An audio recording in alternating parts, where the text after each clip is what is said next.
Hey folks, I'm Tanya Iser, an investigative reporter here at Channel 8, joined again by Kobe Warren. Good morning. Good morning. Who will be our legal expert today, guiding us through what promises to be, I think, a very interesting day. And I believe by the end of the day, we will know what sentence Aaron Dean is going to get from this jury. I want to start off by replaying Rebecca Lopez's story from Friday that's going to recap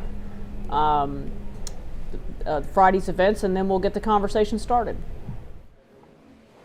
Dean hugged his family before testimony began, something prosecutors pointed out Atatiana Jefferson's family couldn't do with her. That was the last time I saw my sister. Atatiana's brother sharing the photo of their final moments together, while her sister Ashley talked about the impact her death had on 8-year-old nephew Zion, who saw Aaron Dean shoot her. Sometimes he wakes up and frightened. Sometimes he wakes up crying where he can't understand why he's uncontrollably crying. The forensic psychologist who interviewed Dean as part of the hiring process for Fort Worth Police says Dean is a narcissist and controlling. My conclusion was that he was not psychologically suitable to serve as a police officer. Prosecutors called a woman who had an encounter with Dean at the UTA library 18 years ago. She says she filed a police report after he touched her inappropriately. I was deeply upset. I was, again, very taken aback. I told him immediately that he was making me uncomfortable. Dean pled no contest and paid a fine. His attorneys called his church friends, mother, and siblings to talk about a different side of him. They say he is humble, smart, and a talented musician who directed church Christmas programs. Humble servant would be a good way to describe him. His family says he has abided by the rules while out on bond for the last 3 years, and if the jury gave him probation, he would comply with all the conditions. Aaron is not the one who goes and skirts around the rules. But prosecutors say he should go to prison for the maximum of 20 years for taking the life of an innocent woman in her home. Both sides will give closing arguments on Monday morning, and then the judge will give the jury the sentencing guidelines. Dean faces up to 20 years in prison or as little as probation. Meanwhile, he will sit in the Tarrant County Jail until the jury decides his fate. In Fort Worth, I'm Rebecca Lopez. Okay, folks, as we all know, Aaron Dean was convicted of manslaughter last Thursday by this jury, and we're back today for closing arguments and then jury deliberations. Kobe, what do you think the jury is going to be looking at as they deliberate Aaron Dean's fate? Well, you know, as the jury, they have the options to take into consideration any and everything that's been presented. Stuff that was presented last week during the guilt-innocence phase and everything that was presented after he was convicted of manslaughter, so everything that was presented in the punishment phase. They're allowed to take into consideration everything that they've heard in that courtroom. What bodes well for Aaron Dean and what bodes ill for him? Well, obviously not having any substantial criminal history or record. I know he pled contest to that. No contest yet on that? To that, I guess it was a misdemeanor. Maybe even a Class C, so it was basically a citation. So that's about it. The fact that, you know, he's college educated. And honestly, even the circumstances and situations surrounding this case and how he got here. And what bodes ill for him? The fact that he took Tatiana's life, and she was doing absolutely nothing wrong. And if he had, based on the jury's conviction that they believed that he did do something wrong that day, and those choices that he made led to him taking her life and killing her. So, and you know, the law allows for the jury to sentence him based wholly on that if they so choose. If they want it to be completely punitive, then they're allowed to. Any guesses of what they'll do? Ooh, I could say there's going to be some upset people on one way or the other. Nobody's going to be happy. No one, or everyone's not going to be happy. Right. Some folks are going to be happy, and some are going to be very upset. Honestly, I think that if he's going to be given time by this jury, I don't believe it would be much more than, I'd say the range would be somewhere between like 7 and 12. And this is just kind of based on my experience and kind of guessing. But honestly, I think that he has a slim possibility of getting probation. Slim. That's not going to go over well. That it's not going to go over well. But I'm just being honest based on the facts and circumstances and my experience. I do believe he actually has a slim chance of receiving probation from this jury. One of the things you were saying to me before we started up the live stream was you didn't really feel like he expressed being apologetic about what happened. Because you were with me the day he testified. I was, and even on that day, he had ample opportunity to express to the jury, to Tatiana's family, that although he stood on the fact that he believed he was justified in his actions and protecting himself and his partner, that he was upset, that he was devastated that he ended up taking her life when she was doing nothing wrong but protecting herself, her home, and her nephew. He never expressed that. I never saw it, and he never explicitly stated that either. I think that's critical. I think he should have. How big a problem is that for him? Potentially. I think that could be huge. And then going into these closing arguments, it's going to be interesting to see kind of what each side is going to be focusing on. I think the state is going to be hammering. We're only here because of Aaron and his choices. We're only here because he didn't follow the things and do the things that he had been properly trained to do. I think that the defense is going to hammer and argue that he doesn't have much history. He's college educated. He's going to bring up family, friends, all these things that that they didn't hear, which a lot of times is multiple offenses and things of this nature, and giving him an opportunity. And the fact that he's been on bond conditions for this amount of time, 3 years, with no violations. Like if I was arguing, I would hammer that as well. Tanya, we got to look at the courtroom here. We got to look at the courtroom. Just to look at. Yeah. Now what we're seeing there, that's Aaron Dean and his sister. I forget her name. I think it's Alyssa, and she is an Arlington police officer, and we saw her testify on Friday about her brother and her belief that he was a good guy. It was pretty interesting. She was actually asked to grade him, Kobe. She was asked to grade his police work, and she absolutely would not do it. Nope, I'm not doing it. Now that's interesting. Yeah, that's interesting that she wouldn't do it at all. She wouldn't. That's she basically said, I don't have the parameters. I have to know to assess that. Yeah. She knows what good police work is. She does. She knows the answer. And if she's being honest, she would have to agree with the fact that he made several poor choices on a lot of those things. A lot of those things went against policy and procedure. Yeah. I mean, I think once, there was plenty of testimony that once he believed there was a burglary, what you should do in that situation. Right. Gunsmoke is wanting to know, are there going to be closing arguments in the punishment phase? Yes, we are expecting to hear closing arguments today. Both sides must have waived opening statements on Friday. Is that typical in a punishment phase, Kobe? It kind of depends. It just depends on the nature of the case and the prosecutor's choices, or excuse me, the attorney's choices, because each side has an opportunity to lead into the punishment phase with a closing argument. So I guess it's kind of surprising that the state wouldn't give one in this kind of scenario, but it's not really much to lay out. And they just came out of guilt innocence, so kind of like, why not? I think the sense I got was, let's just get on with it. Right.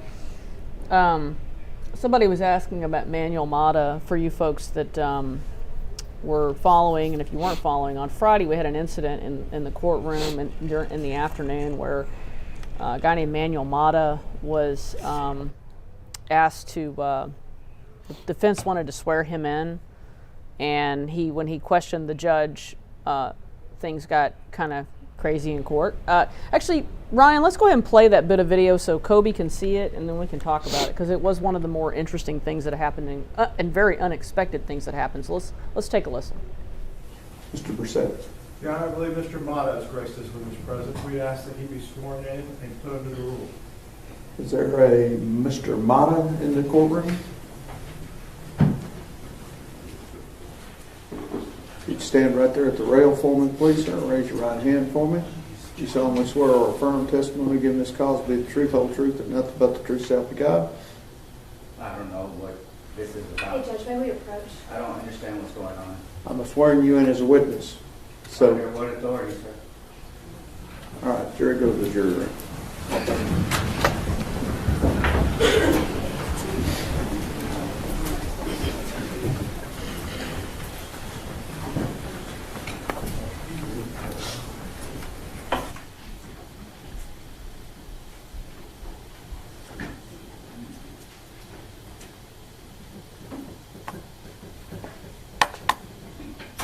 Everyone may be seated. Mr. Mata? Is your name Manuel Mata? Yes, sir. Your date of birth is 7/8 of 1980? Yes, sir. All right. I have issued you an oath to testify truthfully. Are you going to take that oath? I have a question, sir. No. Are you going to take that oath? No. All right. You are on bond on some cases, is that correct? Yes, sir. Those bonds are being declared insufficient, Sheriff. For what, sir? What's going on?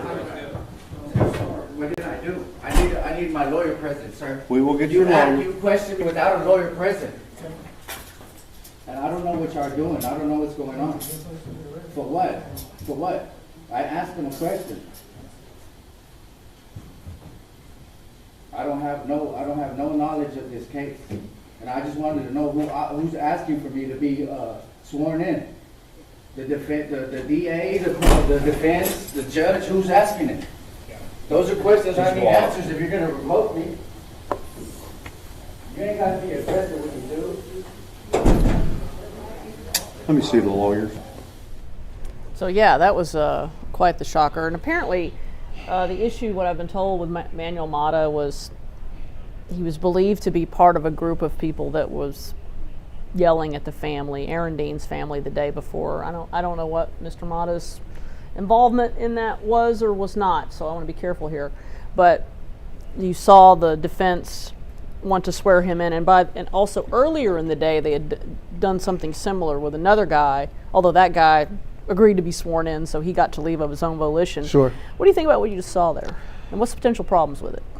Well, I'm assuming that they just didn't want him no longer in the courtroom, and then at this phase of the trial, it's during the sentencing phase, so they could call him for whatever reason, if they so chose. And in regards to the defense, since they're the ones that sought to have him sworn in as a witness, I don't know the particulars in regards to the cases that he's on bond for. I don't know how Mr. Mata has been doing while on bond. So I mean, if I don't know if refusing to be sworn in would be a violation of the conditions of those bonds, if there are conditions on those bonds. Mr. Mata has a somewhat he's some sort of constitutional activist, kind of a police court watcher type. You know, you see this from time to time. He had a number of cases. I was trying to look at him over the weekend, actually, just out of curiosity. Interference with public duties, multiple cases, resisting arrest. So he's obviously on the radar screen of the authorities, and so. But I guess, I mean, do you feel like what you saw in that courtroom was problematic, or do you have concerns about it? Well, I guess in what regard, Tanya? I mean, just I don't know. I've just never seen anything like that happen where it was kind of surprising to me, and I think it also speaks to maybe the nature of a lot of tension involving the judge on the bench.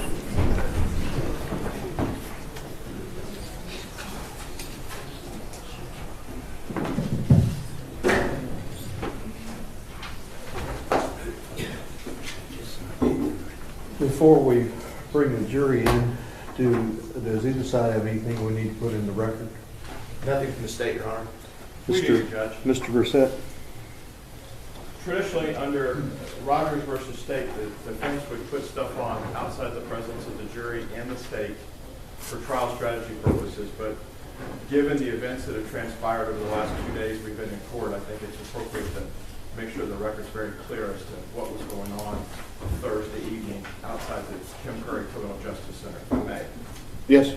So, without revealing sources and methods, when the Dean family was removed or escorted from the building, there were individuals not part of the Carr family at all. They've been most gracious to us and to the Dean family throughout this whole trial. There are hangers-on, though, that have taken it upon themselves to interject themselves in this case. And one of those is Mr. Mata.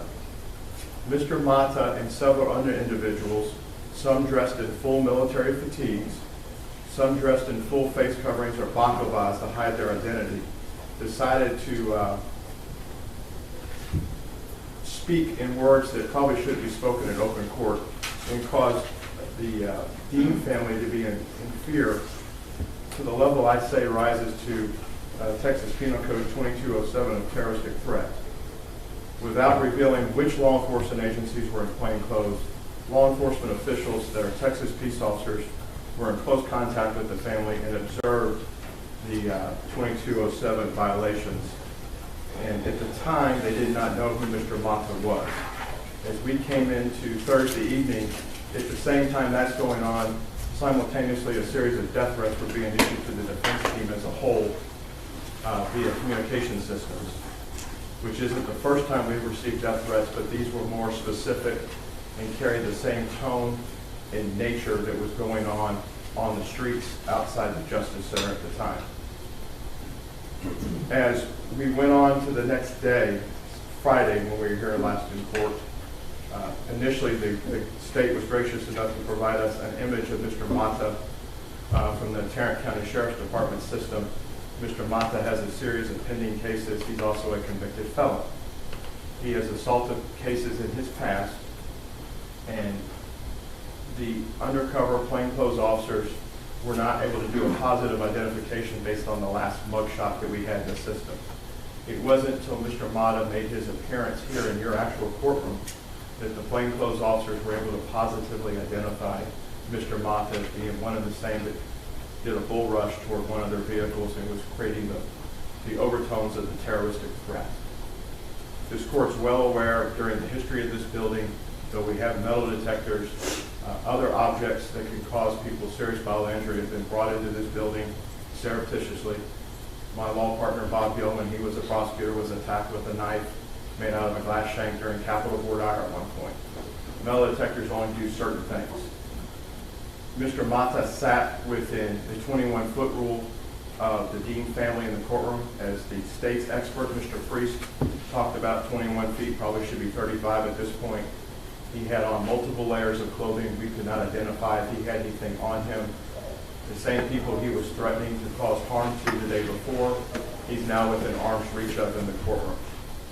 The defense's contention all along is this case should have been moved out of town for publicity and the security risks that were going to go on. The defense asked to have Mr. Mata sworn in and others sworn in at the time last week to make a bill of exception to our continued issue of the change of venue. We were going to do that with Mr. Mata at a break. That's why we asked to have him sworn in. Mr. Mata refused to take the oath, and everybody else got to see what happens when you choose not to take the oath at that point, and they're disrespectful to a court that's in session. So for those reasons, that's why we asked to have Mr. Mata sworn in without revealing all the sources and methods of the undercover peace officers that are assisting in this case.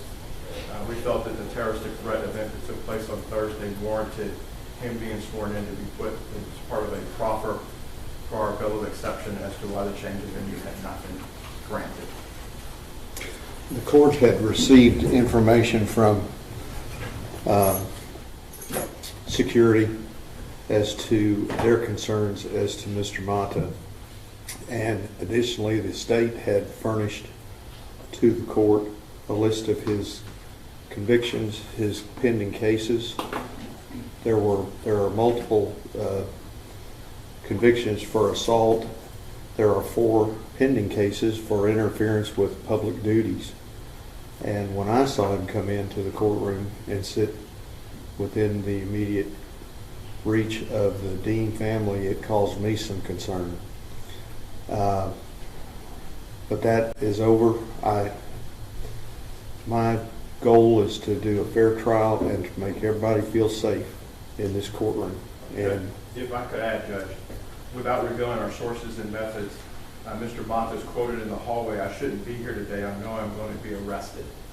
And that was on Friday, indicating, I guess, events previous, which I can only think would be the terroristic threat crime that he committed, not only in the presence of those plainclothes, uniformed sheriff's department, and Tarrant County Criminal District Attorney employees that can witness and know what a violation of the law is when they see it. Well, as I said previously, my goal is to protect everyone. In fact, when all this was happening, I looked up and the state was over in the well of the jury box, away from their tables, and I felt what I needed to do at the time to protect everyone for courtroom security. Mr. Mata's bonds will be reinstated today, and so we can move on. Mr. Smith, does the state have anything you need to place in the record? Nothing from the state, Your Honor. All right. Are both sides ready for the jury? State's ready. Okay, let's go.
Everyone may be seated.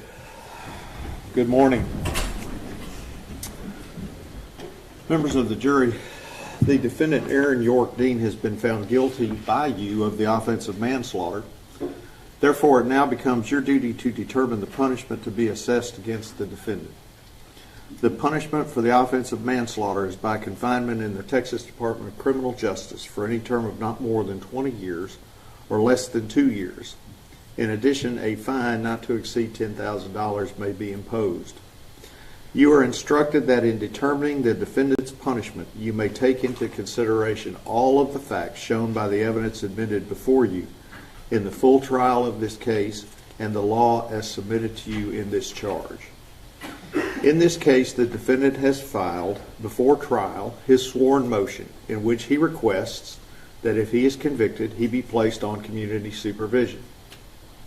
If you find that the defendant has not ever been convicted of a felony in this or any other state, and you assess the punishment of the defendant at confinement for a term of not more than 10 years, and you recommend that he be placed on community supervision, then let your verdict show the punishment which you assess, and further show that you recommend that his sentence be suspended and that he be placed on community supervision. If you recommend that the defendant be placed on community supervision, the judge shall determine the conditions of community supervision and may, at any time during the period of community supervision, alter or modify the conditions. The judge may impose any reasonable condition that is designed to protect or restore the community, protect or restore the victim, or punish, rehabilitate, or reform the defendant. You may not recommend that part of the period of confinement be served by incarceration and part by community supervision. Should the punishment assessed by you include a fine, a recommendation of community supervision should state whether or not the fine will be paid or be suspended and probated. Whether you do or do not recommend community supervision for the defendant is a matter that rests within the sound discretion of the jury.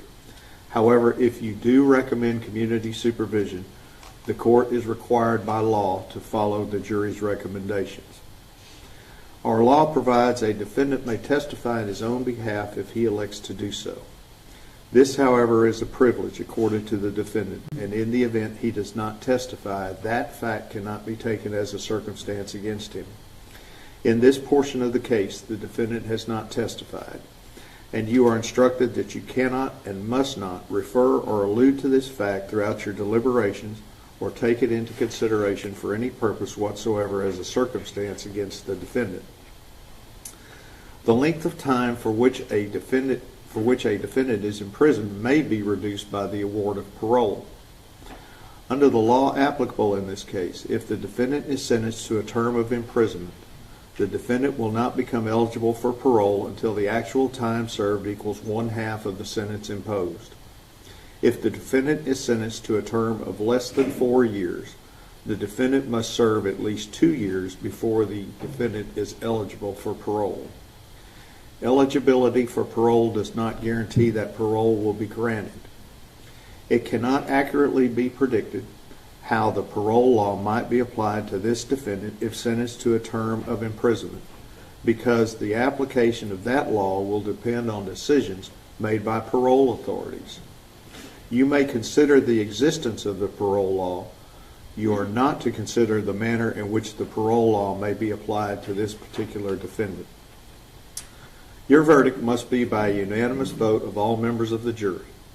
In deliberating on this case, you shall consider this charge as a whole, and you must not refer or discuss any matters not in evidence before you. If you need to communicate with me during your deliberations, the presiding juror should write the message, ring the jury call button on the wall, and give it to the bailiff. I will either reply in writing or bring you back into the court to answer your message. You are the exclusive judges of the facts proved of the credibility of the witnesses and the weight to be given to the testimony, but you're bound to receive the law from the court which is herein given and be governed thereby. And I've signed these instructions as judge. The last 2 pages of the instruction contain the respective verdict forms. The first verdict form says community supervision not recommended. We, the jury, having found the defendant Aaron York Dean guilty beyond a reasonable doubt of the offense of manslaughter, assess his punishment of confinement in the Texas Department of Criminal Justice for, and there is a blank, for the presiding jurors to fill in the number of years that the jury agrees to.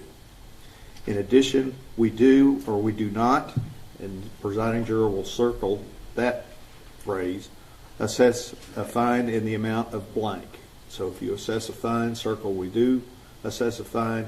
If you don't assess a fine, circle that. We do not recommend community supervision. And there's a space for the presiding juror to sign on that form. The second verdict form is on the last page, and it recommends community supervision. So in that situation, the presiding juror will fill in the number of years that you assess, between 2 and 10. There, again, you can assess a fine or don't have to assess a fine.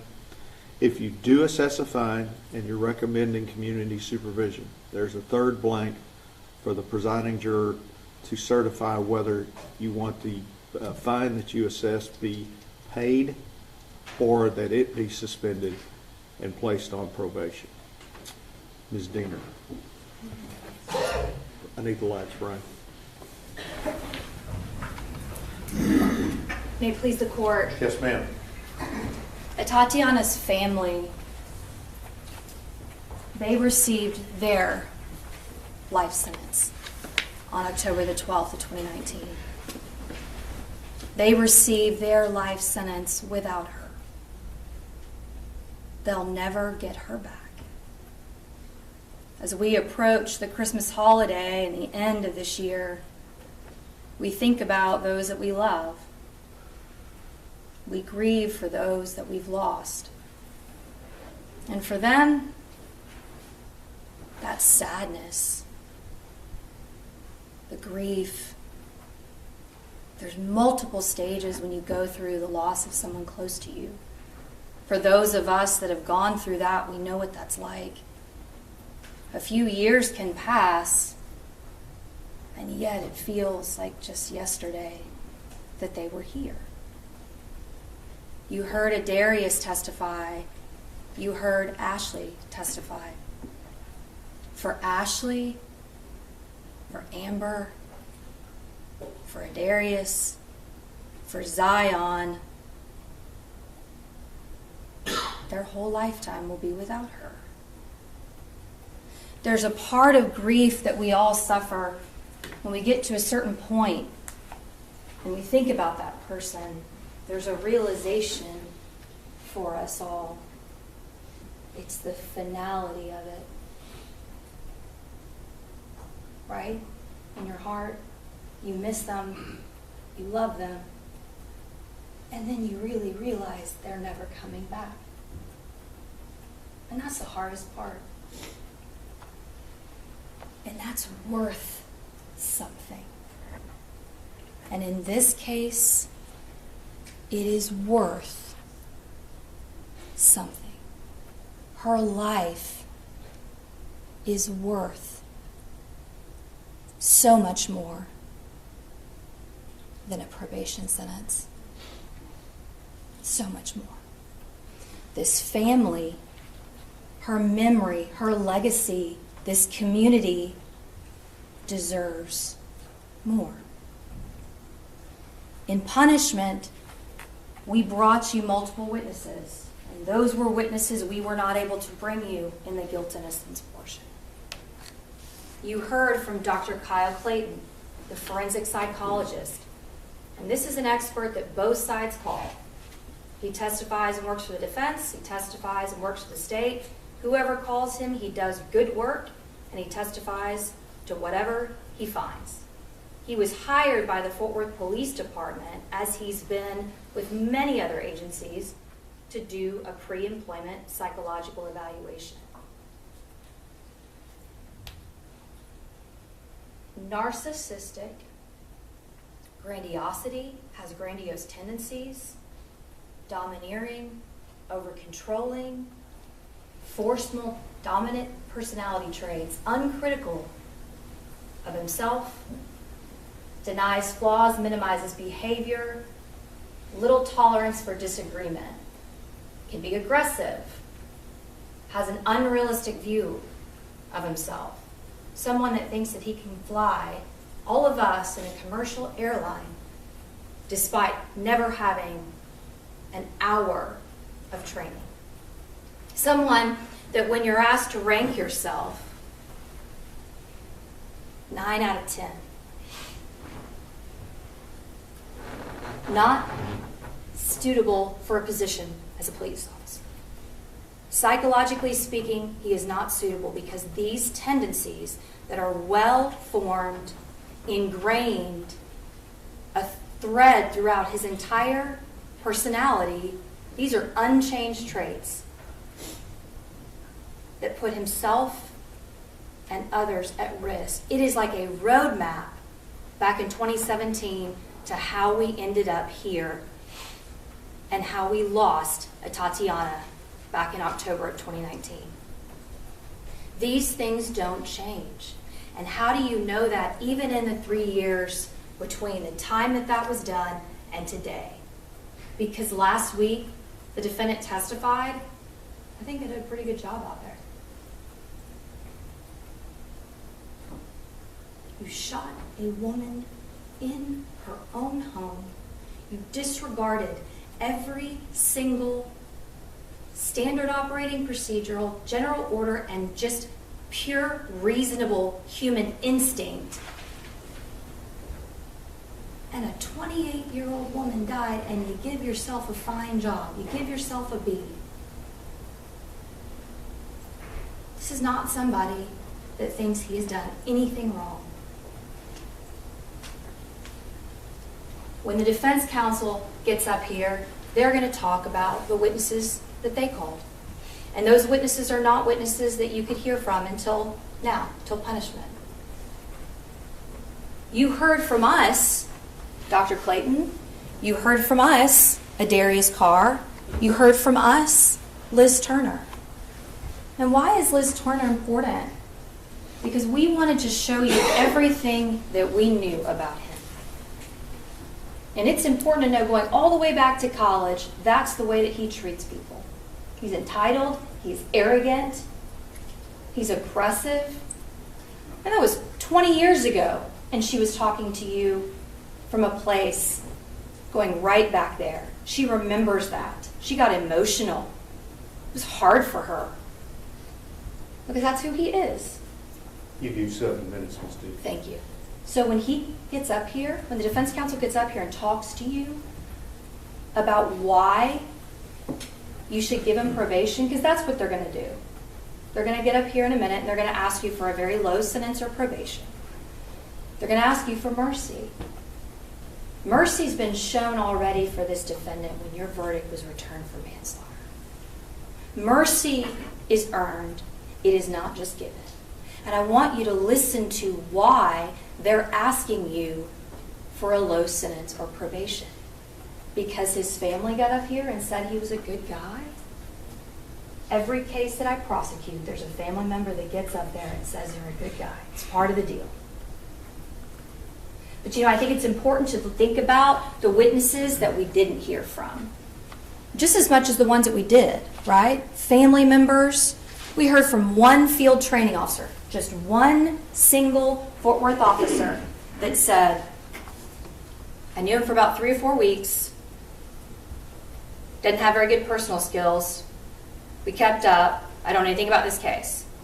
But don't you know that if the Fort Worth Police Department and all those guys and girls that work for him, 18 months side by side with him, almost 2 years, don't you know if they had something good to say, they would have been in here? There would have been a line out the door. And don't you know that those 3 psychologists that gave him a passing score, if they had something good to say, if they disagreed with Kyle Clayton, don't you know they'd been in here saying that? They would. I guarantee you they would. But instead, we have a family, which they're good people. This is not their fault. This is not their fault. But valuing them or him over her is a tragedy. It is not right. It is not just. In this case, the only appropriate verdict is the maximum sentence. It's the only thing that's appropriate. And when the judge talked to you about the court's charge, I want y'all to think about, and y'all don't have copies with you, but you'll be able to go back and read this. When you go to this certain page, I want to ask you, do you feel comfortable with the fact that the judge gets to set the terms of probation? He gets to get off. If he wants to get off early, judge sets the terms. You heard from the probation officer talk about probation and how it is. It is no different than what all of us do every day. That is not enough. That's not even a slap on the wrist. You heard that this defendant has been out on bond for the last 3 years with his family,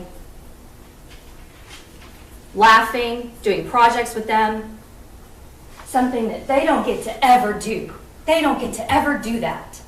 Doing probation values that over them, and that is not okay. The other thing that's talked about in the court's charge is a fine. I can always get questions about the fine. If you want to put an exclamation point on your verdict, then you put a fine. It doesn't go directly to the family. It goes to a fund. So you put a fine as an exclamation point. When you think about this case, you all leave here today. They go home without her. Zion never gets to have Aunt Tay again. It doesn't matter if it's a year from now, 5 years from now, people are going to ask Zion, what happened to Aunt Tay? What happened? What did the jury do? And thankfully now with your verdict, he gets to say that they found him guilty. They're also going to ask another extremely important question. What did they do? What do you want Zion's answer to be? The only just verdict is 20 years. Anything less is a travesty of justice. Mr. Gill.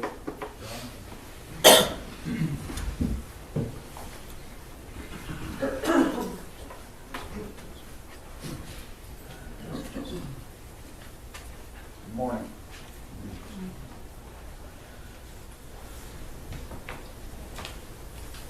Having an entire weekend to think about what remarks I was going to make here this morning is a long time.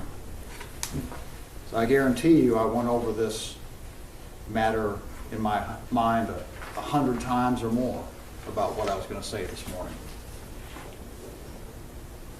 I've been up here for 30 seconds now, and I already know it's going to come out in a different way.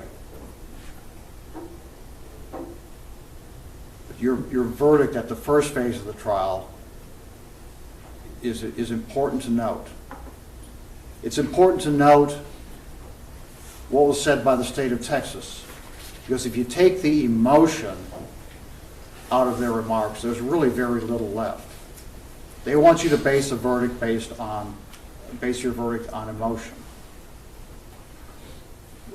You know, the family's not going to get to see Atatiana anymore. We know that. It's a tragedy. We've acknowledged that. We've talked to you about that. There is no changing that. Your verdict won't change that. It can't change that. You were talked to at the jury selection phase of this trial about whether or not you could give fair consideration to the idea of probation, to assessing a probation for someone that's been convicted of the offense of manslaughter. And each and every one of you said you could give fair consideration to that concept.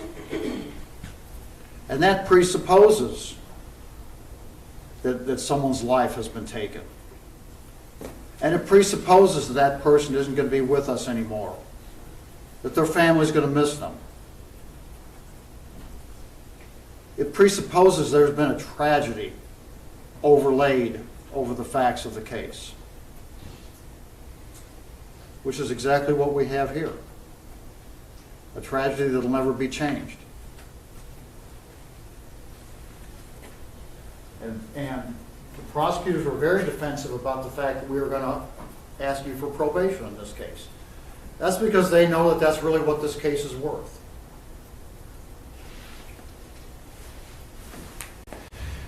But they want you to do something else.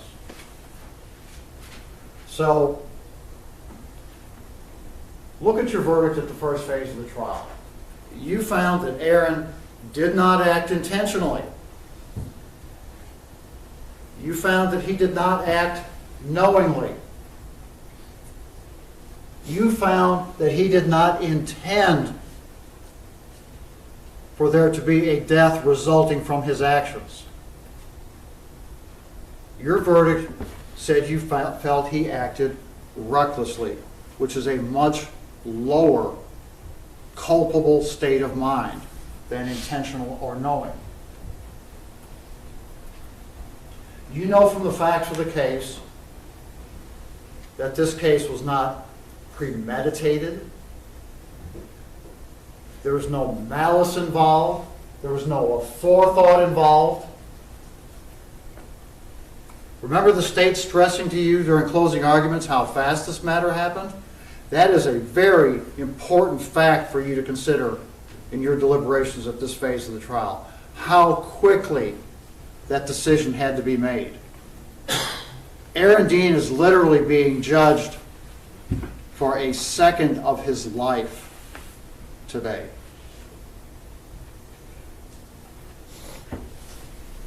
And he's being judged under man's law, not God's law. The talk about eye for an eye, I'm not sure exactly what that was meant to convey to you during questioning of our witnesses, but we're not here about God's law. We're here about man's law.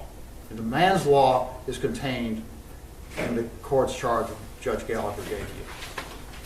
We're not here about money damages. That's for the civil court down the street. And you heard that there's a matter pending down there regarding this. This is about what is a fair and just verdict under the facts of this case and this case alone. What is the fair thing to do here? It's not a weighing or a balancing contest between the Carr family and the Dean family. It's not who's worth more. The judge doesn't tell you that in the court's charge. It's about what is the fair and just thing to do under the facts of this case. On the questionnaire that you filled out before trial, asking you about the three goals of punishment in the criminal justice system. Those three goals are the three purposes of punishment are punishment itself, rehabilitation, and deterrence. Those are the three things that you are to consider as jurors in a case. You are asked which of those is more important to you, punishment, rehabilitation, or deterrence. And the answers from the group of you vary. But if you are talking about punishment, what is he being punished for? There was a life lost, tragically. But Aaron was working in the line of duty as a police officer, as a law enforcement officer. He didn't take it upon himself to go hunt someone down that had wronged him before, or knowingly place someone in a dangerous situation waiting for him to spring a trap on them. He was trained by the Fort Worth Police Department. He was hired by the Fort Worth Police Department. He was assigned by the Fort Worth Police Department. He was dispatched out there that night in the line of duty. And his testimony to you was that he was protecting himself and his partner. So what are we going to punish him for? Yes, there was a life taken. That's true. But look at how these things happen. Look at the chain of events that set it all up. What is he culpable for? He didn't plan this thing. He didn't set out that night. He didn't get up that morning and go down to the headquarters and get his assignment with anything like this in mind. He was trained in the Fort Worth Police Department Academy to eliminate a threat.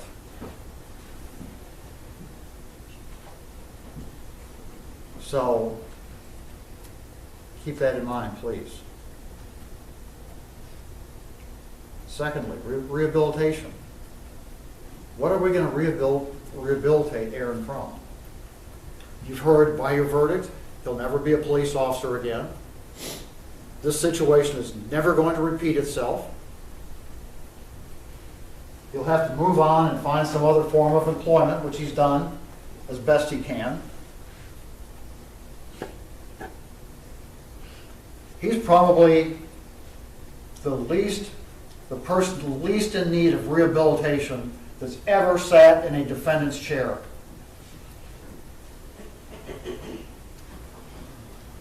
Because he's a God-fearing, law-abiding citizen of our county. Yeah, Dr. Clayton came in here and said he was narcissistic, and you saw all those things placed on the board. Dr. Clayton had a very isolated opinion about Aaron Dean. 3 other psychologists disagreed with him. He was hired by the Fort Worth Police Department.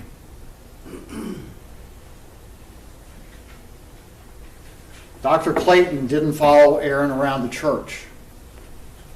He didn't follow Aaron around in the choir. He didn't follow Aaron around in engineering school while he was getting his physics degree. Dr. Clayton said he could fly a commercial airliner. At least that's how I took it. Which tells you the subjectivity of the discipline of psychology. Dr. Clayton had a very isolated opinion of Aaron Dean. Look at the opinion of the people that know him best. Of course his family's going to testify. That's who he spends most of his time around. He's a family man. He's very involved with his family. Is that wrong? The prosecutor tried to make it seem like that's wrong to be a family man, to be around your family, to be in church with your family. It's not wrong. That's not a bad trait that Aaron has. That's a good trait.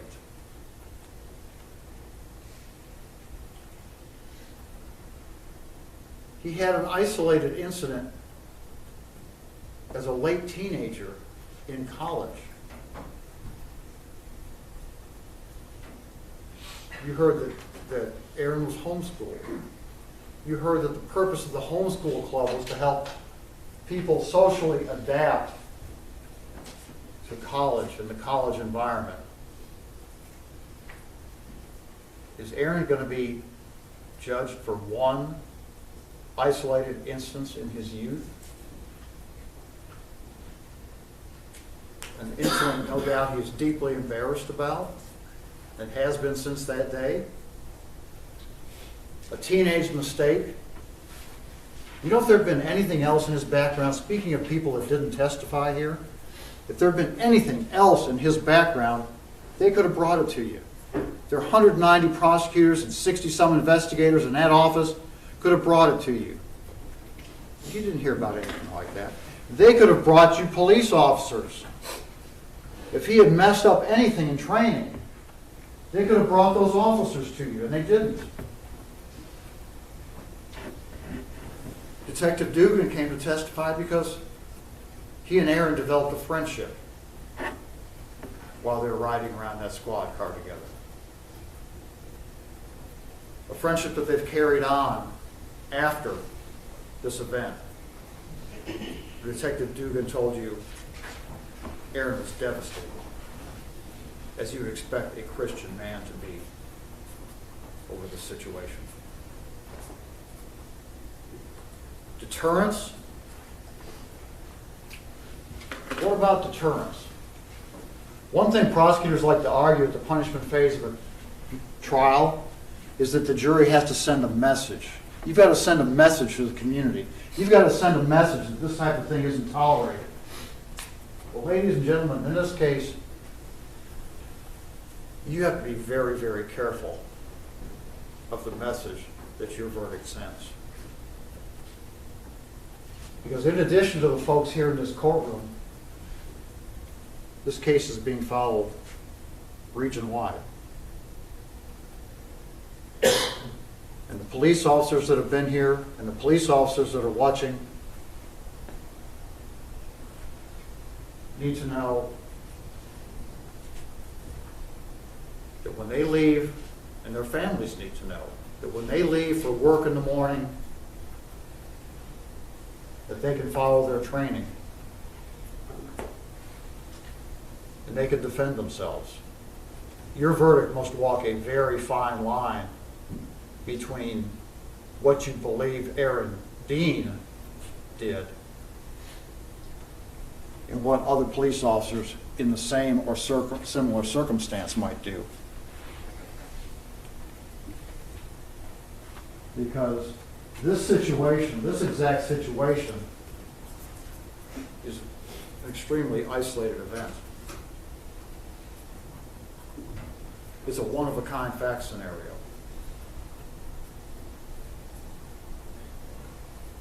And your message needs to be tailored. If there is a message, it needs to be tailored to this event. Because the policing, the training, the methods involved, those are out of Aaron's control. You heard Judge Gallagher's in charge of the probations in this court. Judge Gallagher's in charge of the terms and conditions. And you can trust Judge Gallagher to make sure that this matter is followed up on. And make sure that he knows everything that there is to know about what's going on with this probation. And Judge Gallagher can tailor the terms and conditions. He could take and put Aaron in jail for the weekend on the anniversary of this event so that Aaron never forgets, which he won't anyway. Judge Gallagher could order Aaron to sit down with administration from the Fort Worth Police Department, any other regional police training academies, and help them develop training curriculums so this situation never repeats itself. Aaron Dean can be an asset to law enforcement.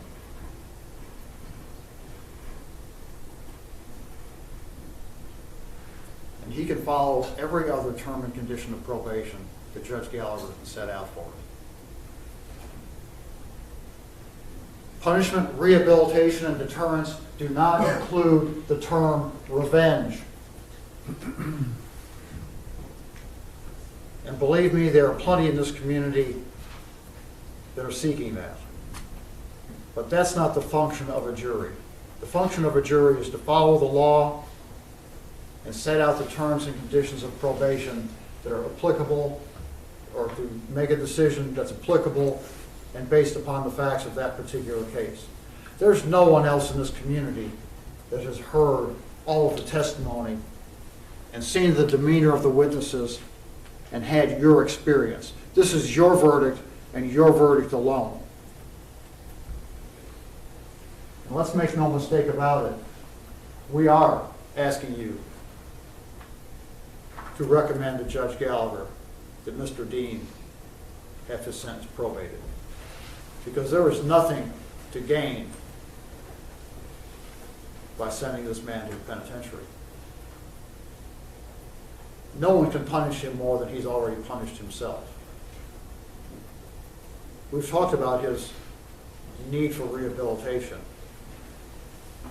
And we've talked about what exactly is it that we would deter by a penitentiary sentence here. What exactly would that be? Aaron didn't know who was on the other side of that window. As much as people want to make this a racial issue, it's not. He didn't know who was on the other side of that window. All he knew was they were armed and they were a threat. So everything that's happened from then on is of low value in deciding what the sentence should be in this case.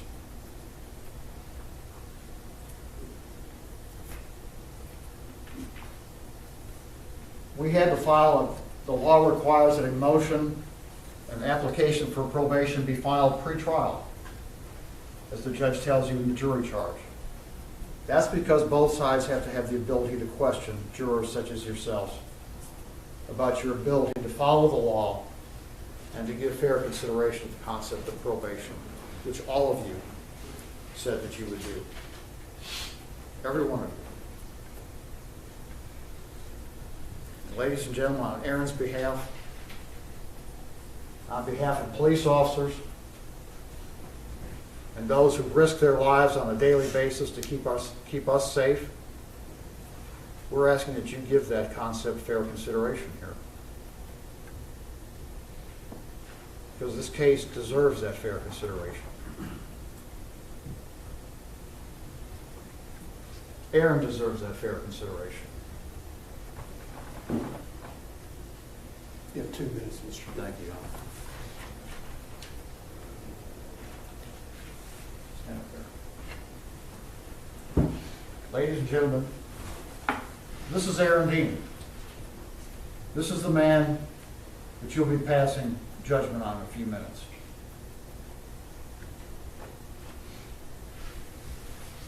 You heard from family and friends, members of the community that know Aaron the best. He's a good man. He's a very good man. He's a very good man who finds himself in a very tough situation. And we're asking that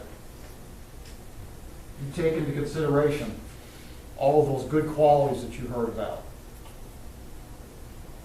Because this man possesses all of those. Those people got up here, thank you. Those people got up here and everything they said was heartfelt. Because they know him best.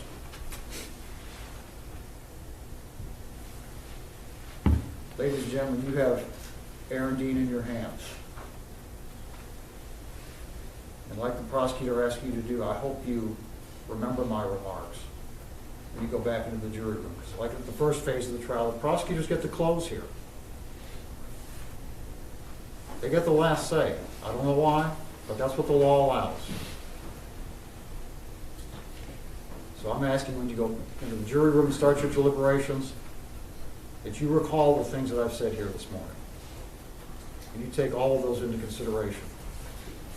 And you arrive at a just and fair verdict. Thank you very much.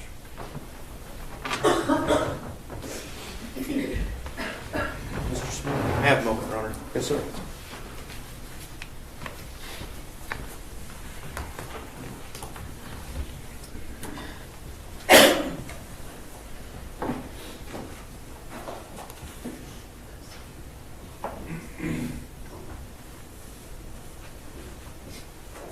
May it please the court. Yes, sir. Ladies and gentlemen of the jury, probation. You said you'd consider it. You never promised to give it. And I want you to remember when the probation officer was on the stand. 15 minutes a meeting. Maybe up to an hour, but that's usually just the first one.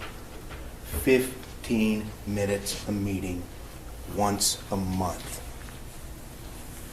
3 hours a year. That's what that comes to. That's what that comes to. When you say probation, if you're considering probation for him, what you're saying is what happened that night, what happened in the early morning hours of October 12th, is only worth 3 hours a year for that man.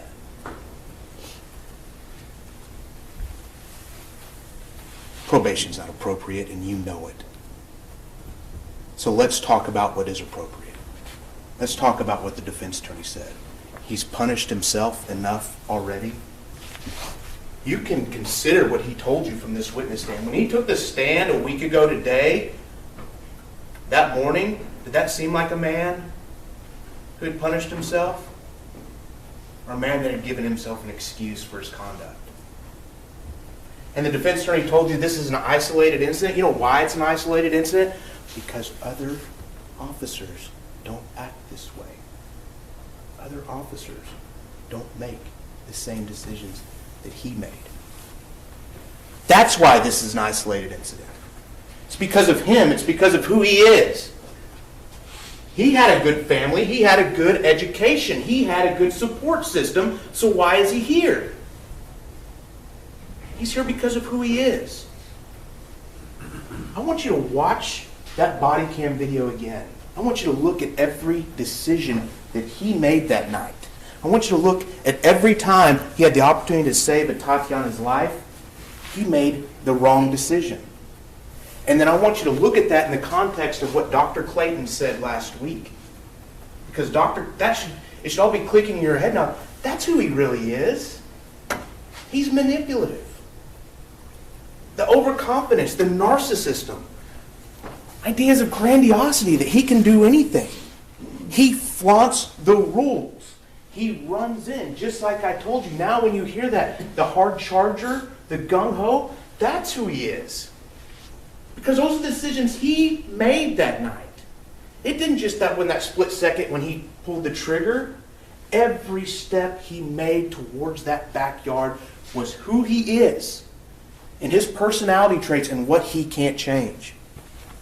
So that's why we're here. It's because of him is why you're sitting in these chairs. You're judging him for what he did. You're holding him accountable for the choices he made. And now, you do have to ask yourself, what is Atatiana's life worth? What are you going to tell her family when this is over? Atatiana, she'll never be married. She'll never have a family. She'll never get to be a doctor. She'll never grow old. Her mother lived longer than her. Mom living longer than a child. At 28 years old, she died. And this wasn't some tragic accident. He's the one that set everything in motion.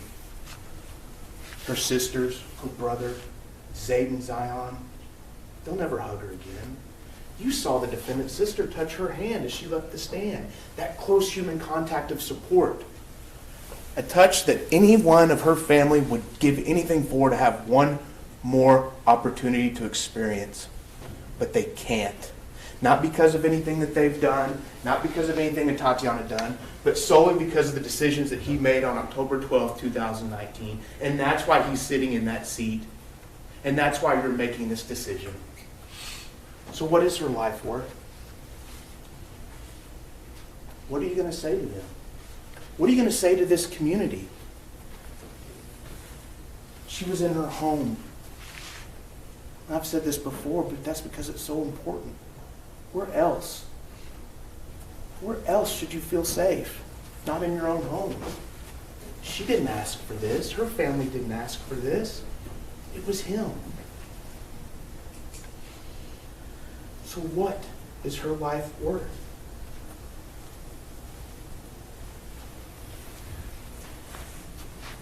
We've talked about who the defendant really is. We've talked about Dr. Clayton.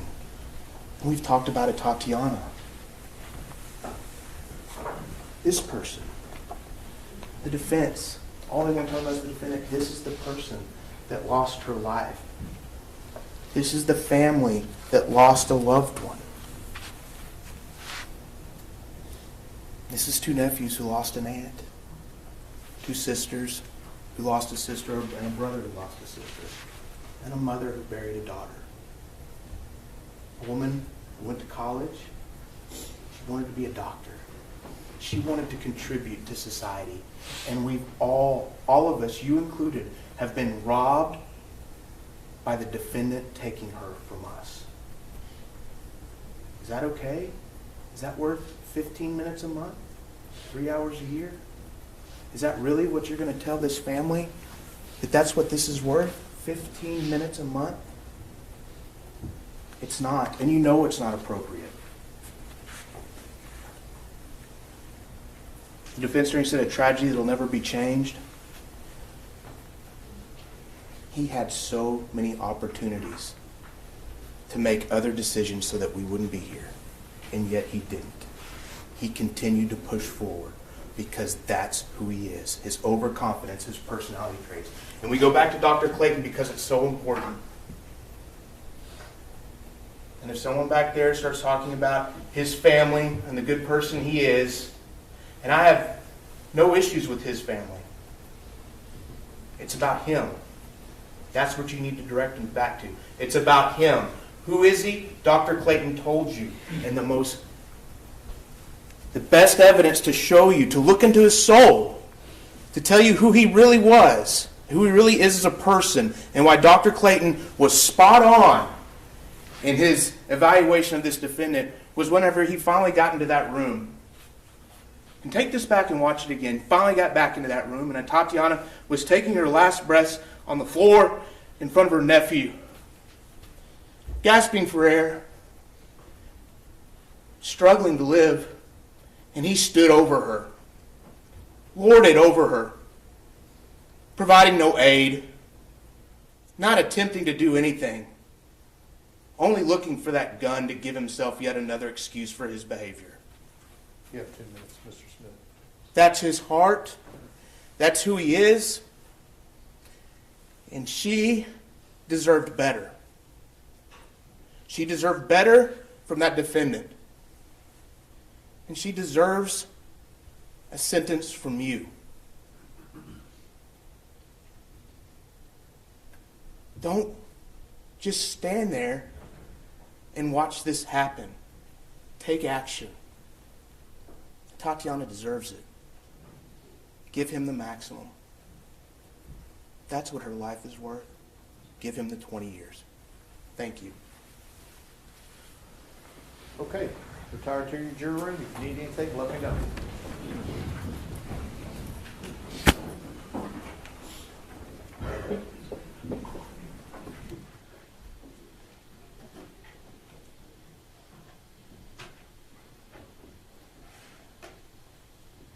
Kobe, we just heard that. What'd you think of those closing arguments? I mean, honestly, nothing too surprising from either side for me regarding the state or the defense. It's typical for the state to both open and close the arguments like that. I'll be honest, I was a little surprised that Bob argued here.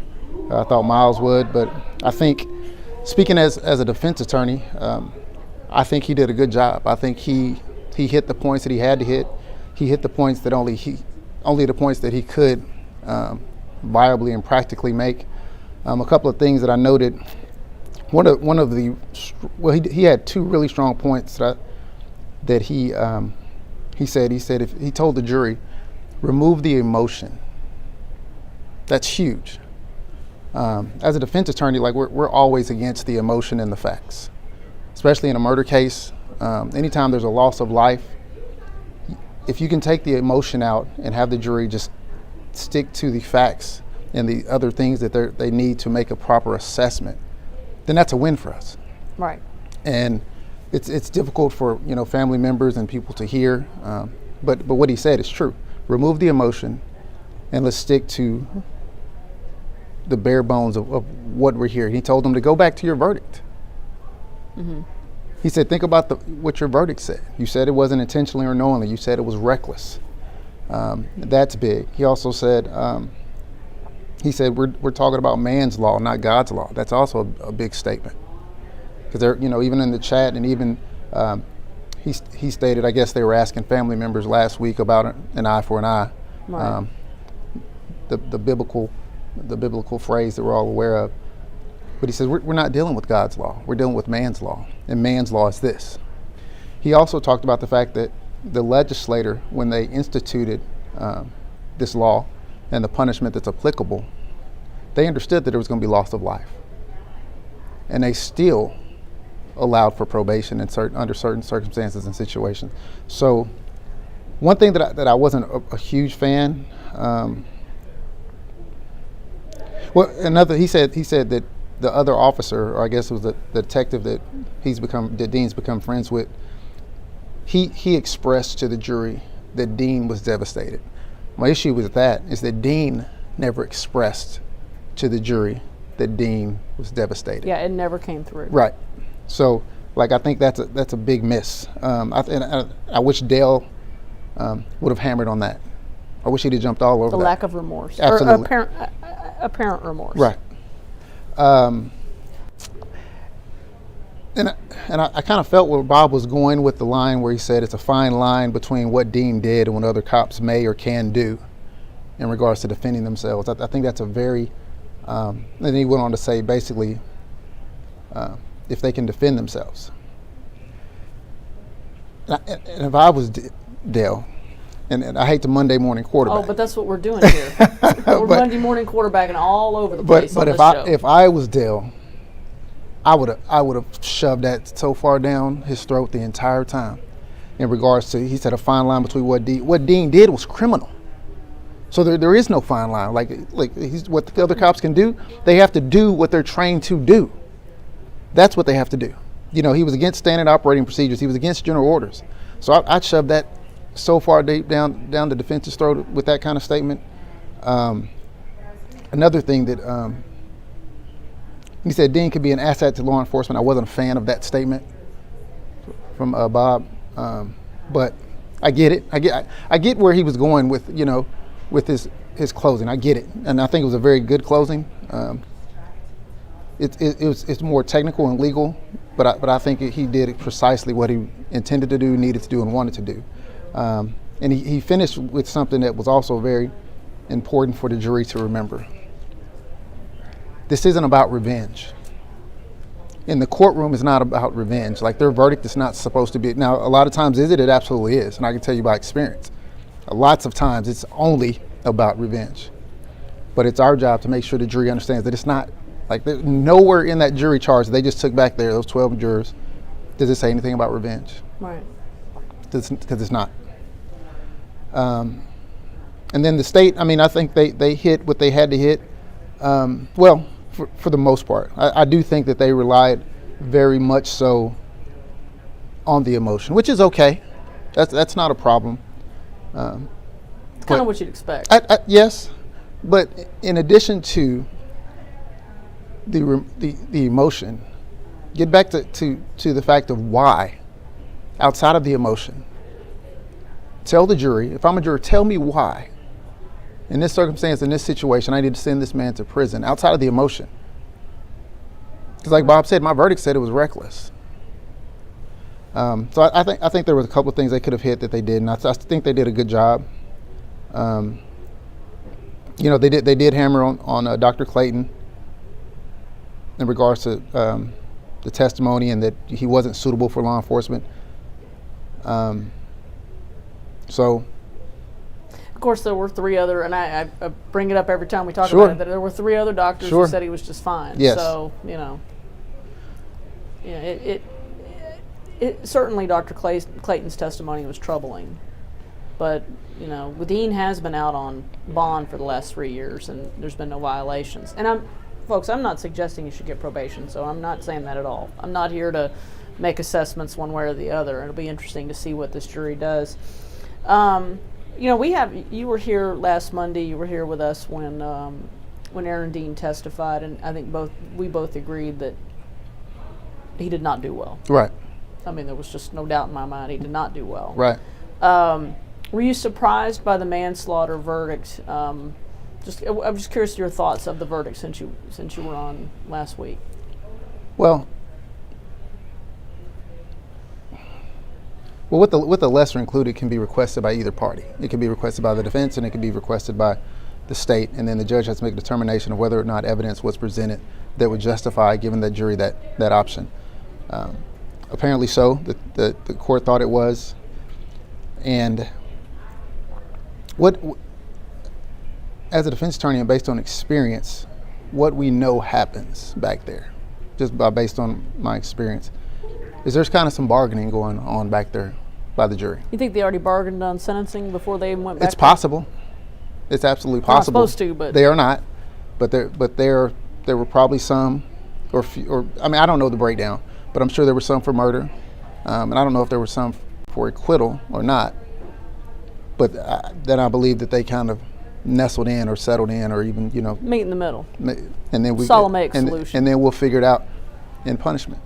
And some will say, well, look, if I do this, and they could have said it's improper, but if I go this verdict, this is what I'm not going to do, or this is only what I'm going to do. So, folks, I just want to recap. So we heard closing arguments from both the defense and prosecution. The prosecution asking jurors to give Aaron Dean a 20-year sentence, which is the maximum that could be given to him for a manslaughter conviction. The defense asking for mercy, asking that he be given probation. And so they're out deliberating. We have no, juries can deliberate for as long as needed. Let me ask you this. Any sense on how long they might deliberate? I have no idea. I have absolutely zero idea. Juries are funny. They're so unpredictable. So it could, what time is it, 10 o'clock? They could be back by 11, or it could be this afternoon. We just never know. It seems like they always come back after lunch. They always want to eat. Sometimes, or it's so early. Sometimes they're ready to go home. Their lives have been on hold for a while now. So somebody's asking. We'll start answering some questions. Can the jury be hung during a sentencing deliberation? They can. If a jury is unable to reach a verdict in the sentencing portion of the trial, then a mistrial can be granted only on the sentencing phase. And so then what would happen then? So then they would pick a new jury, just in regards to assessing the punishment. But how would that work if they haven't heard all the testimony that went into guilt innocence? Well, I've never heard of that. Has that ever happened? So for instance, like on an appeal, if the appeal is returned strictly on punishment, then that's the only part that comes back. So it makes it very difficult. I mean, because that would be kind of weird. Right. Have you ever known of a case where that happened? Not personally, no. I can't think of one. I'm not saying it can't happen, but usually if a jury's going to hang, it's going to be in guilt innocence, That's right. not in punishment. Right. Because also, these jurors they've become like a unit, right? I mean, they become... Normally, it's cohesive. It's and hopefully the jurors get along. I've not really been a part of any trials where the jury didn't get along, even if they don't necessarily agree. But I don't think this jury is going to hang on punishment. I don't think so either. Somebody's asking, will there be victim impact statements? Yes, there will be victim impact statements, but it's going to come once there's a sentencing, like once the jury has assessed the sentence and then the jury has been released, although they can choose to stay. That's right. Then we'll have victim impact statements, and then that's where you really get sort of the emotional testimony. So let me ask you this. Well, you know, before we go off this topic, one of the things that was pointed out to me over the weekend was obviously murder is this intentional, knowing act. Manslaughter is this sense of recklessness, and I'm going to put an appellate, folks. I'm going to put an appellate decision that was that the Texas Court of Appeals came to back in 2009. And it has to do with lesser includeds. And I think it's an interesting situation because if you folks want to take a look at that ruling, basically the appeals court, it was an aggravated assault case, and then the lesser included was put in. And essentially the appeals court came back and said because evidence was not presented of this lesser included offense, they threw out the conviction. So, much, if not all, of the testimony during this trial centered around that Aaron Dean's actions were intentional, right? Any thoughts on what could happen here on appeal? You know, I don't do any appellate work, and I know when I came in this morning, you had referenced that case to me. I haven't had an opportunity to really dive into it. You know, the thing about a lesser included is, like I said, it's not automatically given. Lessers are not automatically given just because one side or the other requests it. There has to be some evidence. The judge has to make a determination that some evidence warrants that lesser included. And then from there, the jury makes that determination or decision of whether they believe the lesser included is applicable based on the facts and the evidence that was presented during the trial. So I was asking some folks I know that do appellate work about this, and so this is what one person said that I know. They said, when the jury comes back with a lesser included charge, if there's any evidence to support it, it will stand. The appellate court will not go back and say the jury should have found him guilty of murder, and the state doesn't have the right to appeal except in very limited circumstances. If the defendant appeals, the state can argue that the charge shouldn't have been given, but it is really an argument for future cases because it won't affect this verdict. Even if the court finds error, he can't be tried for murder again because of double jeopardy. The jury had to find him not guilty of murder to get to manslaughter. So it'll be interesting to see what happens. I don't know. I mean, right. Like I said, this 2009 case that the appellate court overturned that conviction, and it's just interesting to game out, you know, what could potentially, because you know they're going to appeal. Sure. And I know from talking to people or having some knowledge of the case that it was the prosecution that asked for the lesser included of manslaughter, and I can see why they did. Because you and I were talking last week that murder was going to be. It was, especially before he testified, it was a very, very daunting task. I think that there's a lower probability of him being convicted prior to him testifying. Once he testified, I think it increased those odds of him being, the probability of him being convicted on the murder. And some, you know, I've been in this situation many a times, and you know, obviously it's a conversation I have with the rest of my trial team as well as my client regarding lesser includeds, because sometimes we feel as though giving the jury an out, and it's basically what it is giving them something to say. I don't think there's enough evidence for this initial charge, but we can give them something lesser. So sometimes it's a call. It's all or nothing. It's an all or nothing kind of. Would you have gone for all or nothing in this case? Well, I think the defense did. Yeah, well, they did. They did. And I think that was the right call. Yeah, they didn't want the lesser. I think that was absolutely the right call for them. So if no lesser included. I think if manslaughter wasn't in there, I think this would have hung. And then I think from there, I'm just not sure what Tarrant County's District Attorney's Office would do. I'm not sure if they would try it again. I know they'd be under immense pressure too. Oh, I think they would. I mean, I think they would have retried it. My sense of it is they would have retried. Right. So let's while we're waiting, we're just talking about legal theory here. So again, nobody's taking sides. So let's say this goes to the appellate courts and they overturn the conviction. But then they could still retry him for manslaughter and then have a really narrowly tailored prosecution based on that idea, right? Well, and I can tell you from experience, normally retrials do not benefit the defense. Because because they hone their skills. You Yes. knew that probably from Shamarmare. Correct. So any mistakes that they've made or anything they may have forgotten or certain parts that they needed to tailor more, and also gives them more time to look for certain things. Like in the Shamarmare case, there were certain pieces of evidence that were not presented in that first case that were absolutely presented in the following cases. Let me ask you this: so if Aaron Dean, if this jury sentences Aaron Dean to, let's say, on the lower end of the spectrum, are you taking a big risk by appealing? Yes. Be careful what you wish for. One of them things. Yes. Sometimes if the verdict is low enough, then it's not worth the risk. Because I've seen that. I've seen where there was a low sentence given, it was appealed, it comes back, let's just say on the punishment phase, and then it's retried and the person got the max. Like I've seen it. So.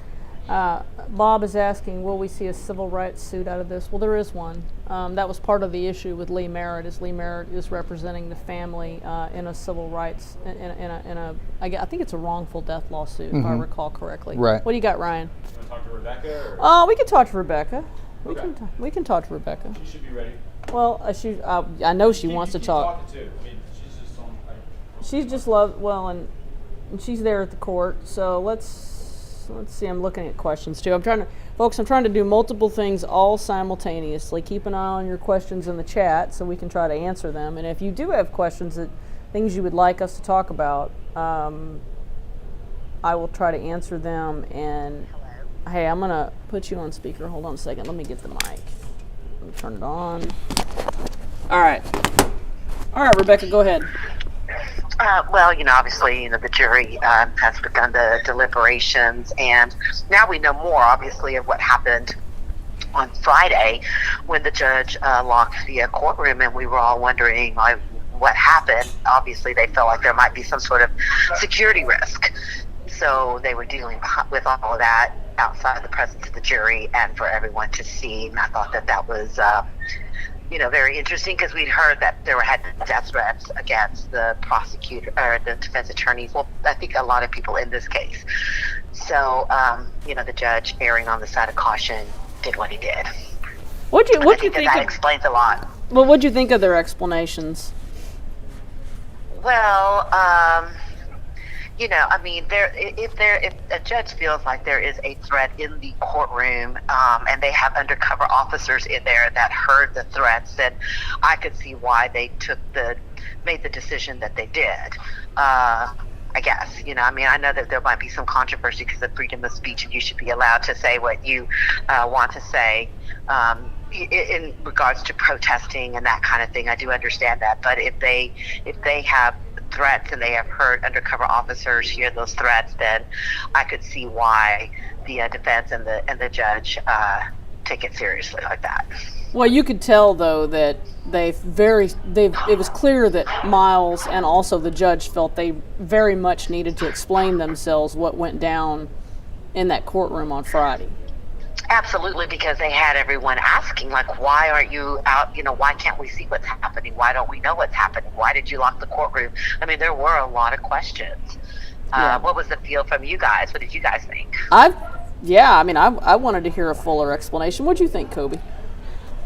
I guess it makes sense. I mean, we're having to take, the word of those and what was presented during that, I don't really want to call it a hearing, but what was placed, those things placed on the record. But even with Miles stating these officers saw these things, heard these things, there's still, Mr. Mata was never charged with anything. At least not as of yet. Yeah. Well, right, as of yet, that he's Not that I could see. And yeah. even judge stated that those bonds are being reinstated today. So. And one thing that I've noticed here at this courthouse that they, in Dallas, when you have a very high-profile case like the Amber Geiger case and others, you went through the regular security down at the bottom, which is to get into the courthouse, but then they had a separate metal detector and a separate thing that you had to go through. You had to go through another level of security in those higher profile cases. They don't have that here, other than that they have deputies standing there saying, give me your phone. And they have confiscated phones and put them in these manila envelopes, and they've kept them over to the side, and they've put everybody's names on them so that you can come back and get them later. But they have not done that second level of security going into this courtroom like they do in some of the other high profile cases. And it's, even in federal court, you have to go through a second level of security. That was not done here. Yeah, that would probably have been a good idea in a high-profile case like this. I understand that, what Miles was saying. I understand what the judge was saying. It had a bad look, is the best way I could describe my feelings for what I saw in court on Friday. Yeah, definitely. People wanted some answers. Now, as far as the closing argument, I thought that the defense had strong closing argument, and I thought there at the end when Dale Smith did get emotional, you could definitely feel the weight of what this verdict means, not just for him, but to Jefferson's family and to the community that has waited a long time. And I do believe that whatever verdict they send does send a message. And so you could feel the weight of all of that, of the 3 years of preparing for this case there in that one moment when he got emotional and teary-eyed. But Kobe, is it appropriate for sentencing to be about quote-unquote sending a message? Sure. I mean, obviously for any kind of sentence, deterrence is always huge. In theory, deterring other, future criminals or similar actors in similar situations is always supposed to be one of the factors considered. Bob was talking about that, in the jury questionnaire regarding whether it's punishment, rehabilitation, or deterrence. And so absolutely. Do I think that honestly any jury verdict is a deterrence? I don't. I've tried death penalty cases, and obviously we still have capital murders every week, every day. So I just don't think there's any real deterrence for crime.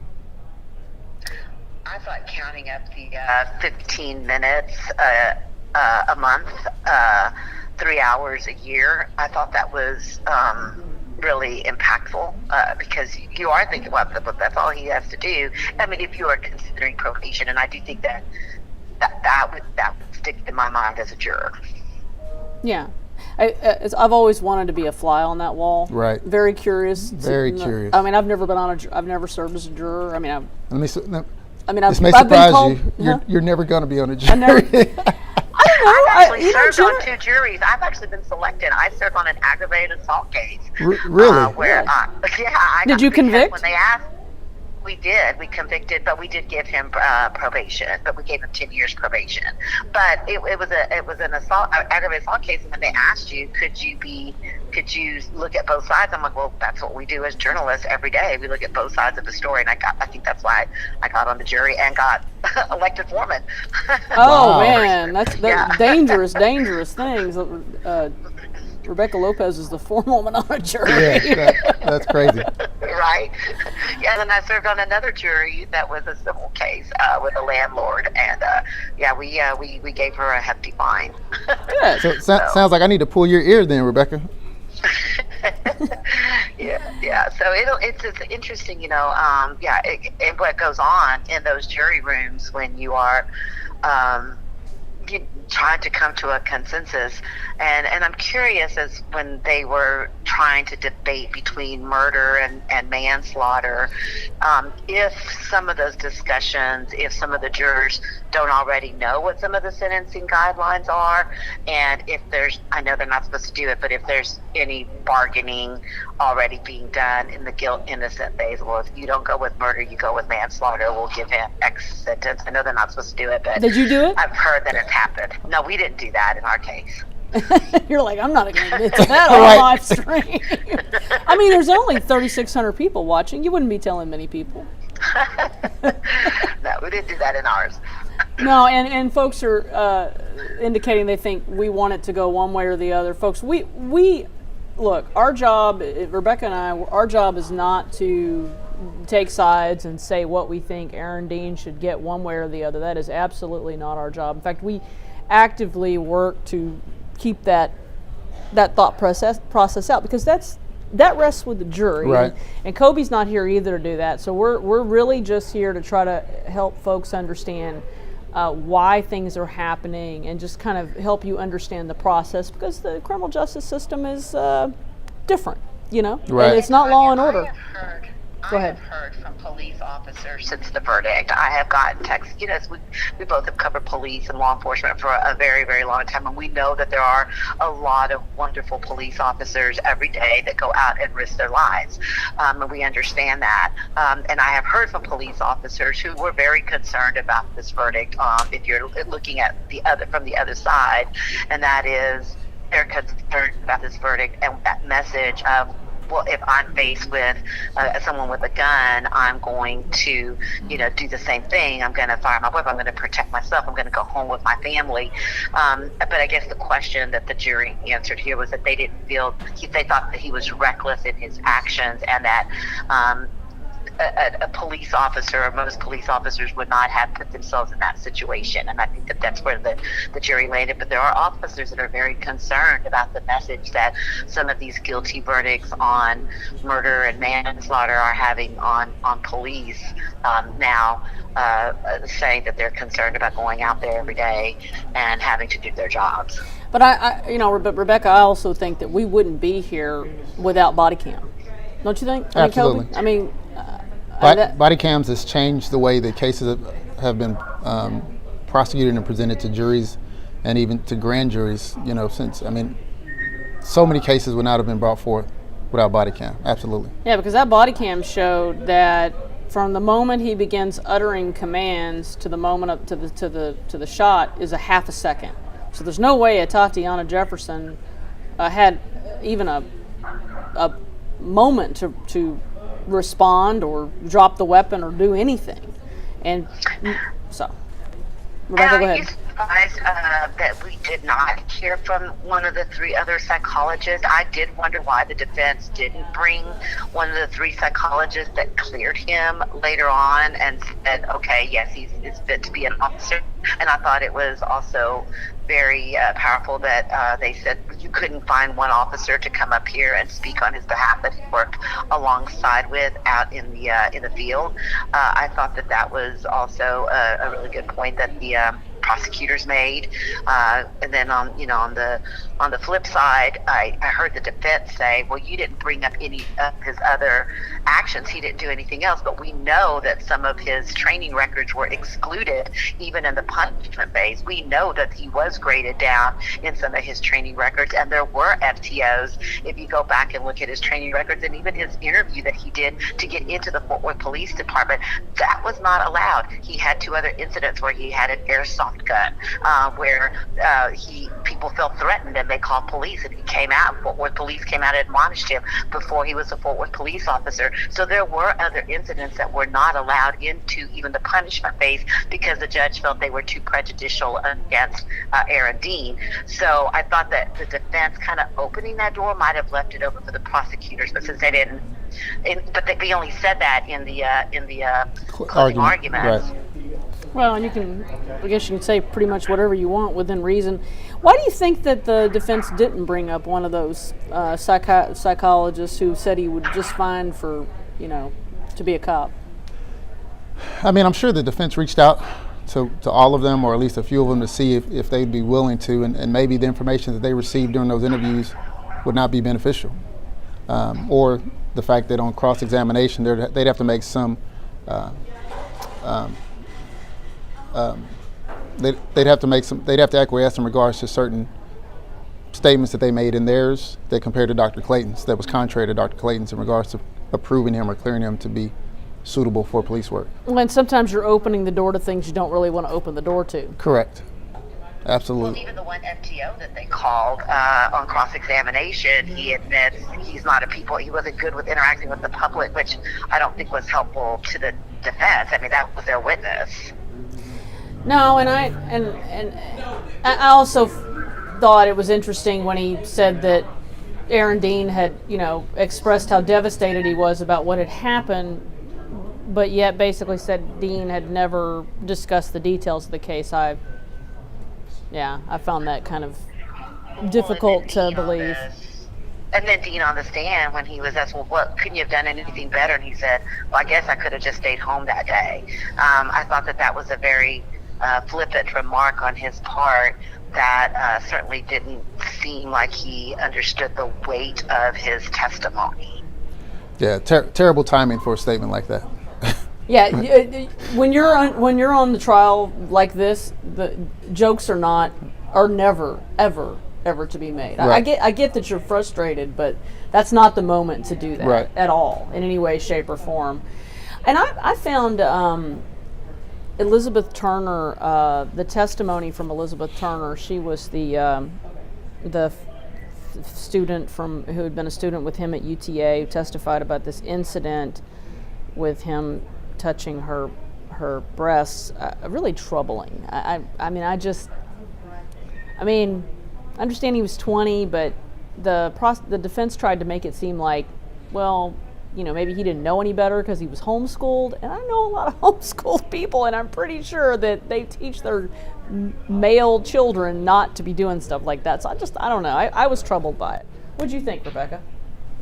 Yeah, no, I was troubled by it too, obviously, because, as a mother of, you and I both have sons, and we discussed this, Tanya, between us, that is definitely behavior that we have always said, you don't touch anyone inappropriately. I mean, that you have those discussions with your kids, and I could just never imagine, my son doing something like that, and that is troubling that he felt comfortable enough to do that.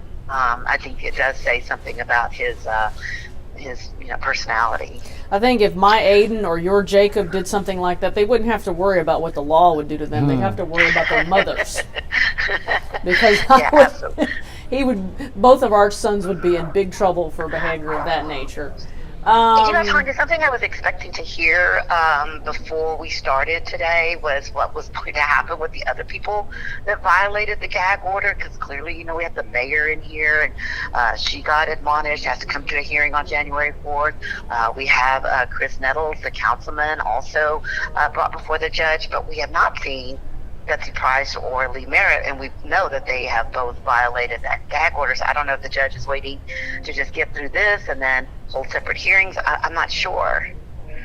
Yeah, I don't know. I've seen no other people of note that violated that order appear. So we've got the mayor of Fort Worth and a council member who have to come back for contempt hearings. I saw that. How extraordinary is that, Kobe? Normally it's just they get reprimanded at the time and in order to not violate it again. So him bringing them back could hold them in contempt and give them a fine, or he could just reprimand them. It's up to the judge to the extent he feels that his order was violated. It's pretty clear though that he's had enough. A case like this is pretty stressful for all participants. Yeah, I think he was tired of people violating the gag order, and he wanted to make clear that it needs to stop. Somebody wants to know, why did he stand up during her testimony? I think that's a reference to Elizabeth Turner's. Do you recall him standing up during Elizabeth Turner's? No, if I'm understanding the question, probably I think he was asking during closing arguments. Yeah, well, why did they do that, Kobe? Just to humanize him. Mm-hmm. Bob was just trying to humanize his client. You notice he had him stand up and he went and he put his hand on his back. Did it work? I don't think so. Like I said, my main issue with Aaron in regards to him testifying or not testifying is he still hasn't humanized himself in regards to this entire situation. He still hasn't shown it to me. I haven't seen any actionable remorse from him. Like I stated earlier, his cop buddy said, that he's devastated. Okay. But the jury has not heard that. But we needed to see him. We needed to see and hear from him. There was nothing wrong with him. Like I said, I've said it time and time again, from him to have apologized and said, I still stand on the fact that I was defending myself. But I'm devastated. I'm upset. This kills me that she is gone. None of that has ever come out. And that's what Amber Geiger did pretty effectively, I think. I mean, and in no way, shape, or form am I saying her testimony was perfect, but she genuinely came across as remorseful before that. Okay, so I asked a question before that question. Latamara, you're gonna have to put it back in the chat. Sorry, these questions are rolling by so fast. It's really hard for me to always see the questions. So if you put it back in the chat, we'll try to answer it. Rebecca, what's the mood up there at the courthouse? Everybody just kind of standing around. There's not as many people as there were on Friday as far as community type folks. It's just kind of quiet. When you were talking about his testimony, though, it did remind me a little bit of Roy Oliver's testimony in the Jordan Edwards case of the little boy that was shot in the back of the head, and Roy Oliver got convicted. He also came across as non-apologetic, not remorseful in any way about what happened and what his actions, and I don't think that played well with the jury. I think Amber Geiger might have gotten a little bit of grace from the jury because of the way that she, and I'm not saying in any way defending her testimony, but she did come across as truly remorseful and apologetic about what happened, and to the family. And of course, we saw that moment at the end of the trial where both of Jean's brother hugs her, and then the whole exchange with the judge and all that. But in this case, his testimony reminded me a little bit more of how Roy Oliver testified. Somebody wants to know, do we have any idea who will be giving victim impact statements? I believe that the sister and the brother, I believe, are being, I think that I have heard that they are possibly going to give impact statements. Yes. So the brother and sister? Mm-hmm. Yeah, and then one of the sisters is, obviously Amber is in the hospital. She has pneumonia. That's Zion's mom. And she is hospitalized right now. But I believe Ashley and the brother are going to speak. I can imagine that'll be pretty emotional. Yeah. Why do they do victim impact statements this way? Why is that? Explain to folks why this is after everything. Well, it's after, obviously it's after the trial and it's after the sentencing, and it gives the victims' families an opportunity to express to the defendant how their actions have affected them. And tell them a little bit more about the pain that they have experienced and are experiencing. Okay, so Let Us Be Kind asked, what do you think his non-remorse? Okay, basically this person's asking, do we think the non-remorse in his testimony may validate the psychologist's Dr. testimony? Clayton's? What do you think about that? I do, absolutely. Like I said, there was just no contrition whatsoever when he testified, and I think it was very important for him to express how upset he was that he had to, and that's the way, it's all about the phrasing of that statement. I had to take her life, but I'm devastated by it. Right. I'm sorry for it. I wish that it had never happened, but placed in this position, I'm just devastated. I mean, there's so many words that he could use to describe it. And we talked earlier last week about if you're going to cry, cry. And there was really no emotion shown. Right. Yeah. Don't. Rating himself a B, rating himself saying, well, I think I did a fine job out there when a woman's life has been lost. I think that at minimum you would not grade yourself. I think that if I'd been asked that question, I would have not given myself a grade. I would have, at that point, you could have used that moment to say, I'm not grading myself. I'm sorrowful for what I did, or I'm sad this woman's life was lost, but I felt like I was doing what I needed to do to save my life. I mean, I think that you could have done it in a way to still get your point across, but also come across as contrite. Well, and I just think, he continues to grade himself a B even after he's basically repeatedly acknowledged that the police work is not good, right? I mean, it's like... And I think he felt like he had to. Like I feel like he didn't want to give an inch in regards to making, like it would minimize his self-defense argument. But I don't think it would have at all. At all. Like you can still stand on the fact that I was justified in what I did, but I feel terrible for having to make that justified decision and choice. Both things can be true, so to speak. Absolutely. And, Tanya, we know because we have covered multiple, police-involved shootings, and some of the shootings have, been justified. And even talking to those officers when that happens, even if they were justified in using force, it has an impact on them. I've talked to many officers who say, it was probably one of the worst moments of their lives, taking the life of someone else, and they were... it still dealt with that, with the impact of taking someone's life. So let's keep answering some questions. So somebody wanted to know, why do they give victim statements after, like when it's all said and done? Kobe, why do they do that? Well, because the jury is not a part of the victim impact statement. If they so decide to stay around or come into the courtroom, they can stick around for it, but they don't have to.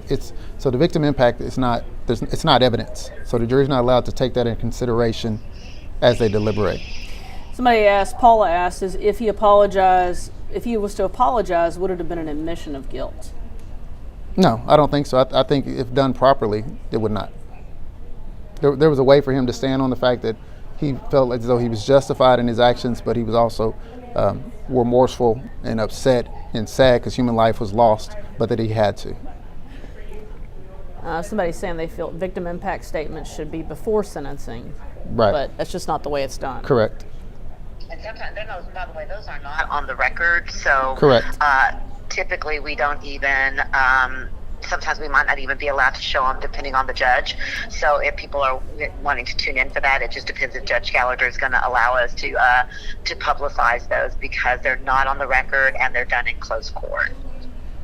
Typically, as long as the family's okay with it, they do.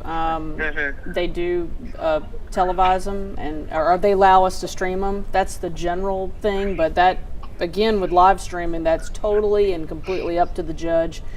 And of course, live streaming a trial is a privilege, not a right. So,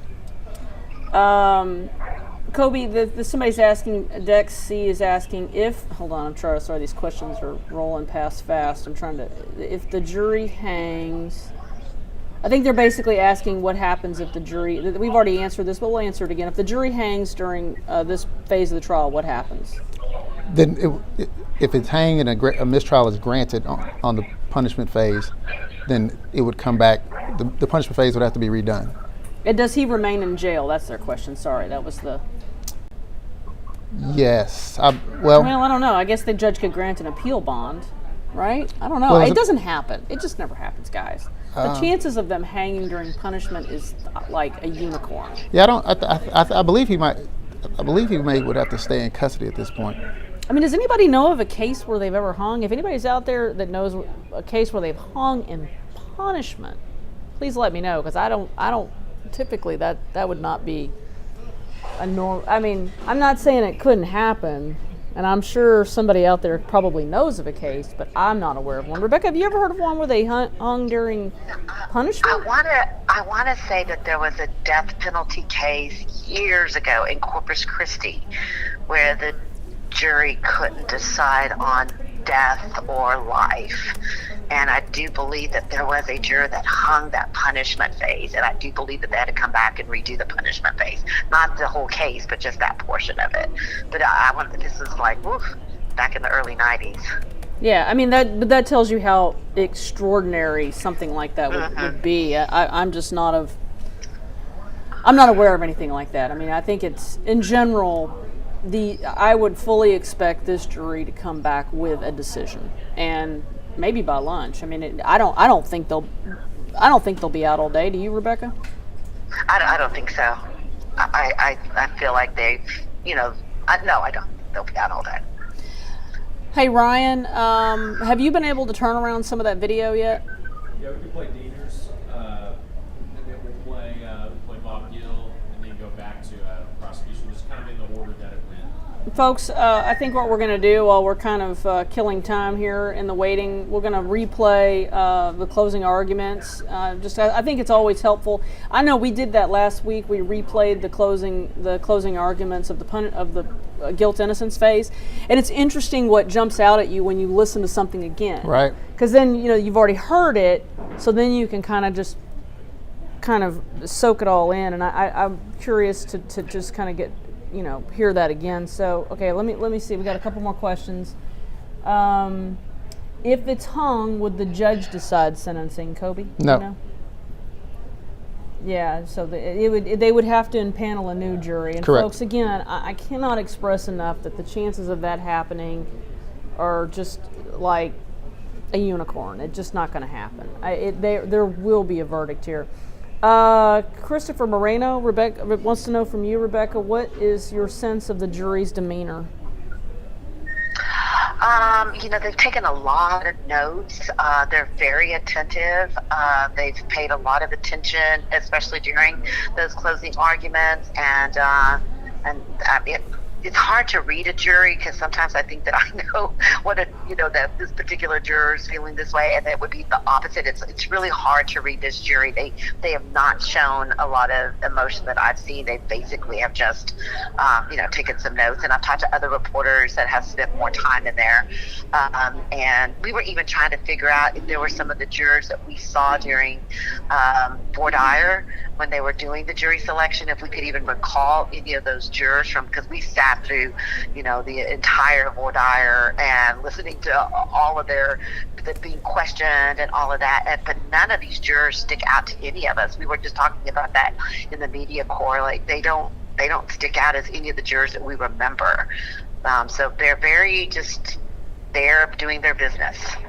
So Latamara wants to know if Aaron Dean filed an appeal from Dr. Clayton when he was found unfit and was able to get 3 others to say he was fit. Do you know, Rebecca? I don't know, how that went. Did he what now? Do you know if when Dr. Clayton found him unfit, did he appeal or he filed? Yes, he appealed. Yes. Okay, so yeah, okay. that was part of the testimony. Yeah, he did have to appeal, and he could appeal to the panel, and then they each went back and reviewed him or talked to him, and then they came up with their decision to let him go ahead and be a Fort Worth police officer.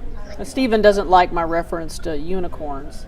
I'm just saying, look, the chances of them hanging during punishment, I just don't see that happening. I don't see that happening. I think that they will definitely reach a verdict. I just don't see that. Rebecca, one of our YouTube jurors is asking, what's the climate outside the courtroom doors?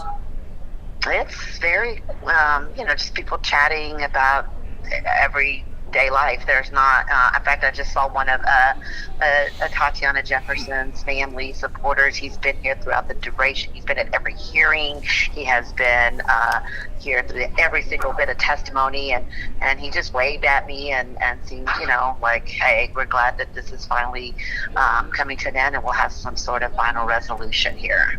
Okay, so Gunsmoke is pointing out that jurors in the high-profile Jodi Arias trial on Thursday failed to reach agreement on whether she should receive the death penalty for killing her ex-boyfriend. Well, I've heard that case, but names familiar. Yeah, that's a big, and I think that's typically, Tanya, if you're going to have a hung jury, it's those death penalty cases where you end up having a jury that just ultimately can't decide.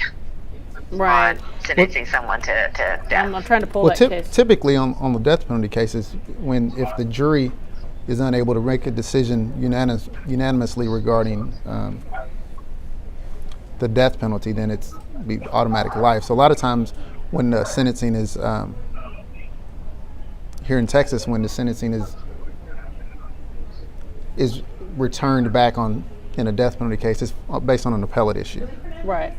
Yeah. Okay. So what they're pointing out is a Maricopa County case. It was Jody Arias. So obviously that would be under the state laws of Arizona, and they couldn't reach a verdict on whether or not she should get the death penalty or life in prison. So the looks like the judge.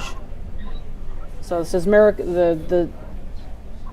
so they couldn't reach a consensus. But again, these are a death penalty case. It's like Rebecca pointed out, the case that she recalled from Corpus Christi was a death penalty case. It's just still, folks, it's really rare for, especially, I mean, this is a manslaughter situation.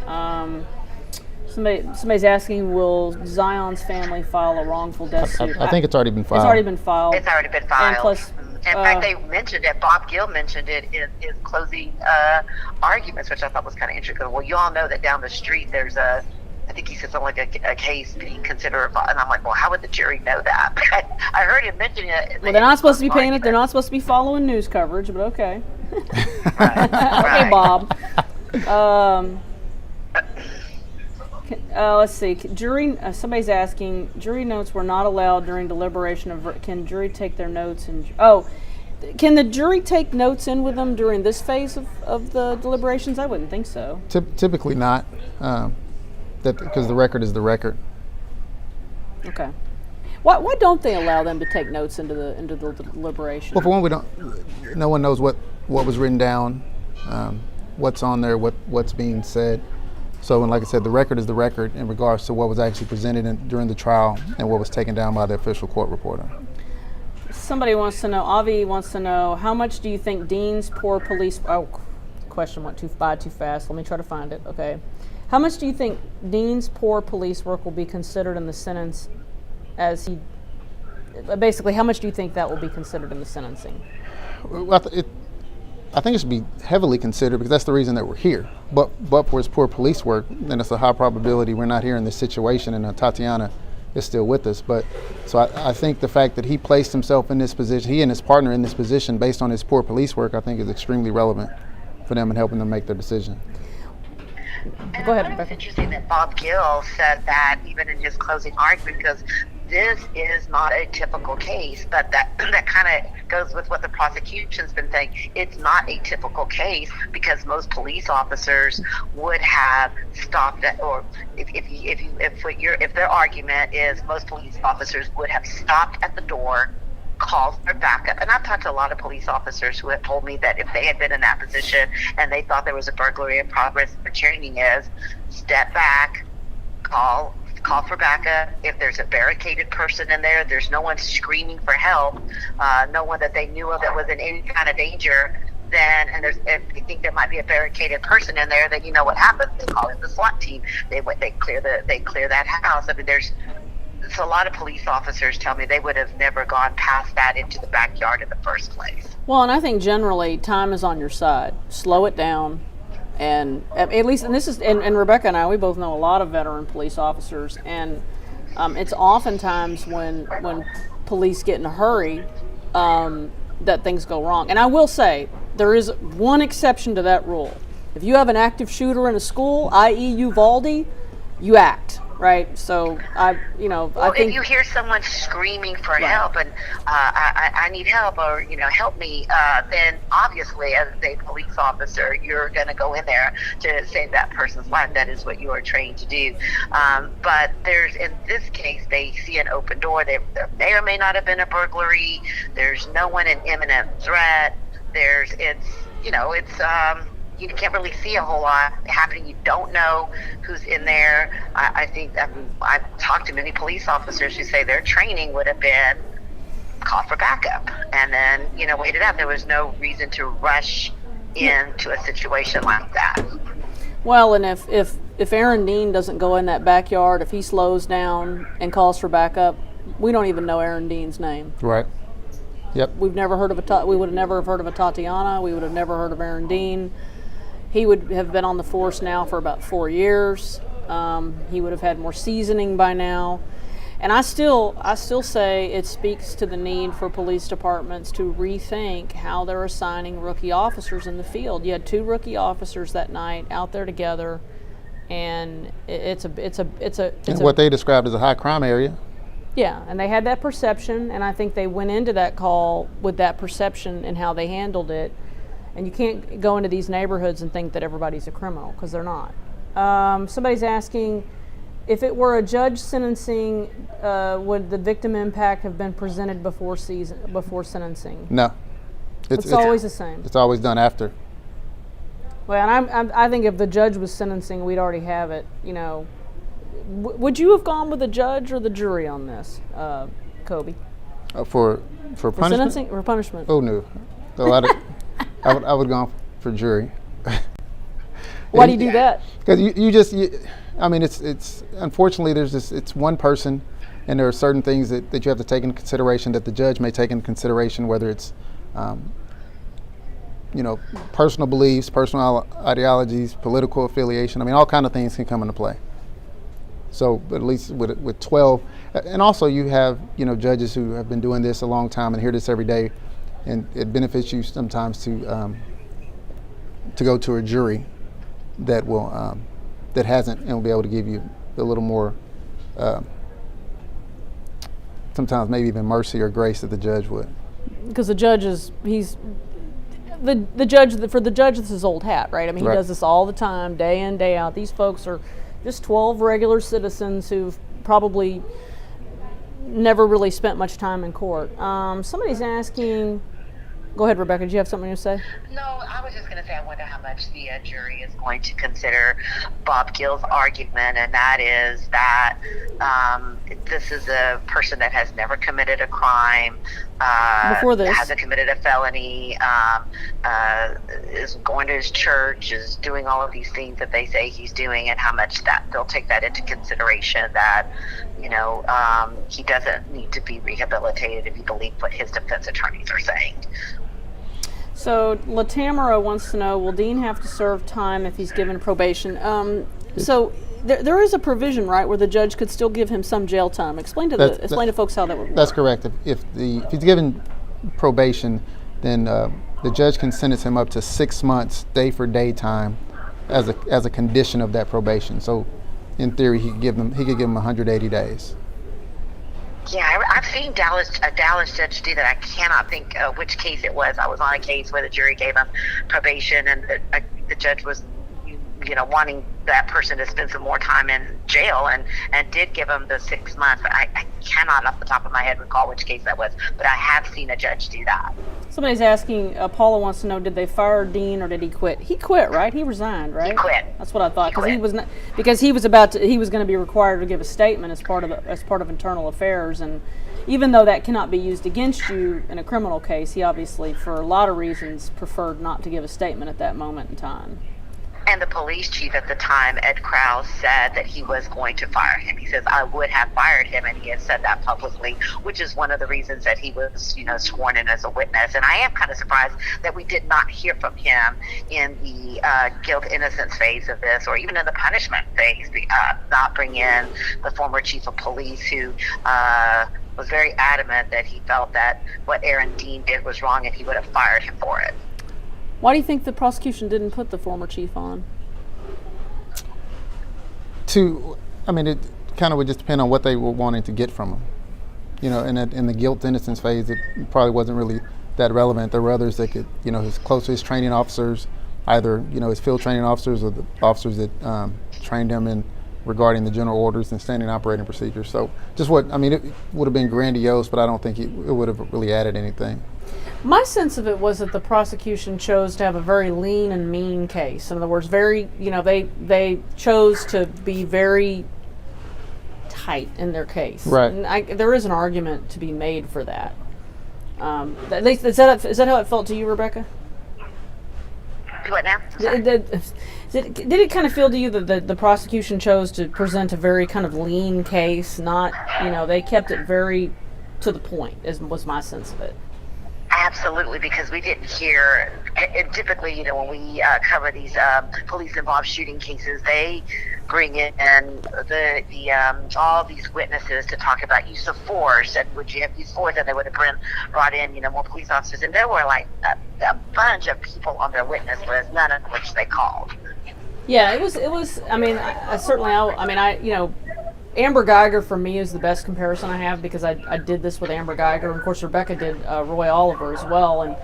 And in the Geiger case, there was a whole lot more witnesses, just a whole lot more witnesses, and of course there was a lot of interesting things in that case, that some more, just things in that case that were not present in this case. Somebody's asking about the makeup of the jury. Sheila wants to know, Rebecca, walk through the makeup of this jury.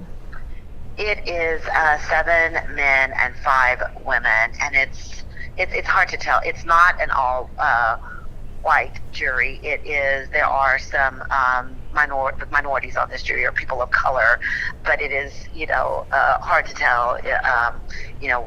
If they're Latinos, some people. One of the jurors looks like they are maybe have some Indian descent. It's just hard. It's hard to tell the makeup, but I can tell you that there's 7 men and 5 women. But it is a predominantly white jury. So Cassandra wants to know, how long is the deliberation? Well, they've been out about just at an hour, I would say, and they can deliberate as long as they feel like it.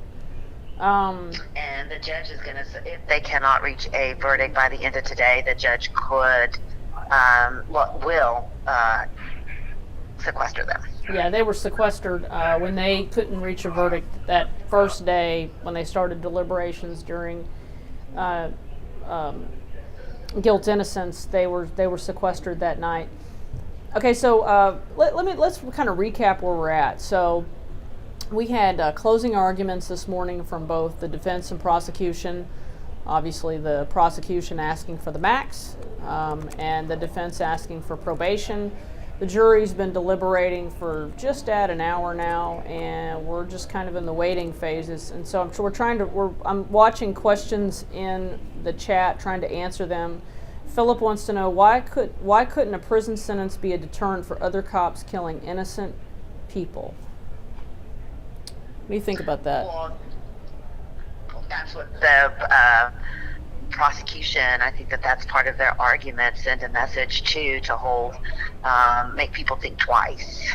And I think somebody testified that way. And I can't remember who it was now. It's been a long 3 weeks, because remember, I was here all through, the jury selection. But I think that is the message they want to send, is think twice before you pull the trigger. Somebody asked, why should police continue to respond to open structures and burglary calls if this is the possible end result? I mean, I guess that's getting into the idea that, police are, some police are feeling that, they're being unfairly prosecuted for, in these sorts of situations, sort of Monday morning quarterbacking, sure, that kind of thing. And maybe it goes back to the training and the methodology in regards to how they respond. I still stand firmly on the fact that if he would have announced himself as Fort Worth Police Department at any of those times, either by way of the front door, a phone call, or certainly when he says he saw her in the window, then we may not be here. Well, and for me, I think it's pretty interesting and telling that he didn't say gun after he fires the shot, and that when he finds the weapon, he says, looks like we have a weapon here. Not, there's the weapon I saw in the window. Right. I don't know. And I might get corrected on this, but I believe... Oh, they'll correct you, I promise you. I've talked to a couple of police officers who say that DPD is trained. If you see a gun, you say gun. You yell gun. I'm pretty sure that is part of their training. So, and I would suspect that Fort Worth PD is trained that way. But again, we didn't hear from any of the Fort Worth Police Department's training experts, which honestly, I would have liked to heard from the prosecution. What are you supposed to do in that situation? Yell gun, or what? I would have liked to have heard from an actual trainer with Fort Worth PD. Well, Somebody wants to know the age range of the jury. Rebecca, you've seen them. Do you have any sense of their ages? They all, to me, seem just more middle-aged and maybe a couple of older jurors. Somebody wants to know if there are Indians or Native Americans on the jury. I don't know. I mean, I know I there's. think it's Indian from India, Indian descent. Yeah, not Native American descent. I should clarify that. At least that is what I believe, but I could be wrong. We have a lot of people with mixed culture, and so I don't know. Let's see. All right, folks. And I will say we did ask the judge for the makeup for what they put on their jury forms. We did ask if we could have those so we would know the exact makeup of the jury, and that's just not something that he was willing to provide to us. So we did ask. Somebody wants to know what's the min to the max that he could get. 2 to 20, and there is a possibility of probation just because of the vagaries of. While we're doing this, Kobe, just explain to folks why probation's a possibility, and it wouldn't have been a possibility if he'd been convicted of murder. Correct. Yeah, just by nature of the legislature, if you're convicted of murder, there's no longer any probation. With manslaughter, if he is sentenced anywhere from 10 years or less, and they recommend to the judge that sentence be probated, then he would receive probation. But the penalty range is anywhere from a minimum 2 to 20 years in the Texas Department of Corrections. Well, and that's also because he's never been convicted, right? If you'd been a convicted felon, you wouldn't be allowed probation. That's correct. Rebecca, one of the interesting things that somebody sent me over the weekend, I'll put it back in the chat. This Gray versus State, which was an appellate decision back in 2009 that dealt with lesser includeds. In this case, the prosecution. In the Dean case, prosecution asked for manslaughter as a lesser included, and obviously the defense did not want that as a lesser included.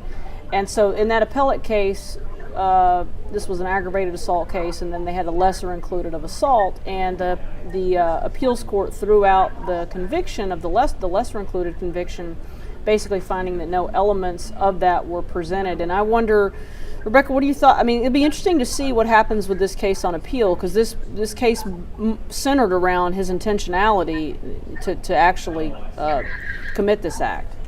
Yeah, I wondered about that too, and I also wondered if the defense isn't setting up an appeal because of the change of venue, because they definitely wanted to get on the record this morning on the fact that they felt like they had threats to the family and threats in this courtroom.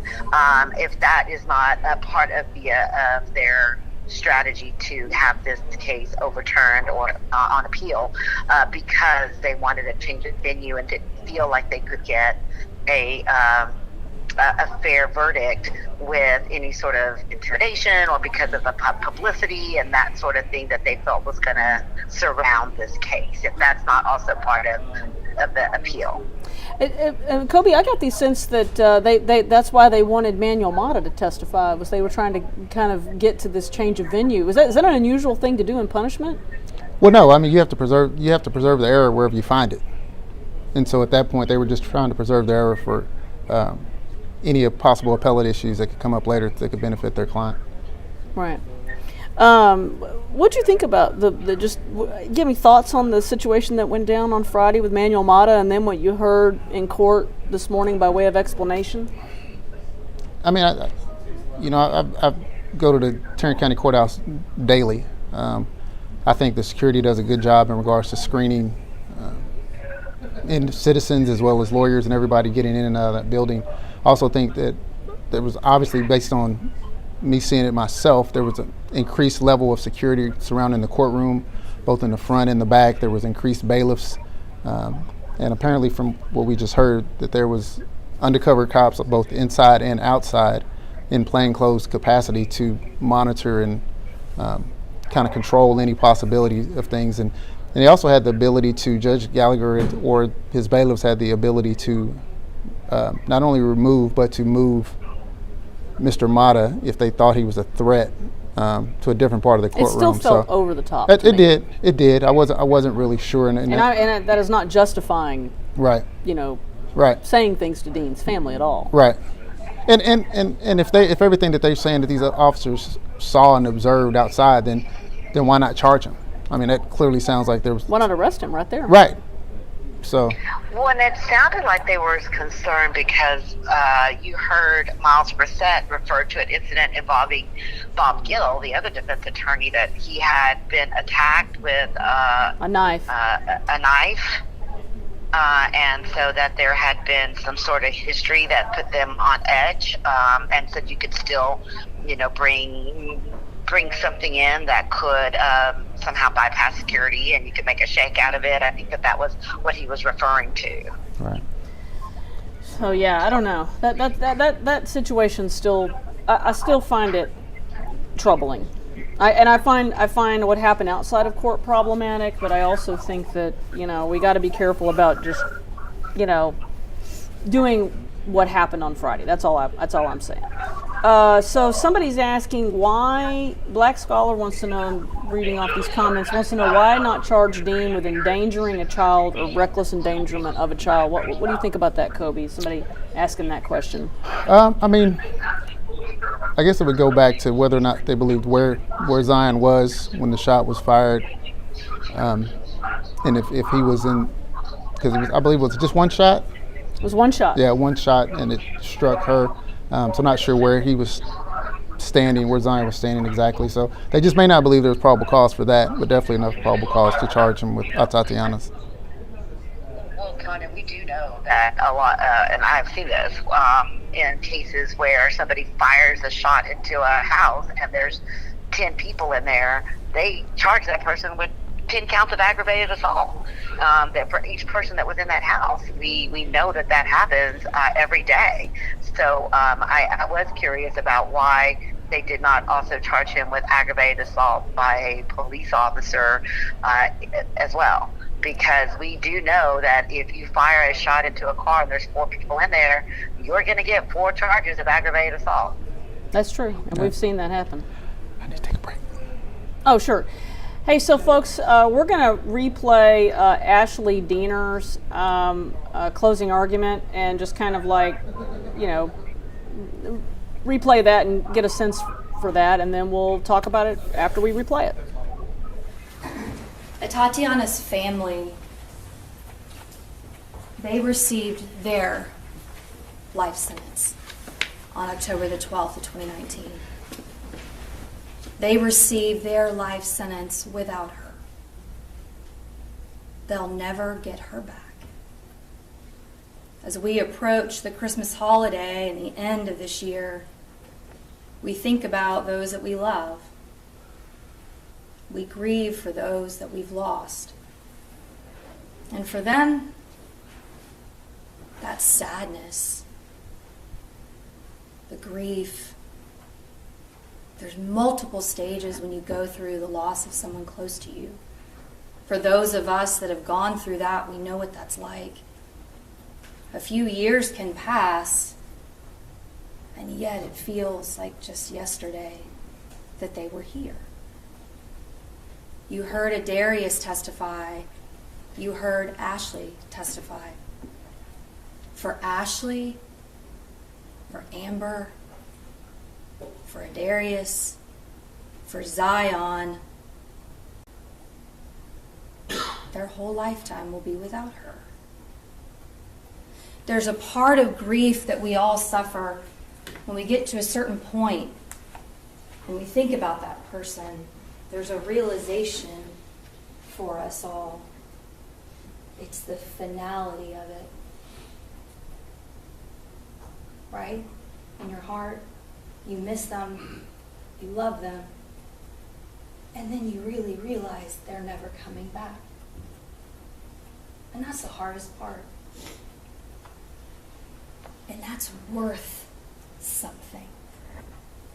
And in this case, it is worth something. Her life is worth so much more than a probation sentence. So much more. This family, her memory, her legacy, this community deserves more. In punishment, We brought you multiple witnesses, and those were witnesses we were not able to bring you in the guilt innocence portion. You heard from Dr. Kyle Clayton, the forensic psychologist, and this is an expert that both sides call. He testifies and works for the defense, he testifies and works for the state. Whoever calls him, he does good work, and he testifies to whatever he finds. He was hired by the Fort Worth Police Department, as he's been with many other agencies, to do a pre-employment psychological evaluation. Narcissistic, grandiosity, has grandiose tendencies, domineering, over-controlling, forceful, dominant personality traits, uncritical of himself, denies flaws, minimizes behavior, little tolerance for disagreement, can be aggressive, has an unrealistic view of himself, someone that thinks that he can fly all of us in a commercial airline despite never having an hour of training. Someone that when you're asked to rank yourself, 9 out of 10. Not suitable for a position as a police officer. Psychologically speaking, he is not suitable because these tendencies that are well formed, ingrained, a thread throughout his entire personality, these are unchanged traits that put himself and others at risk. It is like a roadmap back in 2017 to how we ended up here and how we lost Atatiana back in October of 2019. These things don't change. And how do you know that even in the 3 years between the time that that was done and today? Because last week, the defendant testified. I think they did a pretty good job out there. You shot a woman in her own home. You disregarded every single standard operating procedural, general order, and just pure, reasonable human.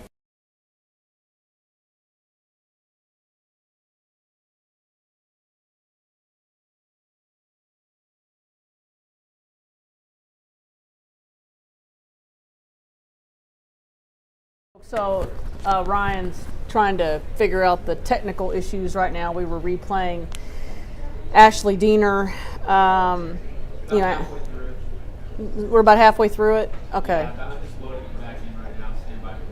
You know, and she's just, you know, Ashley Diener is talking about, you know, that Atatiana Jefferson's family got a life sentence on October 12th of 2019, and she says they will never get her back. And then she starts talking about, you know, this psychologist who found that, Dr. Clayton, who found that Aaron Dean had grandiose tendencies, that he was, you know, that he denies flaws, an unrealistic view of himself, rates himself, I guess, according to that psychologist, he rated himself a 9 out of 10. That's a pretty high rating to give yourself, Kobe. Mm-hmm. Very I high. would not rate myself that high. But that's not surprising. You know, like hearing that from the doctor and then seeing him after he testified, like that's not surprising that he would rate himself that high. Oh, you're going to continue it? Okay. All right. Reasonable human instinct. And a 28-year-old woman died, and you give yourself a fine job. You give yourself a B. This is not somebody that thinks he has done anything wrong. When the defense counsel gets up here, they're going to talk about the witnesses that they called. And those witnesses are not witnesses that you could hear from until now, till punishment. You heard from us, Dr. Clayton. You heard from us, Adarius Carr. You heard from us, Liz Turner. And why is Liz Turner important? Because we wanted to show you everything that we knew about him. And it's important to know, going all the way back to college, that's the way that he treats people. He's entitled, he's arrogant, he's aggressive. And that was 20 years ago, and she was talking to you from a place going right back there. She remembers that. She got emotional. It was hard for her. Because that's who he is. Give you 7 minutes, Ms. Duke. Thank you. So when he gets up here, when the defense counsel gets up here and talks to you about why you should give him probation, because that's what they're going to do. They're going to get up here in a minute and they're going to ask you for a very low sentence or probation. They're going to ask you for mercy.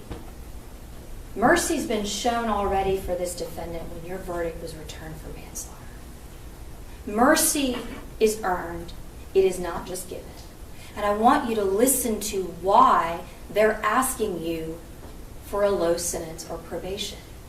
Because his family got up here and said he was a good guy? Every case that I prosecute, there's a family member that gets up there and says they're a good guy. It's part of the deal.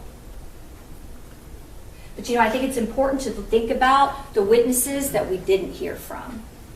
Just as much as the ones that we did, right? Family members.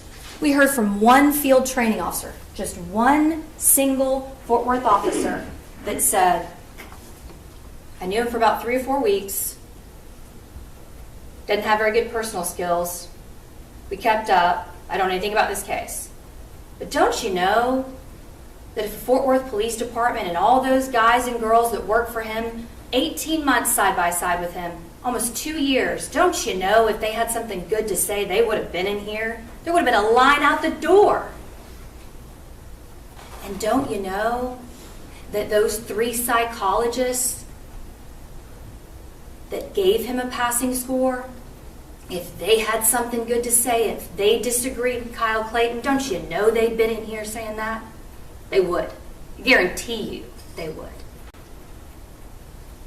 But instead, we have a family, which they're good people. This is not their fault. This is not their fault. But valuing them or him over her is a tragedy. It is not right. It is not just.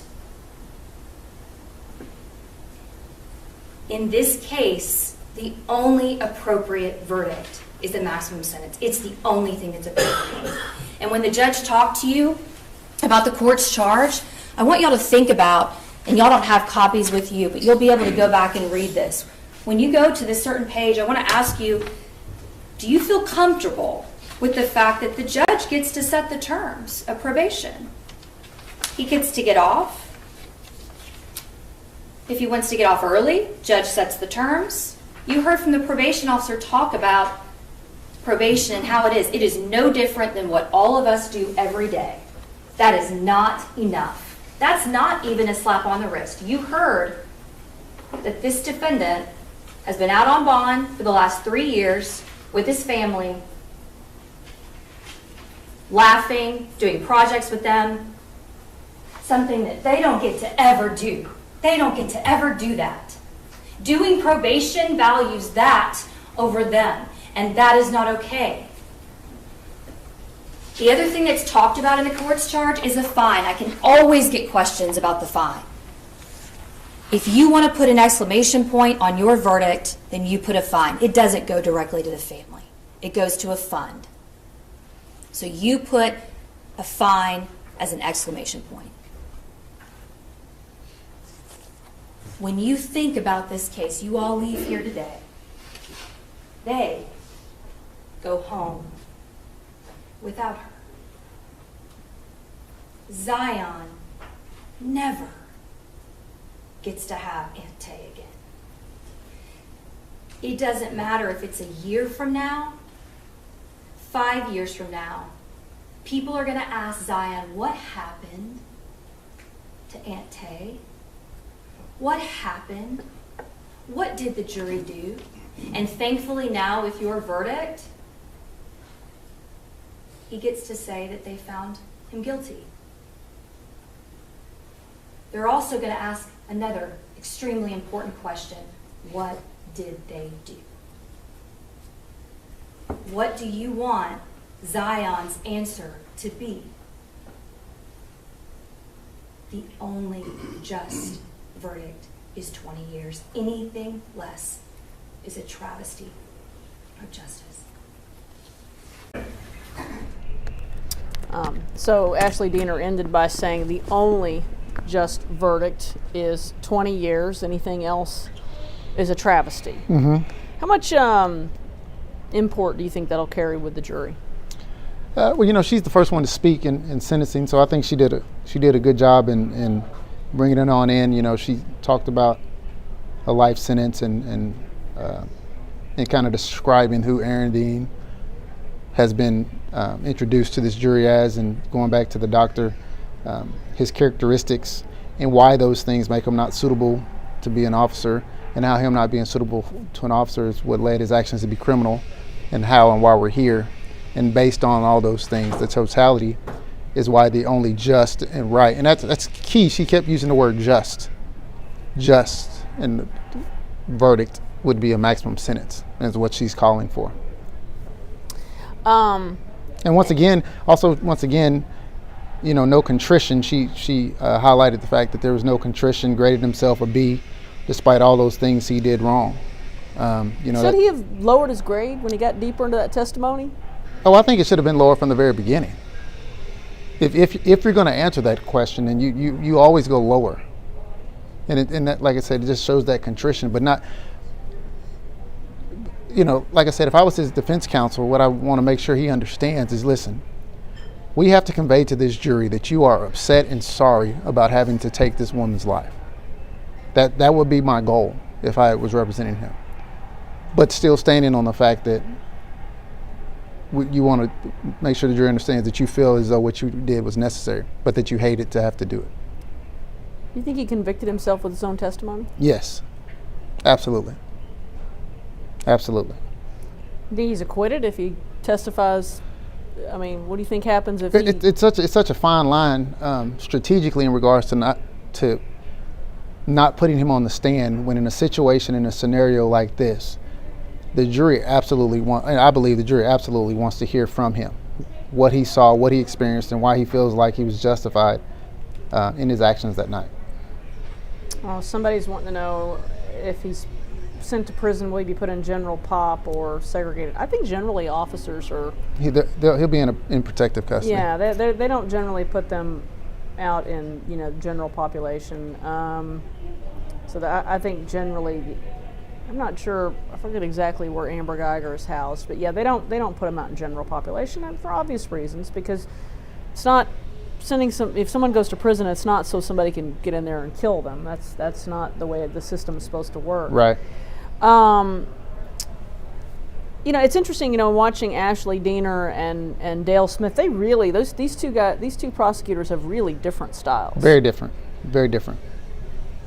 And you think that's effective? Is it an effective? I do. I think having a little bit of both can benefit. The prosecution in a case like this, kind of the same way on a defense side, having someone that's a little bit different than, stylistically than yourself can also, benefit you. It gives the jury kind of the best of both worlds. Do they try a lot of cases together? Ashley and Dale? Honestly, I'm not sure. I know they try a lot of cases individually. I'm not really sure if this may be their first trial together. I'm not sure. You go into Judge Gallagher's court quite a bit? I do. And how would you describe him as a judge? I've tried several cases in there. He's always given me and my clients a good, fair trial. It's been nothing this high profile, but I like him personally and professionally. I've never had a problem with Judge Gallagher. Were you surprised at how his demeanor during that incident on Friday when Mata gets arrested? I did. It seemed like it escalated very quickly. I think it spoke to things that were going on outside the court. Right. It appeared to like. I think some things were, like you were saying, I think some things were already going on that we weren't privy to, because he had made a mention to the state has already provided me this, and so I'm assuming there had been probably some conversations had in chambers, and so by the time we got to that point, he was about to make his decision. I think my sense of it was he had lost his patience. Right. Because earlier in the day you had, the mayor and the council member who had been given hearing dates for contempt of court. So I think he was his patience for somebody questioning his authority was pretty much gone. Right, right. Oh, somebody's bringing up the. Are you familiar with the case where Judge No, Gallagher? I see what they're asking, but I don't have the particulars on it enough to speak on it. I pulled it up on Friday. It was a case where this defendant, I forget what he was on trial for, was Judge Gallagher had him stunned multiple times, and it ended up being overturned on appeal because the guy was so afraid of being stunned again that he wouldn't come back to court for the rest of the trial or during sentencing, and so the appeals court had an issue with Judge Gallagher's. The use of it? Yeah. I got you. Shelley Belly is asking, what do you think of Dean's statement that he would have done it again? I mean, as defense counsel, he has to make that statement in this situation and circumstance. I mean, he's being tried for this offense, so I think he could make some different choices, but at that point, he has to stand on the fact that he felt like what he did was justified. Christopher's pointing out that Judge Gallagher was reprimanded by the Judicial Commission for that incident. I think I do recall that.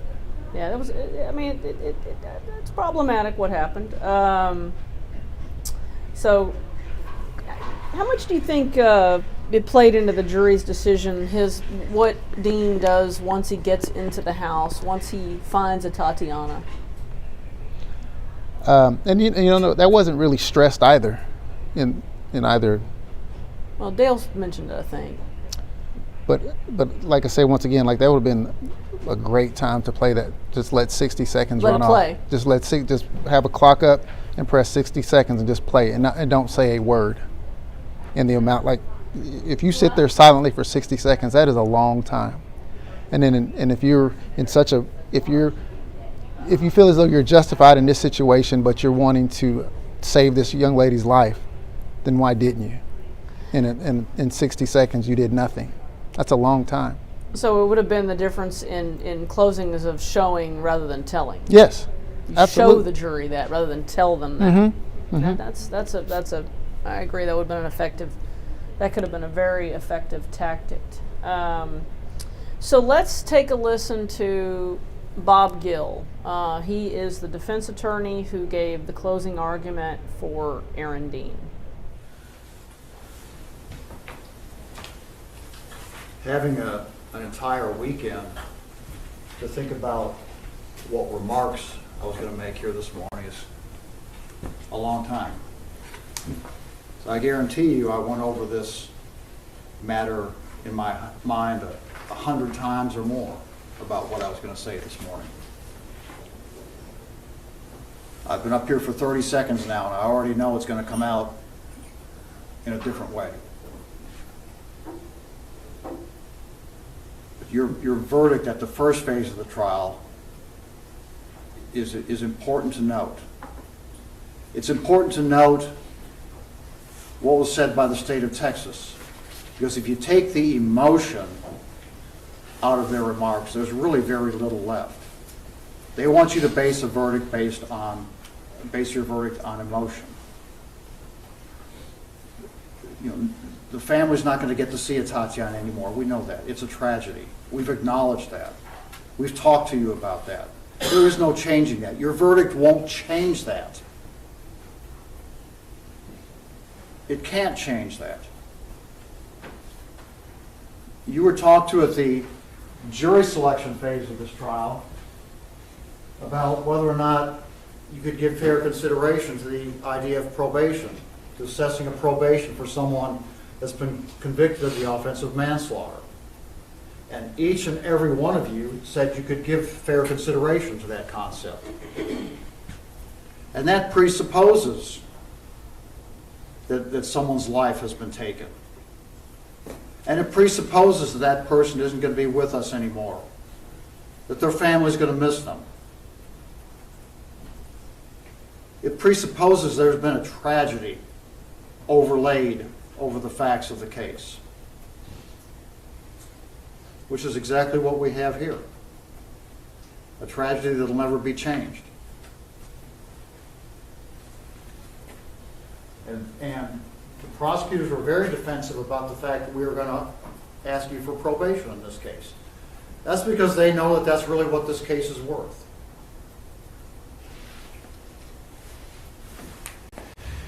But they want you to do something else. So, look at your verdict at the first phase of the trial. You found that Aaron did not act intentionally. You found that he did not act knowingly. You found that he did not intend for there to be a death resulting from his actions. Your verdict said you felt he acted recklessly, which is a much lower culpable state of mind than intentional or knowing. You know from the facts of the case that this case was not premeditated. There was no malice involved. There was no forethought involved. Remember the state stressing to you during closing arguments how fast this matter happened? That is a very important fact for you to consider in your deliberations at this phase of the trial. How quickly that decision had to be made. Aaron Dean is literally being judged for a second of his life today.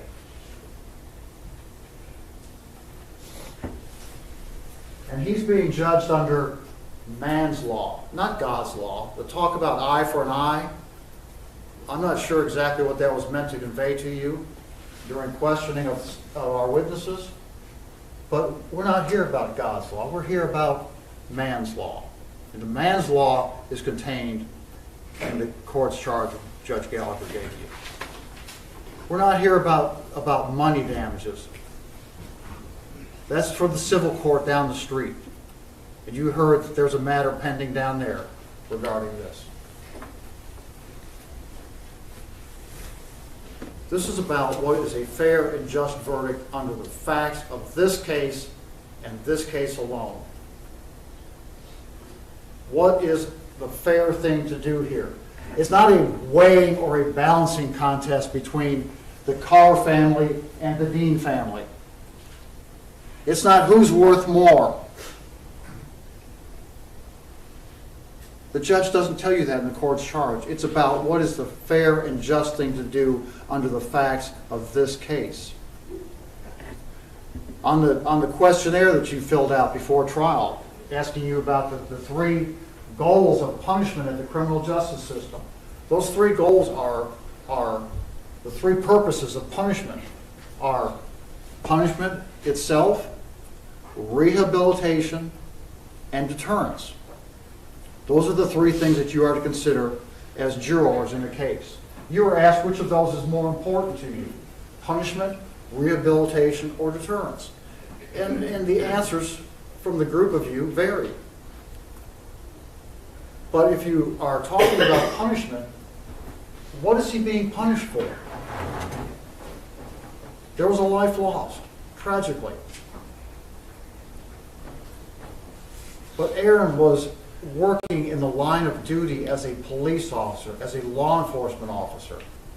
He didn't take it upon himself to go hunt someone down that had wronged him before,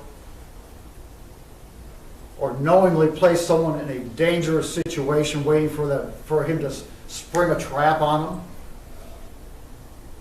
He was trained by the Fort Worth Police Department. He was hired by the Fort Worth Police Department. He was assigned by the Fort Worth Police Department. He was dispatched out there that night in the line of duty. And his testimony to you was that he was protecting himself and his partner. So what are we going to punish him for? Yes, there was a life taken. That's true. But look at how these things happen. Look at the chain of events that set it all up. What is he culpable for? He didn't plan this thing. He didn't set out that night. He didn't get up that morning and go down to the police, go down to the headquarters and get his assignment with anything like this in mind.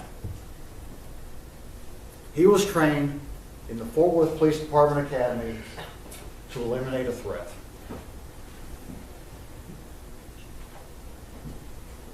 So keep that in mind, please.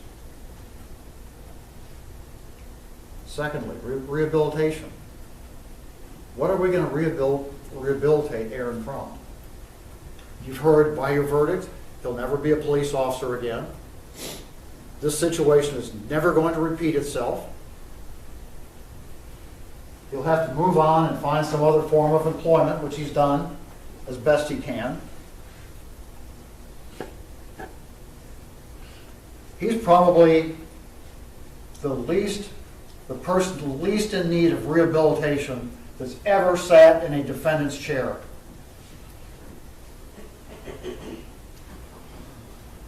Because he's a God-fearing, law-abiding citizen of our county. Yeah, Dr. Clayton came in here and said he was narcissistic, and you saw all those things placed on the board. Dr. Clayton had a very isolated opinion about Aaron Dean. 3 other psychologists disagreed with him. He was hired by the Fort Worth Police Department.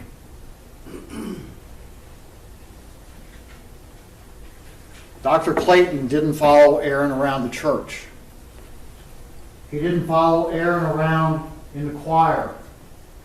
He didn't follow Aaron around in engineering school while he was getting his physics degree. Dr. Clayton said he could fly a commercial airliner. At least that's how I took it. Which tells you the subjectivity of the discipline of psychology. Dr. Clayton had a very isolated opinion of Aaron Dean. Look at the opinion of the people that know him best. Of course his family's going to testify. That's who he spends most of his time around. He's a family man. He's very involved with his family. Is that wrong?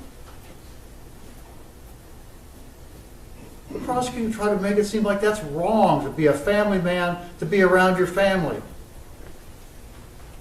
to be in church with your family.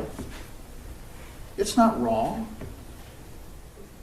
That's not a bad trait that Aaron has. That's a good trait.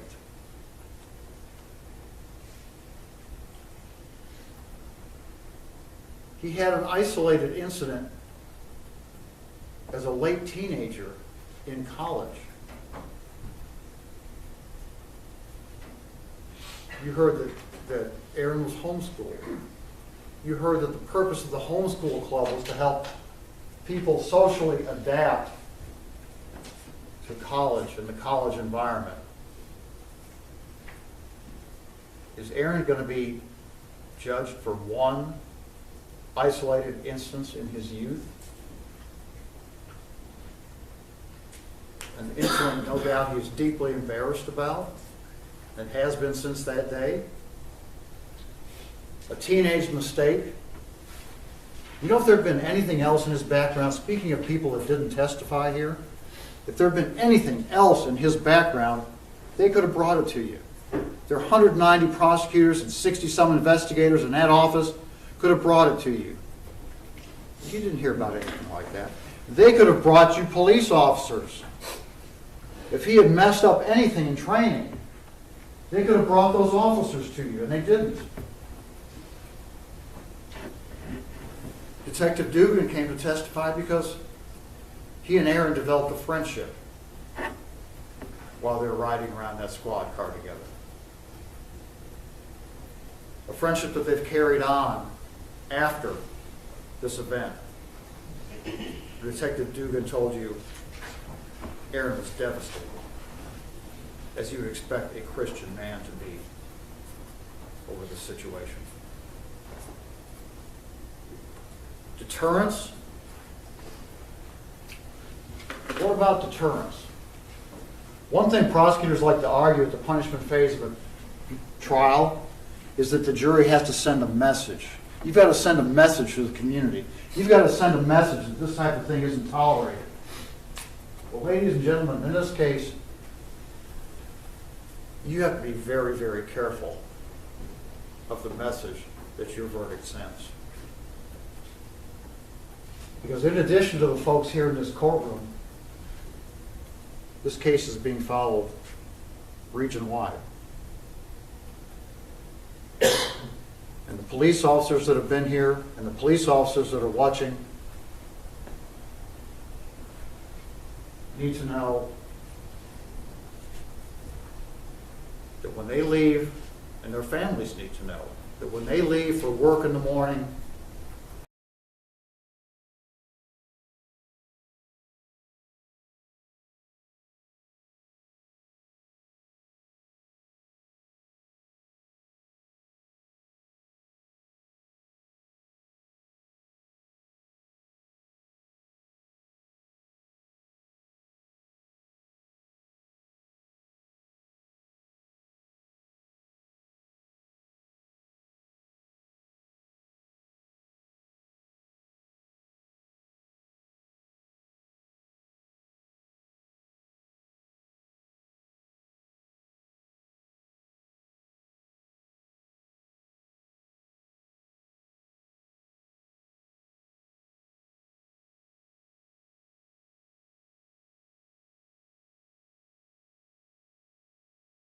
that when they leave for work in the morning,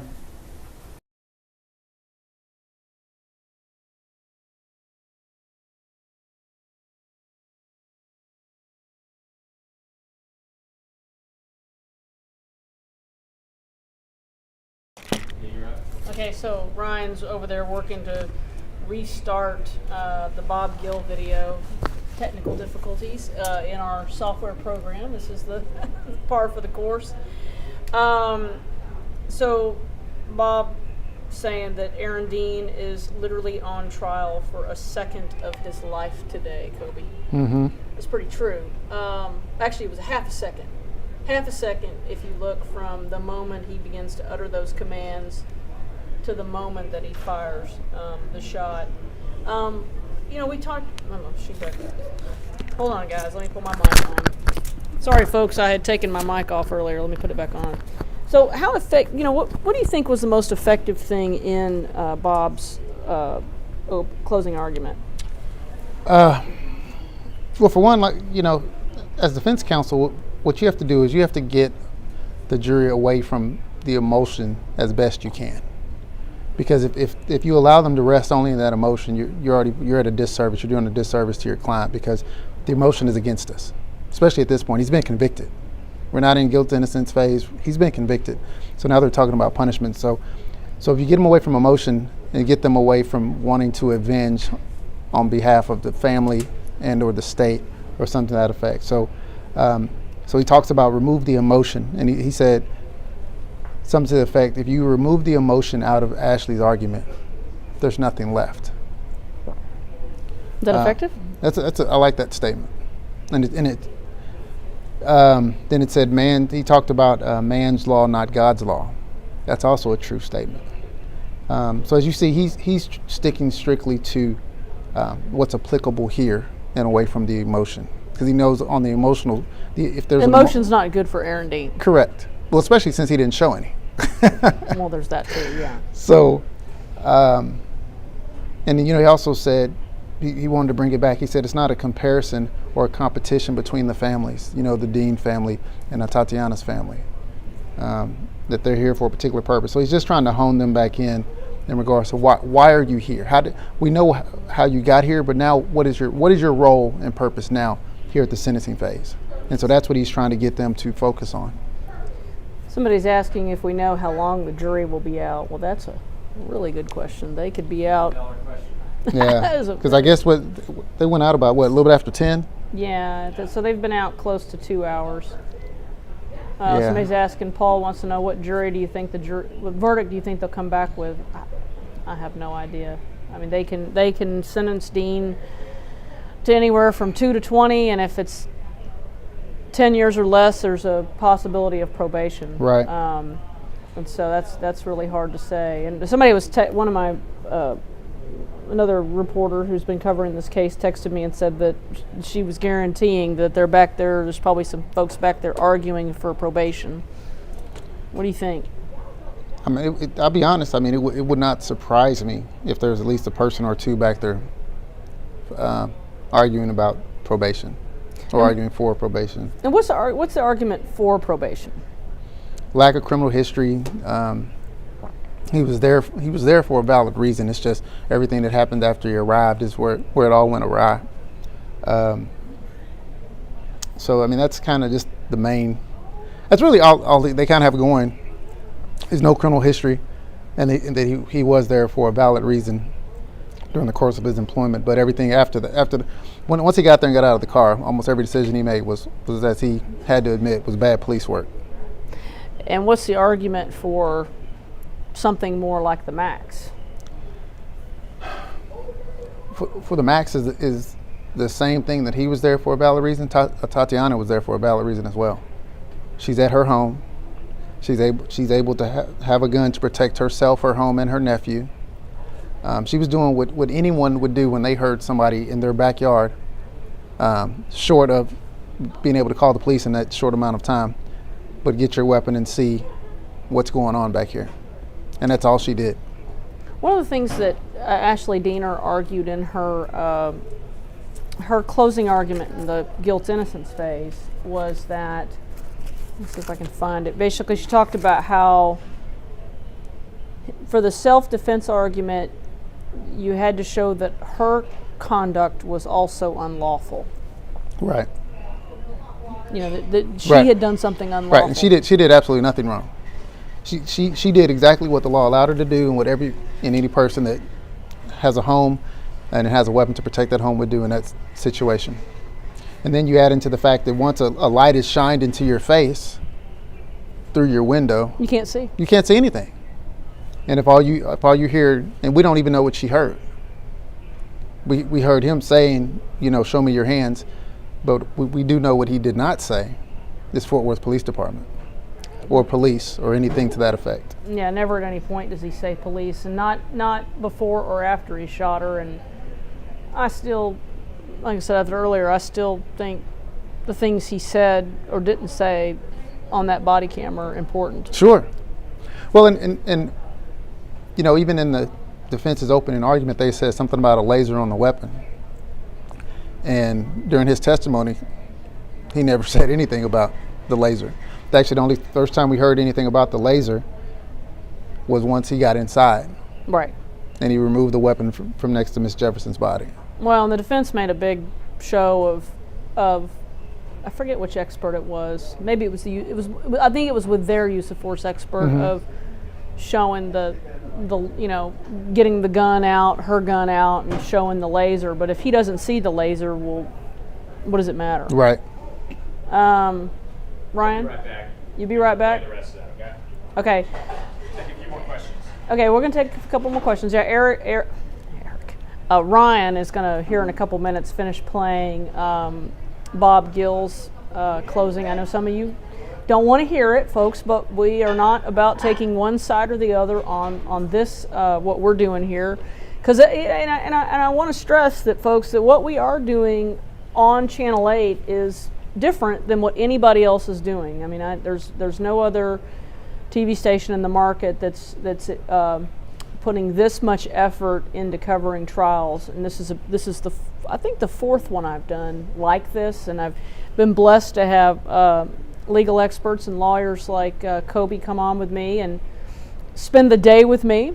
The biggest thing they get is lunch. We do give them lunch, and so I think, but I think it's really helpful to understand, why things are happening, and then most people that you actually come back, so it's kind of fun. We have a good time. Yeah. No, it's good and it's fun. To just taking a step out of my daily grind and to actually have an opportunity to watch some other lawyers do some trial work, both the state and the prosecution, and to answer questions and discuss this kind of stuff. You feel like it is a learning experience? Oh, absolutely. Absolutely. It's always something to learn and garnish from observing and watching other lawyers. Well, and Kobe probably has one of the few cases that I've ever seen result in an actual hung jury. He was one of the defense attorneys for Billy Shamirmir, and in Billy's first trial, we had a hung jury. Yeah. Now, he got subsequently convicted a couple times. Well, as I said earlier, the retrial never benefits the defense. So it's because they hone their arguments and they get better at it. that's right. Somebody wants to know, why wasn't he charged with negligent homicide? Well, and maybe the question is this: is that he was charged with murder because that's what was applicable. Like, that was the proper charge for him to be processed and charged and arraigned on. Now, if they're asking why wasn't a lesser included, because it wasn't negligent at all. Like there's no negligence in it. Even during the case in chief of the state, he got that it was intentional or knowingly that he fired that weapon, and you can make an argument that it was reckless in regards to striking her, but it wouldn't meet the culpable mental state for negligence. Okay. You ready? Last 7 minutes of his closing. All right, so we're going to play the last 7 minutes of Bob Gill, then we'll chit-chat a little bit more, and then we'll play Dale Smith. You must walk a very fine line between what you believe Aaron Dean did and what other police officers in the same or similar circumstance might do. Because this exact situation, is an extremely isolated event. It's a one-of-a-kind fact scenario. And your message needs to be tailored. If there is a message, it needs to be tailored to this event. Because the policing, the training, the methods involved, those are out of Aaron's control. You heard Judge Gallagher's in charge of the probations in this court. Judge Gallagher's in charge of the terms and conditions. And you can trust Judge Gallagher to make sure that this matter is followed up on. And make sure that he knows everything that there is to know about what's going on with this probation. And Judge Gallagher can tailor the terms and conditions. He could take and put Aaron in jail for the weekend on the anniversary of this event, so that Aaron never forgets, which he won't anyway. Judge Gallagher could order Aaron to sit down with administration from the Fort Worth Police Department, any other regional police training academies, and help them develop training curriculums so this situation never repeats itself. Aaron Dean can be an asset to law enforcement.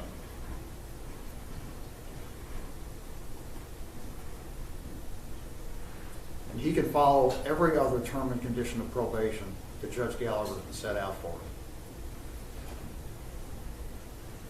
Punishment, rehabilitation, and deterrence do not include the term revenge.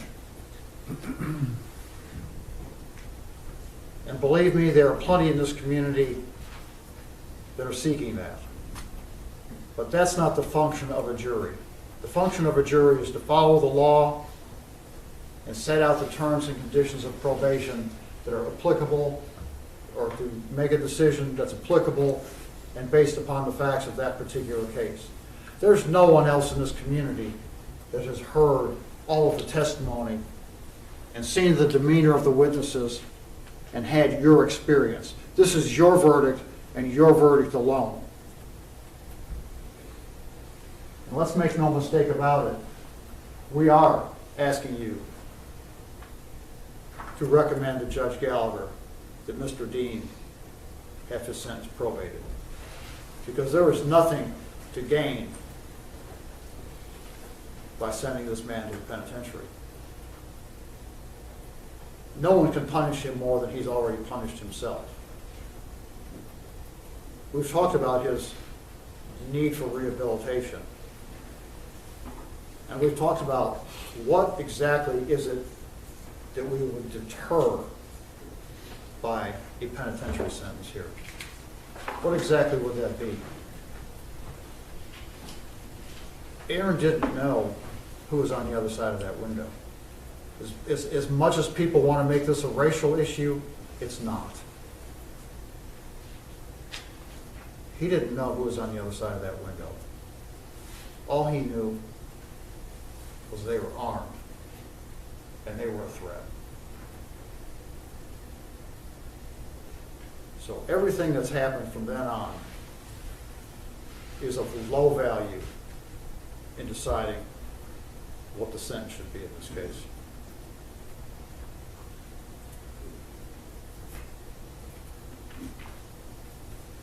We had to file, the law requires that a motion, an application for probation be filed pre-trial, as the judge tells you in the jury charge.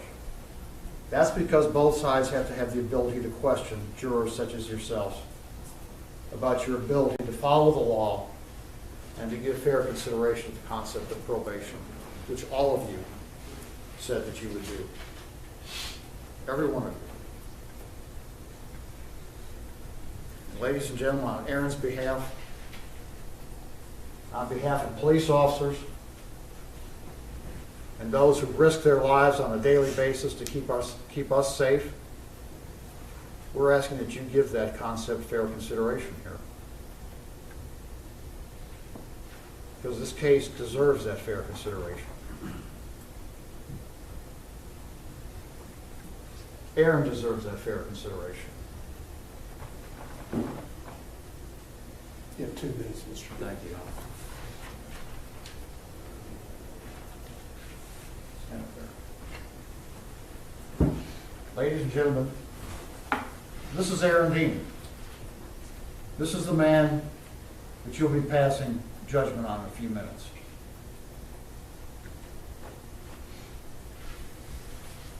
You heard from family and friends, members of the community that know Aaron the best. He's a good man. He's a very good man. He's a very good man who finds himself in a very tough situation. And we're asking that you take into consideration all of those good qualities that you heard about. Because this man possesses all of those. Those people got up here. Those people got up here, and everything they said was heartfelt. Because they know him best.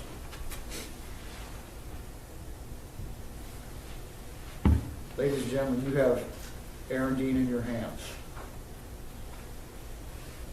And like the prosecutor asked you to do, I hope you remember my remarks when you go back into the jury room. Because like at the first phase of the trial, the prosecutors get to close here. They get the last say. I don't know why, but that's what the law allows. So I'm asking when you go into the jury room and start your deliberations, that you recall the things that I've said here this morning. And you take all of those into consideration. And you arrive at a just and fair verdict. Thank you very much. Well, if YouTube jury was issuing sentences, Aaron Dean would get 20 years. That's without a doubt. There's no doubt about it. I mean, there's a few people in here who might get probation, but if they were in charge, it would be 20 years for sure.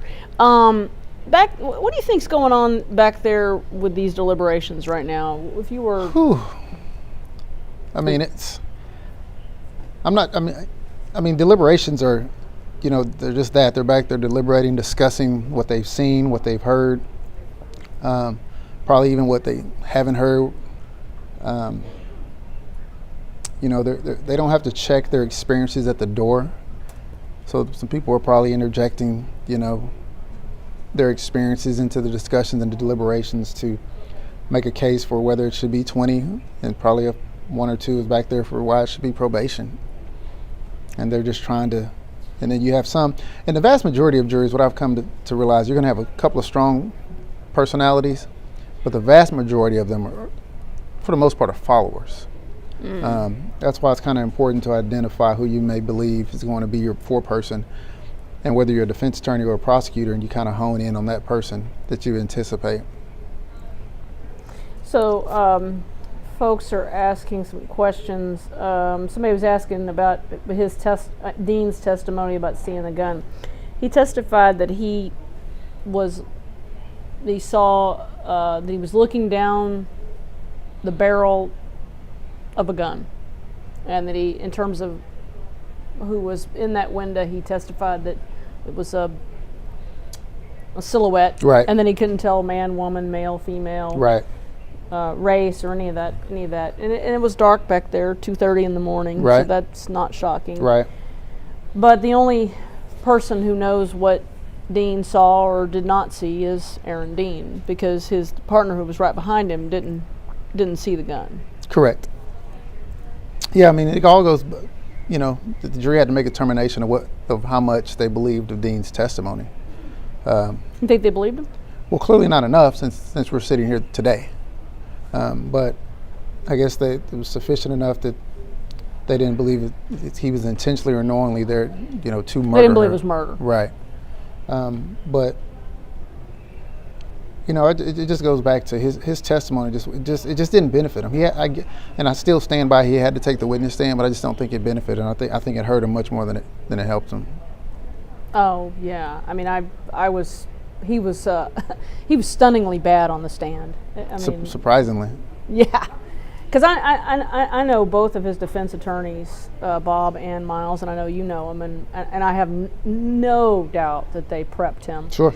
How effective do you think it was when Bob Gill asked Dean to stand up and says, "This is Aaron Dean," that kind of thing? Well, especially when you're dealing with a murder case, one thing that you always want to do if you get to the point of punishment, and even sometimes in the guilt-innocence phase, is to humanize your client.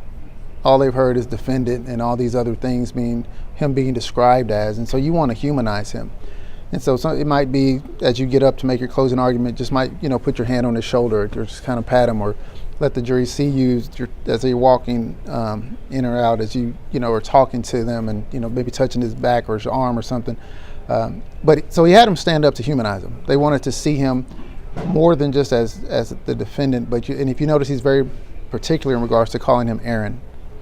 He said, "This is Aaron." He said, "This Aaron's a good man." And he said, he's trying to humanize him to the jury so that that it's more, and it's kind of a very fine line in regards to, because there's also, the law allows for justice to be about the defendant as well. People talk about justice, but justice is applicable to the defendant in cases like this as well. So that's all that he was trying to do. So he gets him to stand up, puts his hand on his back, talks about him a little bit while he's standing there, just to humanize him a little bit. I don't really know how effective it is. His personality or his demeanor just doesn't seem very personable. Well, his trainer, who's his friend, testified that he is not the most personable individual in the world. Right. Yeah. So somebody was asking about us covering the January 4th contempt of court hearings. I have no doubt we'll cover them. I don't know if cameras will be allowed. I doubt I would be back with a live stream of it, like with an expert, but I don't know. I guess theoretically possible. None of those decisions have been made at this point. Right now we're just trying to get through today, and we're all kind of leading up into Christmas also, so we have all that going on. So I don't know. But I do know we will cover it in terms of whether there'll be cameras or allowed, and because so far the judge, whenever Chris Nettles and Maddie, the mayor, Maddie Parker, wasn't there, they cut the cameras. And again, live streaming of court proceedings and trials is a privilege, not a right. And each individual judge has the right to allow cameras or not allow cameras. Right. And that's just the way the rules are. In your experience, generally, how have you felt about having cameras in the trials you've covered? You've been the defense attorney on? It's, the thing is there's a lot that goes on outside the presence of both the jury as well as the general public that are in the courtroom, and regarding, conversations between the state and the defense and the judge, and just a lot of moving parts. And so you just have to be, in situations like this, you have to be cognizant that there are cameras, there are mics everywhere. So it just makes it a little bit more difficult, but I've enjoyed being on there. It just forces you to, just always be on and be ready. So. Well, and I think also court coverage like this of trials, I think generally benefits the public in getting a better understanding of how things work. And that's why I like doing this, what we're doing here, because as things are happening in the court, we're trying to kind of walk you through what's happening and why it's happening and that sort of thing. Right. And so somebody was asking about this January 4th thing. So this hearing, the judge has set a hearing on January 4th for people who are facing contempt of court. Right, for violating. One of them is the current mayor. One of them is a current sitting council member. And we haven't heard yet whether or not some other folks who were under the gag order and who broke the gag order will be facing contempt hearings. My guess is he's going to have a day of contempt, if I had to bet. Yes. I suspect he's just going to take care of it all in one day. I would agree. And because he's made it pretty clear that he is not, that he's tired of people violating his orders. And again, I think that's part of why you saw a little bit of what happened with Manuel Mata, was he was just, he was not happy. And what Miles Brissett was describing about the threats that have been made to the defense team, we've been hearing about that there had been death threats made. And folks, that's just not appropriate. We have to, they have a job to do. Everybody has a right to a defense. You defended Billy Shamirmir, who has been convicted of killing elderly women, and we don't have to like Billy Shamirmir to think that he deserved the robust defense. Right. Well, I think the difference is there's a difference between, and this is the same thing I share with my jurors, there's a difference between innocence and not guilty. Someone being innocent is different than them being not guilty. Not guilty means the state was unable to prove the case beyond all reasonable doubt. And as a defense counsel, I'm charged with making sure that the jury is able to take that and that oath seriously and apply it to the elements that are applicable in each case, and make sure that they do not have a reasonable doubt. And if they do have a reasonable doubt, then we take it from there in regards to either it being a mistrial, or hopefully then if one sees it, then they all see it, and then it's not guilty. And in that situation and scenario, that's just simply how the system is set up to work. That it's not about guilt or innocence, it's about what can be proved in court. Well, and that reasonable doubt always rests with the prosecution, and clearly this jury felt that the prosecution had gotten over the hump of reasonable doubt with the manslaughter. Right. So, Dee is asking if they made a decision. No, folks. The jury's now been deliberating a little over 2 hours. I'm betting that they'll take a break for lunch, or they may work through lunch. It's their decision. I know last week they ordered pizza and they worked through lunch, so it wouldn't surprise me if we see something similar to that. So, but actually, we've ordered food and it will be here soon. So Kobe and I are going to take a break, and when we come back, and say around 1 o'clock ish, don't hold me to an exact time, and we're going to play Dale Smith, and then we'll chat about Dale Smith, and then I think after that, Ryan, have you been able to flip Ryan's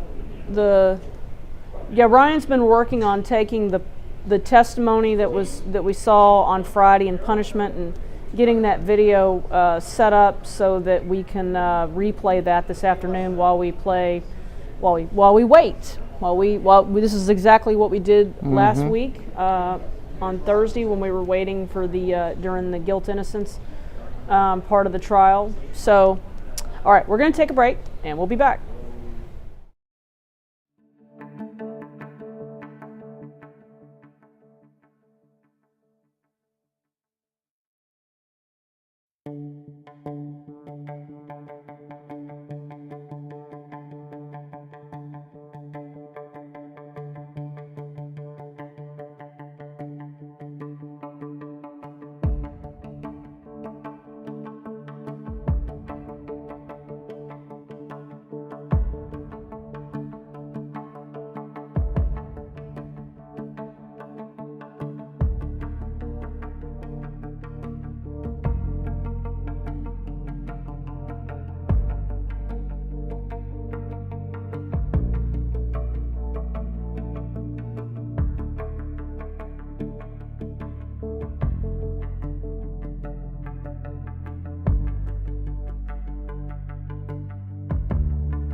All right, I'm Tanya Iser, an investigative reporter here at Channel 8, joined again by Kobe Warren. We just got back from eating a nice lunch here at the office.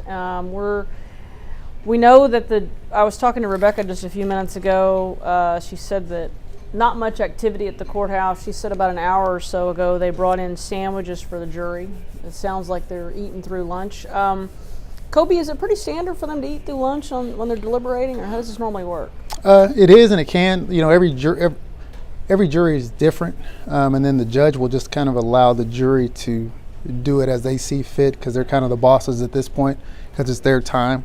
So I've seen jurors where they'll want to take a break. Depending sometimes if there's a smoker on the jury or something like that, then they may take intermittent breaks. But if not, if they want to keep pushing through, then they will. At this point, as long as we've been at it, just think they've been at it just as long, but out of their daily routine and lives, and so they're about ready to get back. But I feel as though they're taking their time and doing their due diligence. Well, they deliberated about 13 hours for guilt innocence. We're now at about 3 hours for punishment. Right. Is there any rhyme or reason to the length of time versus deliberation and guilt innocence and deliberation and punishment?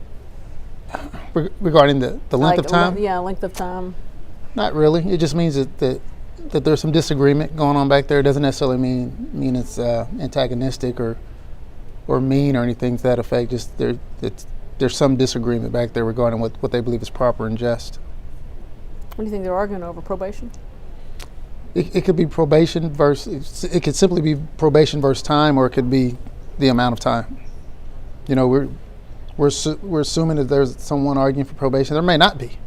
There may be somebody at 20 and somebody's at 10, and they're just trying to dwindle it down. So, but at this amount of time, I believe I probably believe at some point there was at least one arguing for probation, I would say.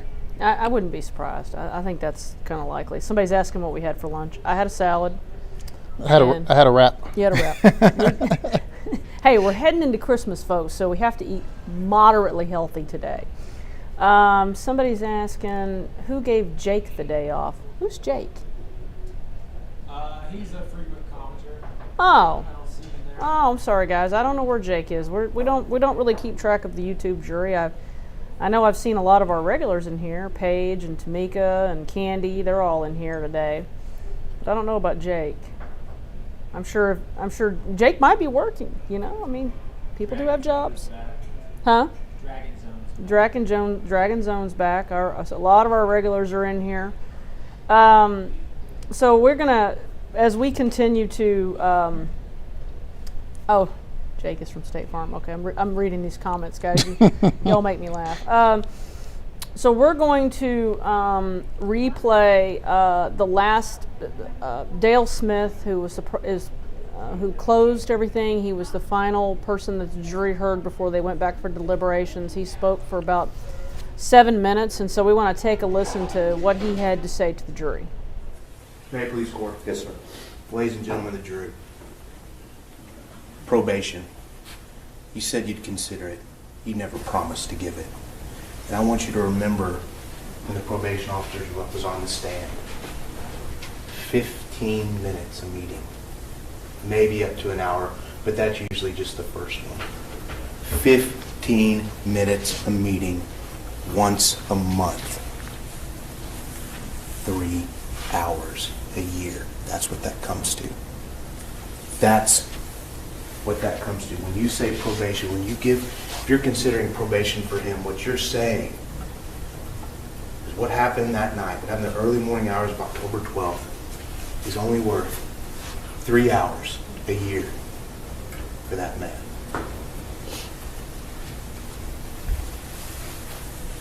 Probation's not appropriate, and you know it.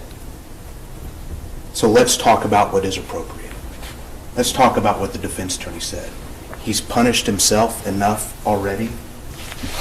You can consider what he told you from this witness stand. When he took the stand a week ago today, that morning, did that seem like a man who had punished himself? Or a man that had given himself an excuse for his conduct? And the defense attorney told you this is an isolated incident. You know why it's an isolated incident?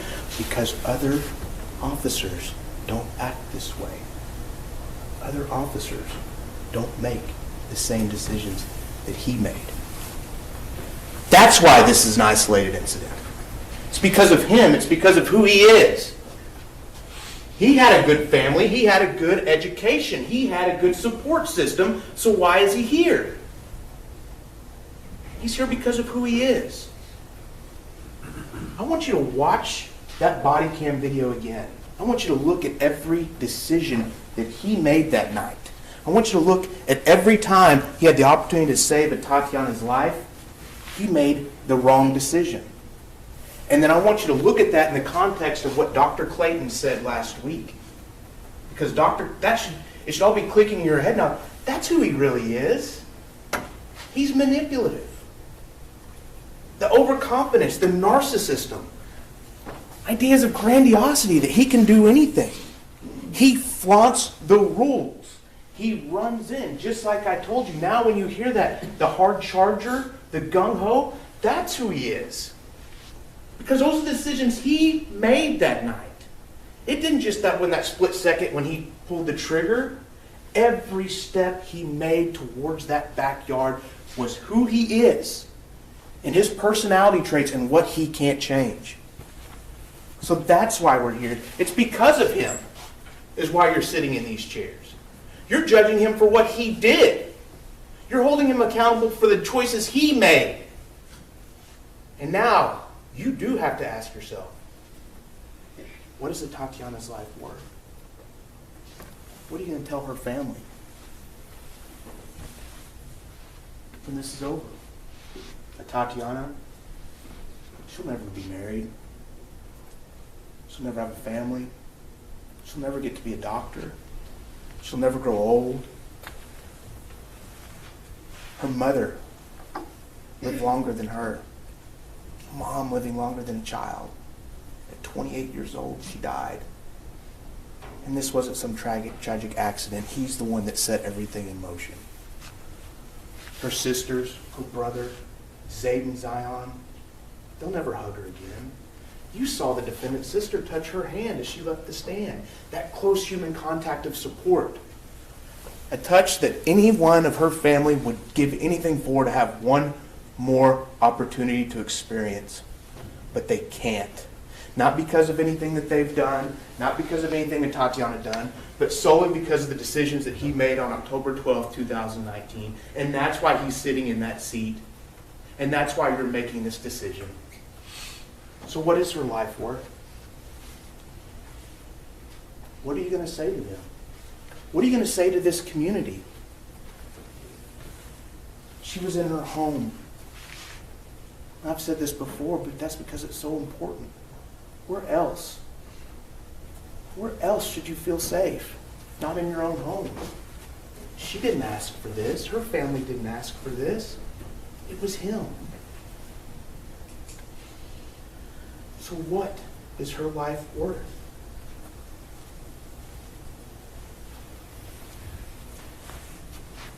We've talked about who the defendant really is. We've talked about Dr. Clayton. And we've talked about Atatiana. This person, the defense, all they want to talk about is the defendant. This is the person that lost her life. This is the family that lost a loved one. This is two nephews who lost an aunt. Two sisters who lost a sister, and a brother who lost a sister. And a mother who buried a daughter. A woman who went to college. She wanted to be a doctor. She wanted to contribute to society. And we've all of us, you included, have been robbed by the defendant taking her from us. Is that okay? Is that worth 15 minutes a month? 3 hours a year? Is that really what you're going to tell this family? That that's what this is worth? 15 minutes a month? It's not. And you know it's not appropriate. The defense attorney said a tragedy that will never be changed. He had so many opportunities to make other decisions so that we wouldn't be here.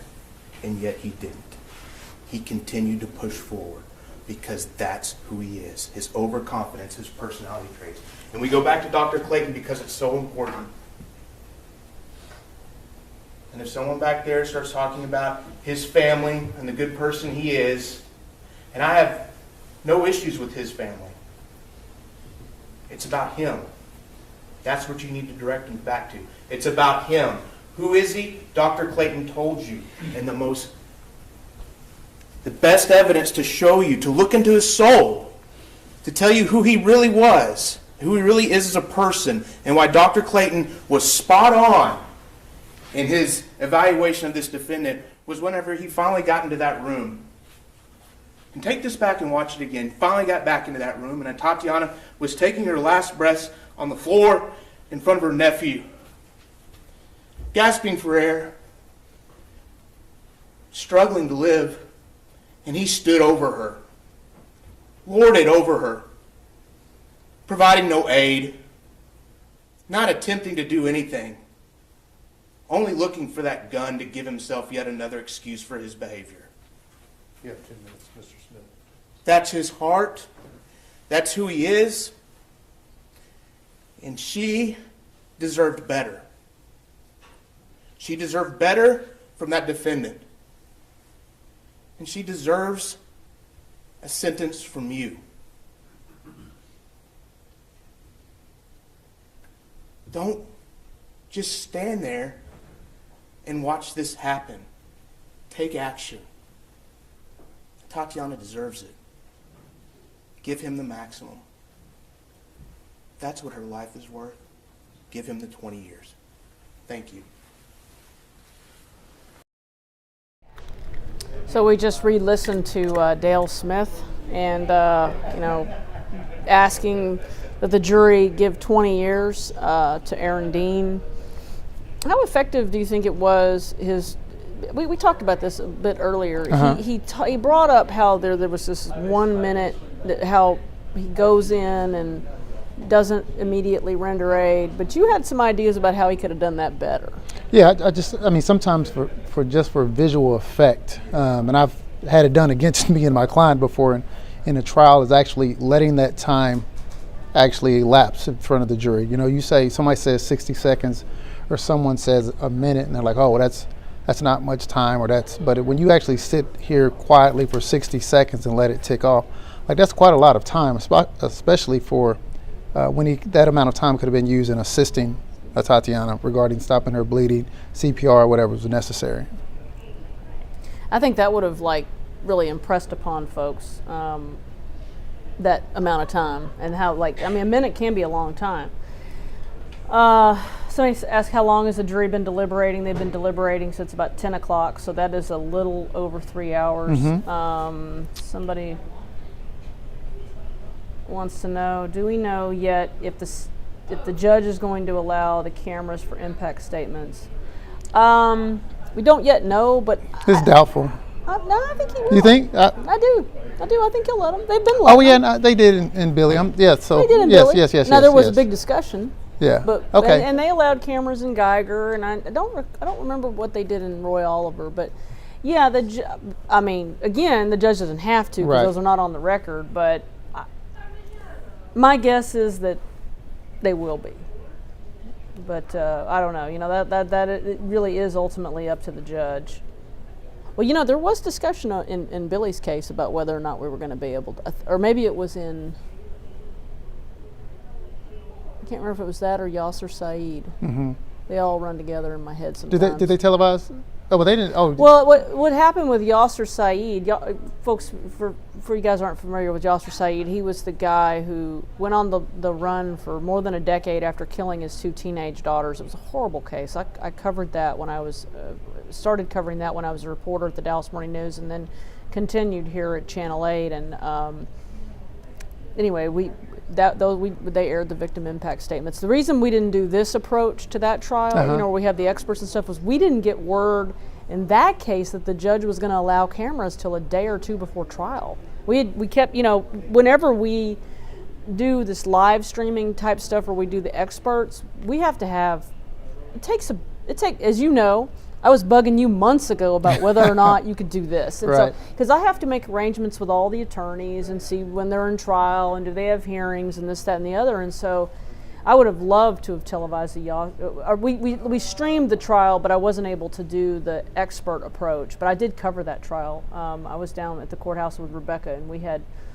her and I had covered that case going back many years, and so we had a lot of personal feelings about Yasser Saeed, and none of them particularly good. Yeah, that was a bad case. That was a terrible case. Few cases have made me as angry as that case did. As a mother, I was just appalled and angry at what that man did to his daughters. Because I have no doubt that if he had not killed them, those two girls would be successful doctors, married with children today, and it's just horrible what happened. Tamika wants to know, are they still deliberating? Yep, they're still deliberating, folks. We're a little over 3 hours right now. Somebody's asking why were two inexperienced officers were paired together in a high crime area. Dean and his partner graduated together, and now he was the officer in charge. Hey, look, Avi, I agree. I mean, what do you think about this issue of inexperienced officers, especially if they've gone to an academy together, they would also be probably closer. What do you think about the issue of just inexperienced officers being put in higher crime areas and not being with more veteran officers? Well, as we see, it puts the general public at greater risk because with that inexperience, especially in situations where it's much more in higher crime areas, you're much more likely for incidents to occur, whether it's robbery, assaults, things of that nature, or things to that effect, that will require more direct and immediate police interaction. And that immediate police interaction requires experience to be able to assess quickly and to respond appropriately. And as we see here, that didn't occur. No, I agree. I just think, experience, slowing it down, makes a huge difference. Tiffany is asking what my education is that prepared me for doing this. Well, I mean, my degree is in journalism, but I've spent 25 years as a police reporter. Going back, I was a newspaper reporter for 17 years. Pretty much all of it, I covered police, and so I think it's given me a pretty deep knowledge of the criminal justice system. And I know lots of attorneys, lots of lawyers, and I'm not shy, as Kobe knows, about calling and asking a question. Like last week, we initially thought when Dean was initially found guilty of manslaughter, we initially thought he couldn't get probation, and I was quickly corrected via text by a bunch of attorneys would be an understatement, because we were very quickly corrected by a number of people. In fact, you and I spoke that day because I was trying to understand. Because we don't see this very often. Right. I mean, normally when somebody gets convicted of manslaughter, they're already a convicted felon, so it's not even on the table. So why can he get probation in this case? Well, one, because he's not a convicted felon, so let's start there. And then two, just because of the nature of the offense. And mind you, he has to be sentenced to 10 years or less in order for probation to even be applicable. So if he's sentenced to 10 years in a day, then he has to serve, that time or that half time with an aggravated offense like this. But it goes back to the legislature. They made the determination that they thought the range of punishment in this case should be from 2 to 20, and with the possibility of of probation if sentenced to 10 years or less. Do you think that, we were talking a little bit earlier about this issue of manslaughter versus manslaughter, murder versus manslaughter, and whether or not this will hold up on appeal. Do you think the legislature needs to take a look at these issues, especially when it involves police officers? Absolutely. Absolutely. What do they need to do? I mean, there almost needs to be some particular language in there regarding, specifically regarding the actions and the particular ways that police officers are, like just scenes that come up in a situation like this. It's not very clear, as we can see and as we've experienced over the last week or so, and actually even before now. Because the law's not really built for this. It's not. This is really built for. This is almost civilian law, is what we're talking about. So we need something that really deals more with a law enforcement officer. Correct. Carrying out the course of their duties. Okay, so somebody's asking, can the defense argue to prevent the cameras? Yes. They could. Yes. They could. Yes. And we've not seen that, but they could. I mean, obviously, the defense in this case has made a strenuous and long-running objection in terms of they wanted to change a venue. Well, and so, actually in Shamirmir, we actually did argue for no cameras. And a lot of it goes into, you don't Didn't win that one. We did not. We lost it. But it's also, the most important thing is, we don't want the jury to believe that it's of the cases of such a nature that it affects their deliberations and their verdict. So if they think it's high profile, or they think that the public would like them to have a particular verdict, then we think that's undue influence, and so we argue against it. So. And we obviously are on the opposite side of this equation. We like cameras. Sure. Yep. But I could see why, as a defense attorney, you would generally prefer there not be cameras in the courtroom. Right. And sometimes, they also, jurors are hesitant to serve when there are cameras and higher publicity of a charge in a case. So Paul is asking, are there any updates? Well, all I know is the jury got lunch about an hour or so ago. They've been going now we're closing in on 3.5 hours that they've been deliberating. And obviously, if they're still deliberating, there is some discussion of some sort going on back there. Who knows exactly what? Somebody's saying the laws are set up to protect cops, question mark. I just think what you're saying, though, Kobe, is the law wasn't really designed for this. Correct. That's the issue. Now, a lot of the application of the laws up to this far could be argued that it's set up to protect officers for sure. Now there's certain legislation, obviously qualified immunity, and things of that effect are set up in a way to benefit the officers. But this murder, this manslaughter, it just wasn't designed to take into account these kind of particular situations when you're dealing with an officer on duty. All right, Renee is pointing out that in most cities the rookies end up on the midnight shift and officers with more experience go to the day shift. That's absolutely true. I know that. I've covered policing for a long time, and absolutely, although I have known officers that like working deep nights, more veteran officers, but but I think that's a problem. Just because it's always been that way doesn't mean it's a good thing. I think we need to have balance in terms of experience levels, because I really do believe if Aaron Dean is paired up with a officer with somewhere between 5 to 10 years, this call goes down differently. Sure, absolutely. And Atatiana's still alive. I just, in my heart of hearts, I firmly believe that, because with experience comes seasoning and just better judgment and decision making. And so that's my opinion, folks. You can disagree, you can agree or disagree with it, but that is definitely my opinion. Let's see, I'm looking here to see if David Ward is asking, can the feds charge him? I don't really see a federal civil rights. I guess they could look into it and investigate it, whether or not there was a civil rights violation regarding that, but it may be pretty difficult. TNG 2112 is asking, can the judge overturn the verdict? He cannot. Either way. Why not? The verdict or the sentence? What are they speaking of? I'm assuming they're talking about the sentence. They can talk about both. Well, the verdict, no. It's in the jury makes that determination and decision, and the same thing goes with the sentence. The only way that the judge could overturn it would have any say in it is if it was outside the range of punishment. Yeah. So, in other words, if they came back and said 25 years, correct. And that's obviously outside the range. Now, once he's convicted and sentenced, then obviously this defense counsel will appeal the verdict, and so the appellate court, if they determine there's some sort of error that justifies it being returned or reversed or certain parts of it, then that's a different situation.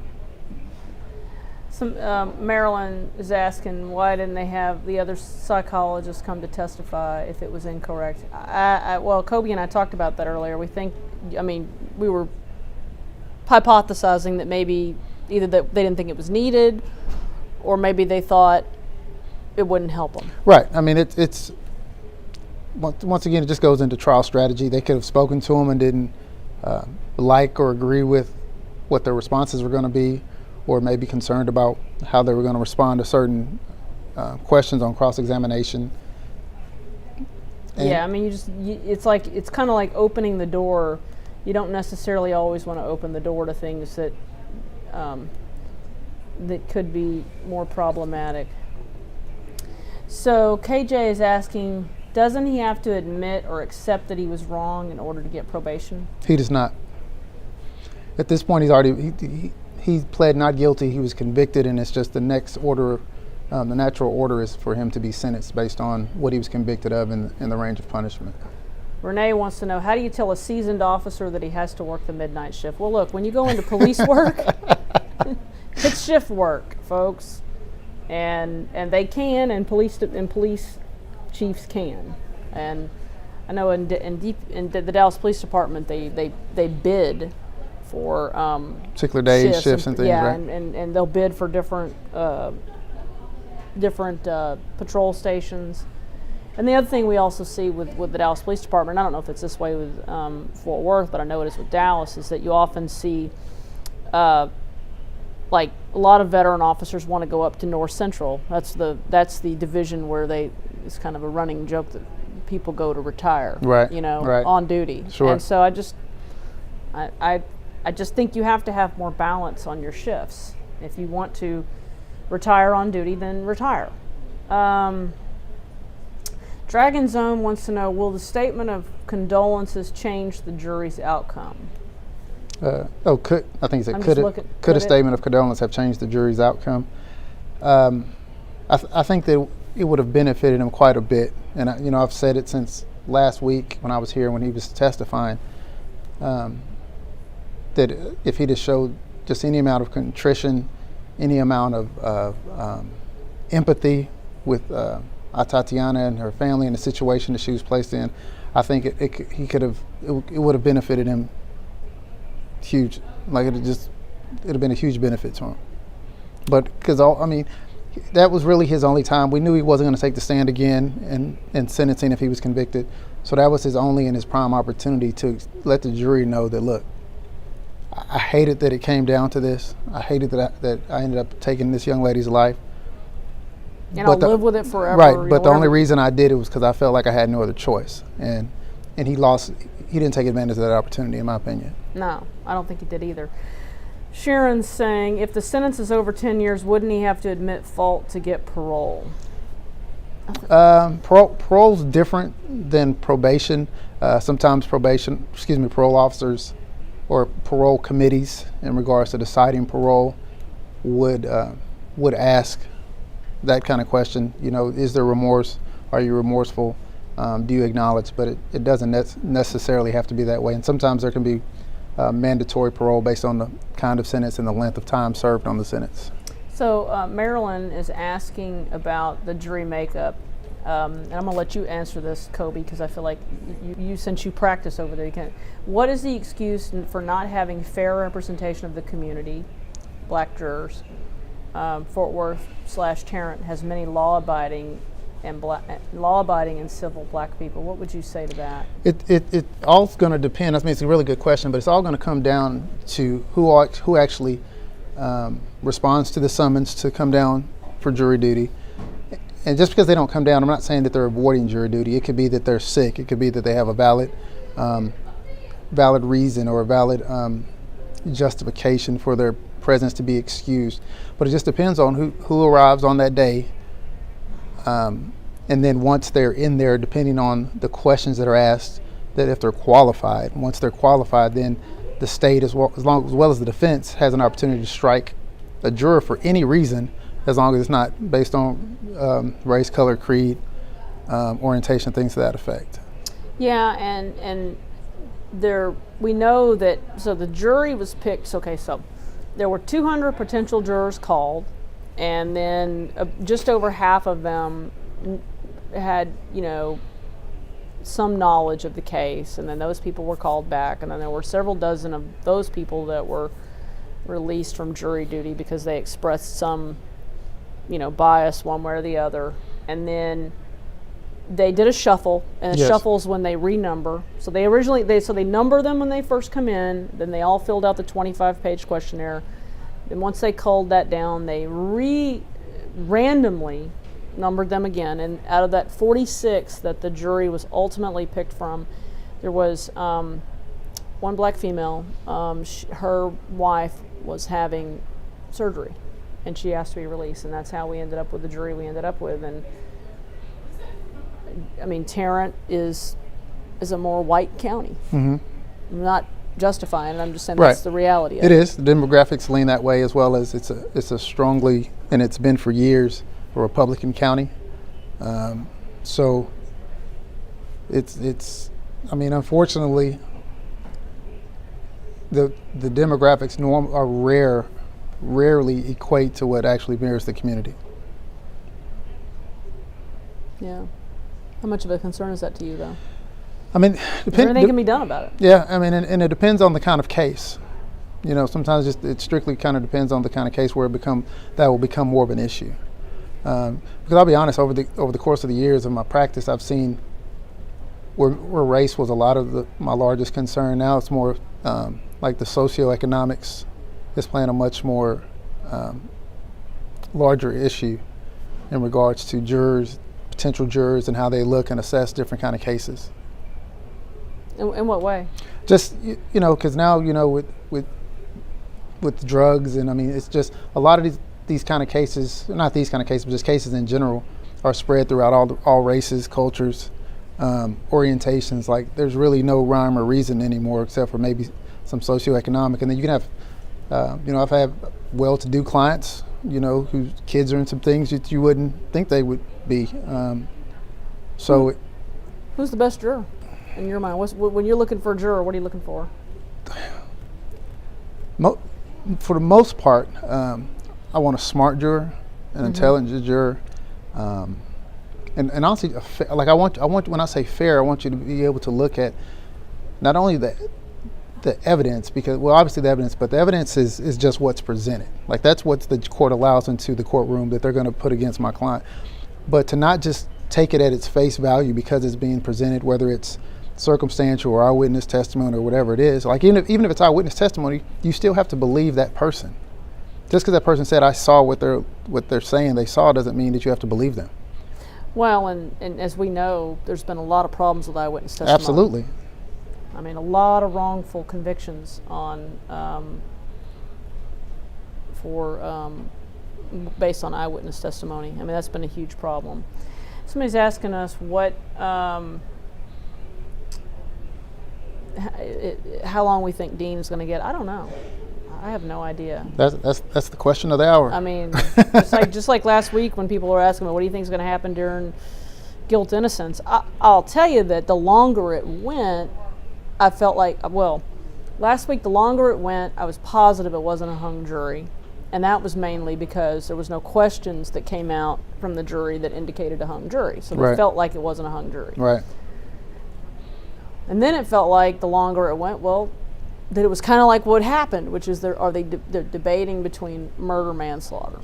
And so, obviously they chose to split the baby and go with manslaughter. And, it always seemed like in this case that murder was going to be just a difficult road. It was just going to be tough. It was, and from the very beginning, it was just a daunting task in regards to the facts of the case in and of itself. Do I think that they proved murder? I'll be honest. I think that they did, from what I saw from the information that was received from even Aaron Dean on his. Why do you say that? Well, because, as I explained last week, the whole thing in regards to self-defense is the reasonable person standard. Right. And that reasonable person standard in this particular case would be a police officer in that same or similar situation. And just based on, the conversations that you've had with officers off the clock or, off the record, and what I know about police policy and general orders, and even as Dale had cross-examined Dean, even Dean had to admit a lot of things he did was contrary to standard operating procedures, general orders. And so if he's doing that, that means other officers wouldn't come in and say, well, yeah, I would have done the same thing in violation of these orders and these procedures. And so if they were not doing that, then that means a reasonable officer would not have acted in that same way. Therefore, self-defense shouldn't have been applicable. Therefore, the conviction for murder should have been there. I know what really stood out for me during closings was when Ashley Diener said that in order for the self-defense to apply, her conduct had to be unlawful. He had to show that she was acting unlawfully. And right. For me, that was important because I didn't see an indication. Oh, she's not. Atatiana did absolutely nothing wrong. I mean, she did absolutely nothing wrong. She was justified and right in doing everything and lawful of what she did, and unfortunately, it cost her life. So Jim is asking, what is the correlation between the time it takes the jury to deliberate to the outcome of the verdict? Does a longer time equate to anything? Honestly, you never know, and this is the scary part about a jury is you have no idea what they're doing back there at all.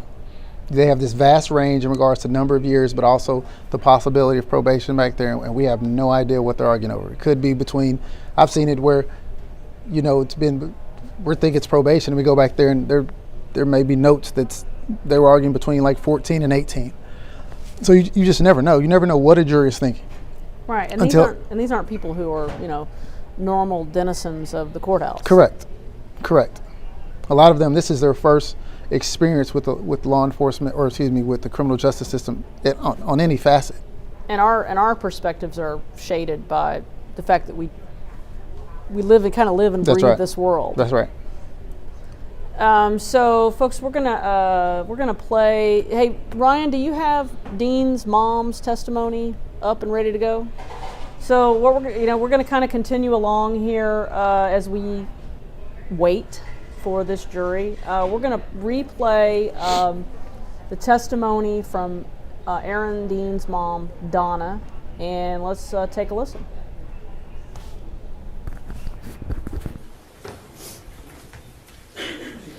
Yes, that's right.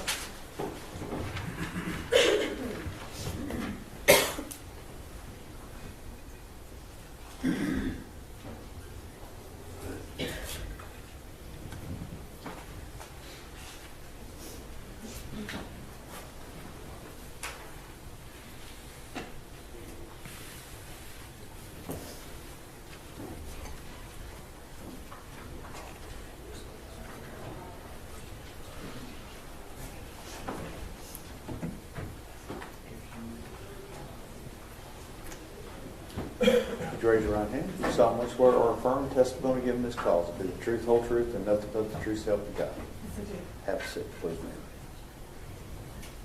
ma'am. Mr. Gill. Good afternoon. Good afternoon. Would you tell the jury your name, please? I'm Donna Dean. Donna, are you Aaron's mother? Yes, I am. And would you tell the jury what your immediate family consists of, please? My husband and I have been married for 46 years, and we have 6 children. The oldest is a daughter, and then 4 sons and a younger daughter. 2 sons are married, and we have 4 grandchildren. Would you tell us the names of your children starting from oldest to youngest? Ashley, Aaron, Andrew, Austin, Adam, Alyssa. And are several of the kids here today? Yes, they are. And could you tell us your husband's name? Larry. Is he here today also? He is, yes. And have you all been present here for most of the trial? Yes, we have been here for all of it. So all the kids' names begin with A? Yes, sir. That probably didn't happen by accident, did it? No, the first 2 were kind of like, we like those names, and then after that we just said, hey, this is the pattern, we'll just keep it up. Have they ever been referred to as the A team? 6 A's usually, that's what they're referred to. So where is Aaron in the chronology of children? He's the second born. So he has an older sister, Ashley, and then it goes Aaron. Is that correct? Yes, sir. So, how old is Aaron today? Aaron is 38. And was Aaron and the rest of your kids, were they all raised here in the Dallas-Fort Worth area? Yes, yes. Primarily where? In Arlington. Was Aaron born in Arlington? Yes, Pretty much lived in Arlington his entire life? yes.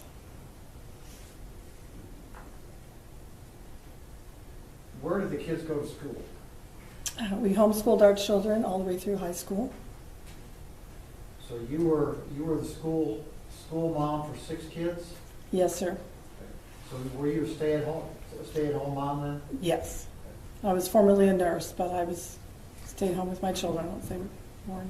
Was that about the time the kids started getting to school age, you decided to stay home? Yeah, a little bit earlier, but yeah. Okay. So what kind of work did Larry do? For a number of years, he was self-employed with a computer business. His primary clients are small businesses. He's their IT person.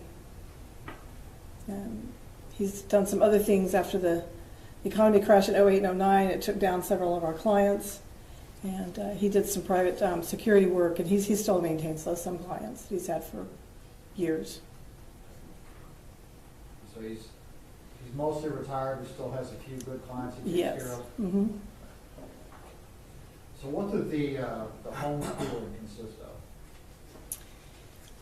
With homeschooling here in Texas, the parents are responsible for everything from curriculum selection, planning how to implement the curriculum, daily scheduling, evaluating students, and bringing them to completion, or if somebody wants to enter their children into a classroom. But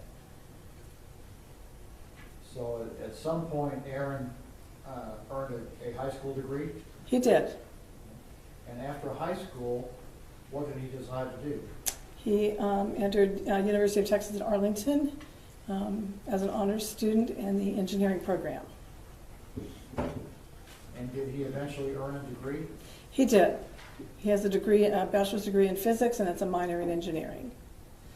And then he went to work at the engineering field? Yes, he did. Okay. He actually worked in engineering some while he was a student. At some point, he decided to change careers.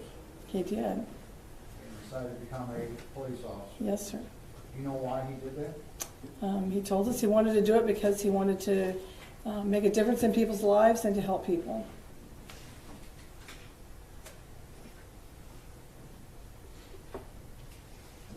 So how did the kids treat each other growing up?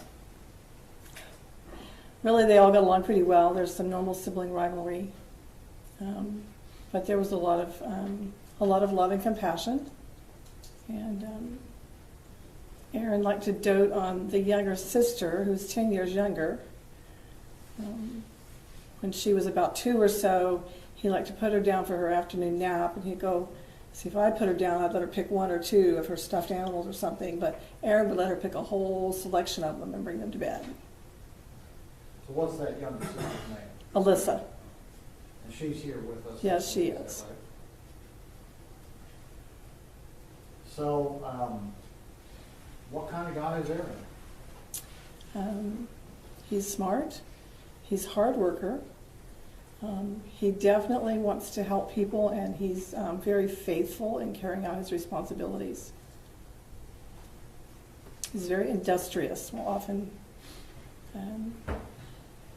and has a lot of ingenuity.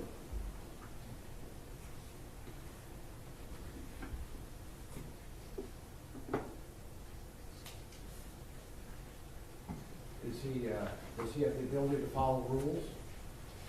Yes, sir. He was a good rule follower. Has he been doing that his entire life? Yes, I mean, it's, children have to be corrected, but Aaron didn't break rules or anything as a young person or a teenager. How does he deal with other people? How is he around other folks? He enjoys talking to people. He has a lot of wide-ranging interests. So oftentimes he has conversations with people from all walks of life. He's heard testimony about he's a musician, he loves history, he's well read on a variety of topics, including many literature topics, classic literature. So he can converse on many topics and enjoys that, with talking with people and doing projects with people, helping. How does he help other people? Over the years, he's when he was younger, when he was high school or college, I think it was maybe in college, he was several times he would house sit for some friends when they were gone, different friends, varying friends, and he had some interesting experiences. He grew up, we had a cat, and then some of these friends had cats and dogs and fish and chickens, and he did yard work typically.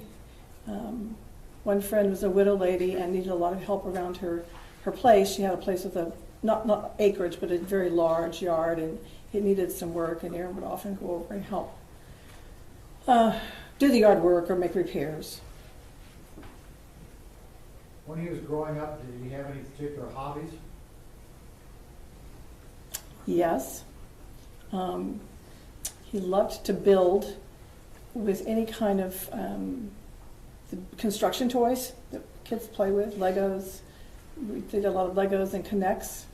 A lot of kids like to build their Lego model, as it pictures, and then they set it on a shelf, and that's great. They've got a great display. Aaron's idea was you'd build it, and he looks at it and say, "I wonder what happens if," And then he always loved airplanes, aircraft, and one day as he was getting into probably, I'm going to guess about the 9th grade when he did geometry, 8th or 9th grade, and couldn't figure out where he was, and I looked and he was in the garage, and he had a lot of paper out there, and he was out there measuring and everything, and he said, "I just figured out how to make the angles on the airplane, on the wings, correct, and now I know how to make these wings right." So, yeah. Did he enjoy woodworking? Yes, he did. He started that. The first thing I remember he did was, he was probably about 12. I'm not really certain. It's just very simple. He took 2 almost like sticks of wood, but kind of cut on them some and notched them, and then glued them together to form a cross. And on it he wrote, "Jesus loves you." And he gave it to me, and I still have it on my dresser at home. Did you tell me about a couple of things he did for other folks while he was in high school and college? Yes. When he was in college especially, because he lived at home, but he was obviously on the campus most of the time, most of the days. And a lot of times he would eat at fast food places or whatever, and on several occasions he encountered people who were in need or were homeless, and he would help them. The first incident that I remember, I think it was in his freshman year of college, and they start school in August where it's very hot here. And he was at a fast food place up in by UTA. I'm not object, Your Honor. Can I take this witness on board, Honor? Yes. Ma'am, how do you know about what happened at UTA? Did the defendant tell you? He told me. I'm going to object, Your Honor, to hearsay. Sustained. Were there occasions where you observed him helping other folks? Certainly there were. Besides the friends that I told you about, there was one homeless man in particular that he helped, and I know he helped him because he gave the man our home phone number. Back then people didn't use their cell phones except for emergencies. And one day I got a phone call, and it was from the city jail, and wanted to know if I would take a call from, I don't remember what his name was now. It's been 20 years ago. But it was the same person that Aaron had encountered, and this man was going to be released, and he needed some help. He didn't know where to go, and anyway, various things happened. We had contact with him off and on, and ended up suggesting that Aaron put him in contact with the Union Gospel Mission here in Fort Worth for some ongoing help. So is that typical of the kind of things that... Yes. And one time, too, another time when I was present, our church had a game night on a Friday evening, and we had food and everything, and we cleaned up, and a car pulls up with a man and woman and I think 2 children, I don't remember, And they said that they were needing food and money, and Aaron immediately began getting the food that we had just packed up, getting food out to help them and that kind of thing. So. If the jury were to see fit to give Aaron a probated sentence, would Aaron be able to follow the rules that Judge Gallagher gives him, no matter what they are? Absolutely. He's had to follow bond rules for the last 3 years, which I think there's a fair amount of similarity. I noticed that one of the conditions is they have to have employment. And when Aaron, well, obviously he lost his job for the police department, and he needed to try to find work. And he's began working for a friend who had a business cleaning vent hoods on restaurants, but this was just before COVID. When COVID hit, all the restaurants closed down, so he hadn't had a job. And throughout that time with COVID, there was some dead time in there when nobody could work because businesses were all closed. But then he would begin to apply, see a lot of agencies, I'll call them, I don't know, people who help placement services.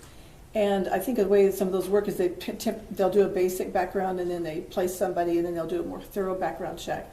So Aaron was placed into, I have no idea how many jobs, with a whole variety of different things. And then when the full background check would come and they realized he was under indictment, they would say, we can't keep you working here. And I know at least one of them, the supervisor particularly, said, I'm going to really try to, I really want you to work here. You're a great worker and we really need you. But his company wouldn't let him stay on. So I'm confident that he would find work to do that and follow the rules. Well, he's managed to keep busy, hasn't he? He has. He's in the process of, he's got some Suburban that's got some engine work that needs to be done, and he's got some projects going on at my house and a couple of other family members' houses with some repairs and upgrades and so on, in addition to the work he's been doing. Cross-examination. Ma'am? Yes, sir. Is there a much worse pain for a mother to feel than to outlive one of her children? I don't know, because I've not outlived one of my children. But can you imagine? Obviously, what happened in this situation was a very tragic thing. No, ma'am. But isn't that one of the greatest pains that a mother can feel, is to outlive one of her children? Certainly. And how many brothers and sisters does the defendant have? Yes, 2 sisters and 3 brothers. 2 sisters and 3 brothers. And ever since October 2019, those 2 sisters and those 3 brothers have been able to hug the defendant whenever they wanted. Isn't that correct? Correct. And you've been able to hug the defendant whenever you wanted. Isn't that correct? Correct. And his father's been able to hug the defendant whenever he wanted. Isn't that correct? Correct. And you know, you've been sitting here for 2 weeks, right? Yes, sir. And you know that there's a lot of people here who, after October 12, 2019, had a very important person in their life that they'll never be able to talk to again. Isn't that correct? Correct. We'll pass the witness. Free direct. Ms. Dean, you were here yesterday in the courthouse, is that right? Yes, sir. And you were here when the jury reached its verdict? Yes, sir. And then we recessed for the evening? Mm-hmm. And then did you walk from the courthouse to a car that was parked somewhere downtown? I'm going to object, Your Honor, to this line of questioning. May we approach? No, I'm going to let it go. Yes, my husband went to pick up the car and picked me up. Okay. Did he pick you up down here next to the courthouse? Yes. Were there other members of the family present? Yes. And was there an incident that occurred out by the street? There were a lot of people yelling. Yelling at who? Yelling at my family. What kind of things were they yelling at? I'm going to object, Your Honor, to hearsay. Sustained. Were the things they were yelling at you true? No. Were they accusations? Yes. What were they? I'm not objecting on getting the hearsay. Sustained. Judge, we're not offering it because it's true, we're offering it because it was said. Then I would object to relevance. Understand, objection sustained.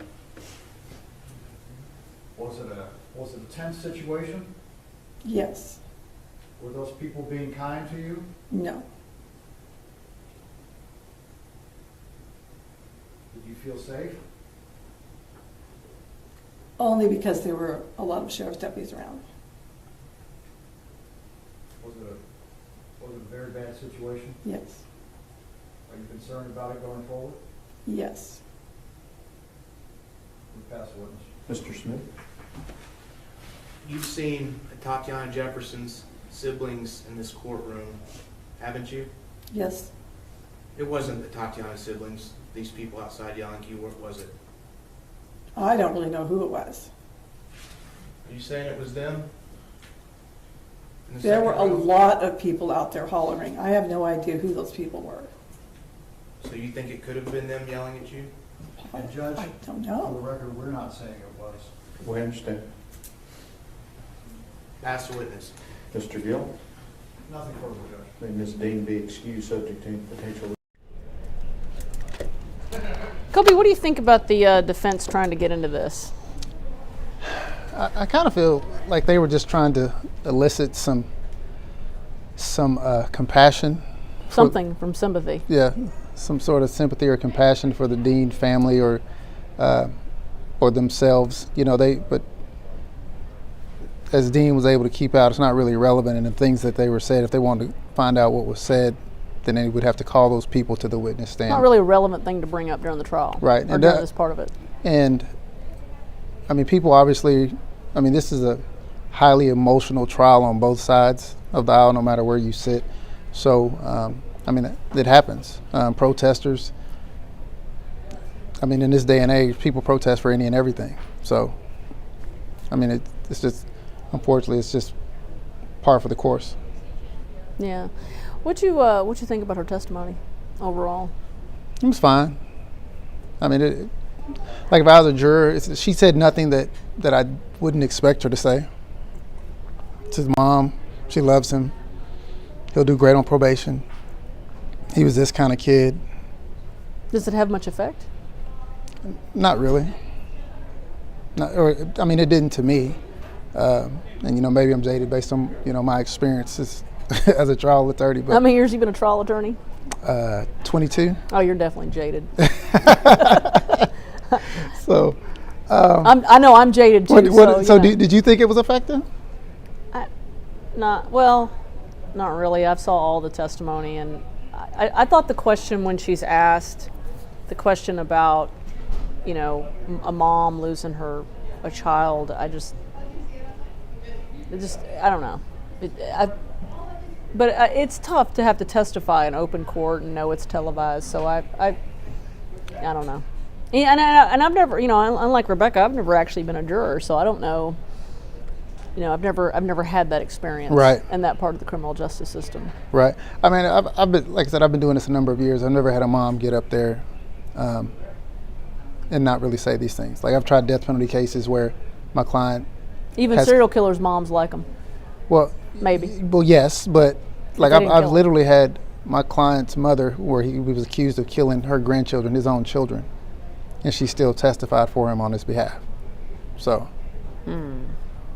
so testimony from a mom is, that's what I tell people, when you get to the point where even your mom doesn't like you, then you reach a really low point in life, like a really low. True. Tanya, you want to point out that right after. Somebody, hold on one second. Somebody's saying, can we turn the witness mic up? You're no. That's from what it was in the courtroom. Folks, that's just from what it was in the courtroom. We don't really have any power on that. Somebody's asking if I think there's some disagreements going on in the jury room. Do you think there's some disagreements? I mean, for them to be going on this long, somebody's disagreeing about something. Apparently, there's quite a bit of disagreement going on, but there haven't been any notes. No, there's no notes. Which is normally with this amount of time, where we're coming up on 4 hours, this length, there'd be some sort of note, whether it's a question or a note of we're having trouble Well, last week they sent out one note. It was probably about 4 hours in, and I might not have been that far in, but it was a few hours in. And they wanted sticky notes, and they wanted some photos of some evidence. We don't know. I never found out what those photos were of that they wanted, but that was it. Hey Ryan, what were you trying to tell me that I was ignoring you? I'm sorry. I'm a bad person. Totally ignore me. It's fine. I didn't mean to ignore you. I'm sorry. No, just point out right after that is when the whole Mata incident went down. Oh, So right, she's right. stepping off because they got into the protester stuff. Well, you should just come around and tell the folks this. Yeah, they want to see your face. Come on around. I mean, Hold on. Let's get you a mic. Let's get Ryan a mic. Everybody's so happy to see you. Okay, go ahead. You can talk too. Hold on. Let me hand you a mic. This is really well, but people expect this. No, what I was saying is that as soon as she steps off the stand is when they point out Mata in the courtroom.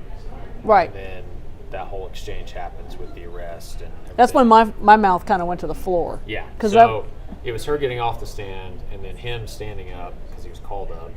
It was just kind of a lot of chaos there. A lot of chaos broke out right at that moment. That was my point. Ryan, your fans are saying hi. Mic back? Folks are very happy to see you. I'm taking the mic. I'm taking the mic. Oh, winding it up like see, and people are saying you're cute. Somebody said, "Is that Jake?"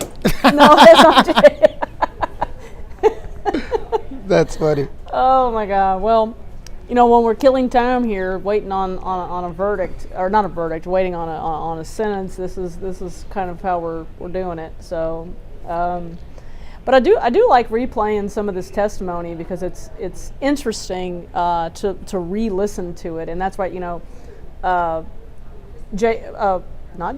Ryan was reminding us that Dean's mom's testimony is just before all this excitement goes down in the courtroom where Manuel Mata they try to swear him in, and then all of a sudden he's in handcuffs and in jail. And now when I checked earlier, he was still in. I haven't looked in the last hour or so to see if he's out, but the judge this morning, they announced that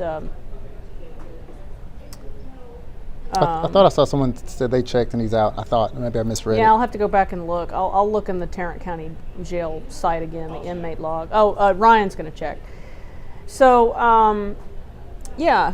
And so his sister also testified, and she's an Arlington police officer, and his brother testified. Do you find, though, that in these kind of situations, how effective is family testimony generally with a jury?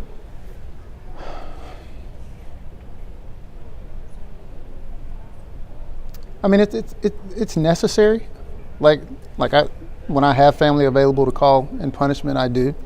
I think it's relevant, but I don't ever really think it's a end all be all in regards to I don't think the jury's gonna say, oh, his siblings and his mom love him.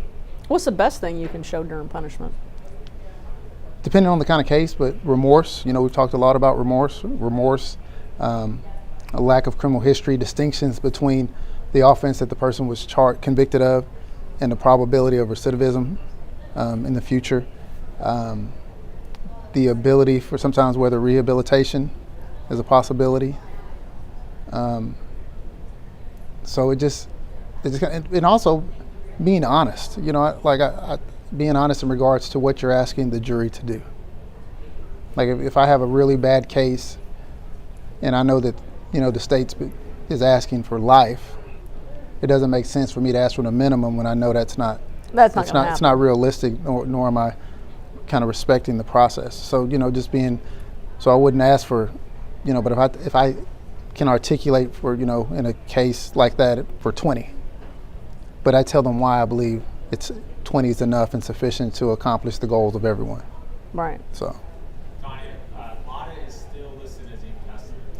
According to Ryan, Mata still shows up on the Tarrant County Jail log as being in custody. I guess there could be a lag time in that website, but the judge did say he was getting his bonds back.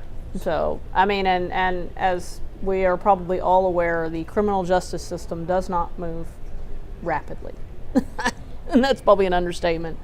I mean, at least in my experience, the criminal justice system does not move fast, and justice is not necessarily swift.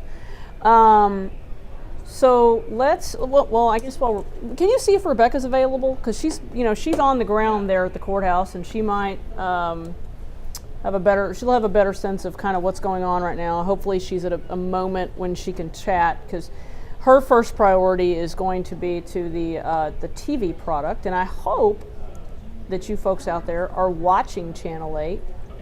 If you're a North Texas viewer, we hope you're watching, and if not, you can catch us on you can watch on our website. But I think we try to do a pretty good job of especially in these big trials. I think we're trying to offer something that's a little different than what everybody else is doing. Right. So here's Kev is asking, how do you not announce your presence as a police officer if you were trespassing on someone else's property? You think that was a big factor in this jury's decision, him not announcing his presence? I would think so. I'd always maintain that when he got back to that back window, and mind you have to think about it in the course of these events. At what point was it where he interacted with who we know now was Atatiana, and that was in the backyard of her home at 2 a.m. With a light flashing through. That obviously she heard something because she was at that window, which what we later found out was her firearm. So, and it's simply where he's screaming, or he says he screamed, show me your hands, show me your hands. And within a half a second he's firing. Right, and not identifying himself. She has no idea. I maintain if he properly identifies himself at some point that evening, we're probably not here today. So one of your former clients posted something nice about you. Monica writes, Mr. Warren was my attorney in a Tarrant County case. Great lawyer. Hey, Mr. Kobe. Hello, thank you. I appreciate that. Yeah, Kobe's a great attorney. I've seen him in action, which is one of the reasons why I wanted him to come on. He was after I saw him in action during the Shamir case, I really wanted him to come on. And plus, I know your law partner Josh Healy a little better. I can't recall how I met Josh, but Ryan, did you reach her? Yeah, she's good. She's good. Knowing Rebecca, she is raring to go. All right, I'm gonna call her, guys, and we'll see what intel. I mean, I don't know if you know this, Kobe. When we got the verdict, when we got word that the verdict was coming down last week, we were on the phone with Rebecca, and she walked in to where the bailiff announced. It was pretty cool. Oh wow! It was pretty cool. Like that doesn't normally happen. That was pretty fun.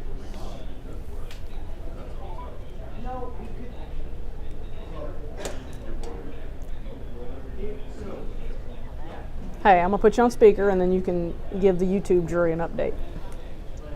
All right, go ahead. Well, I'm walking through the halls right now, and everybody's just kind of sitting around waiting. Not a lot of activity. I have not seen either the defense attorneys. Well, I saw Miles Brissett briefly, and then that's really about it. I haven't even seen the prosecutors or anyone around. So. They did get lunch. They asked for lunch. I think they brought them some sandwiches. That was probably around 11:30. And then they did break for lunch, is my understanding. And then they continued their deliberations.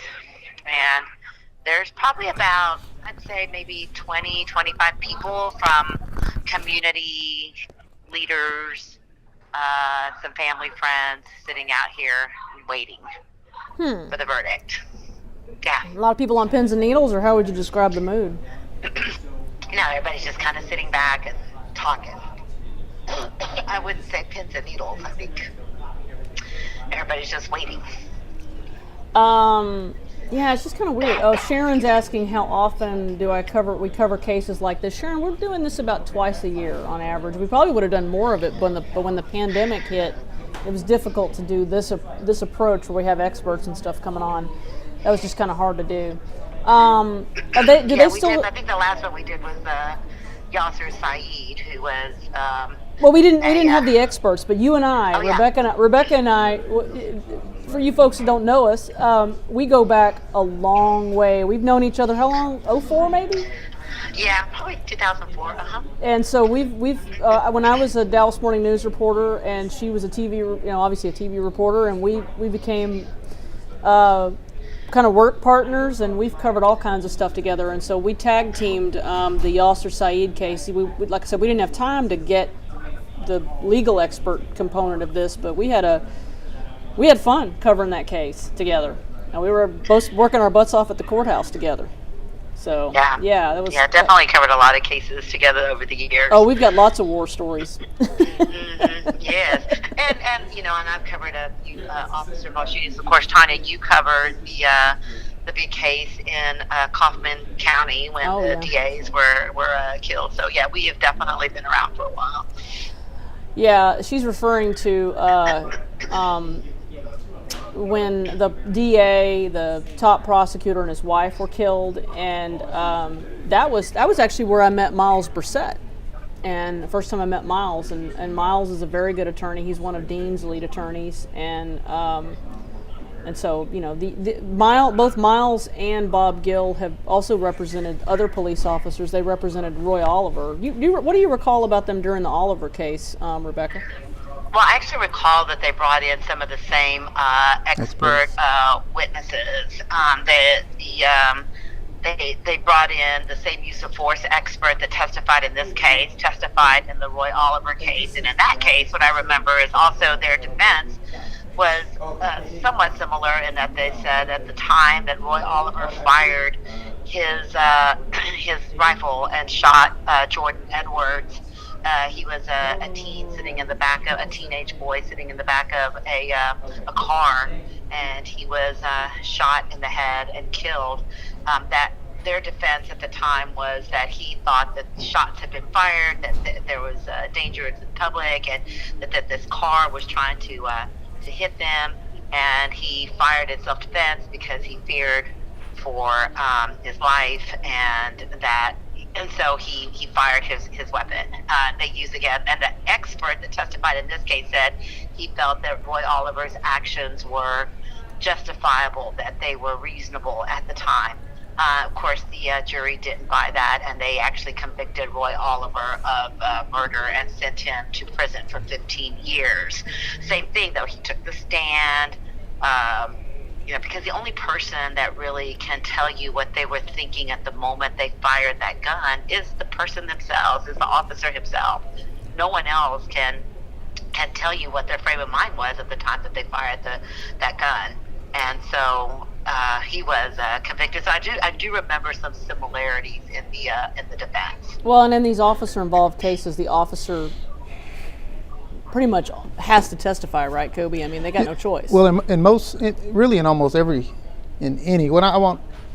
only under certain circumstances is it possible for the defendant to receive a self-defense defense in the charge or a claim in the charge without them testifying themselves.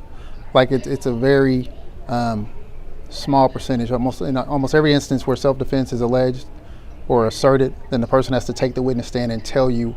One, you also have to remember, anytime you're in self-defense, you have to admit to the offense.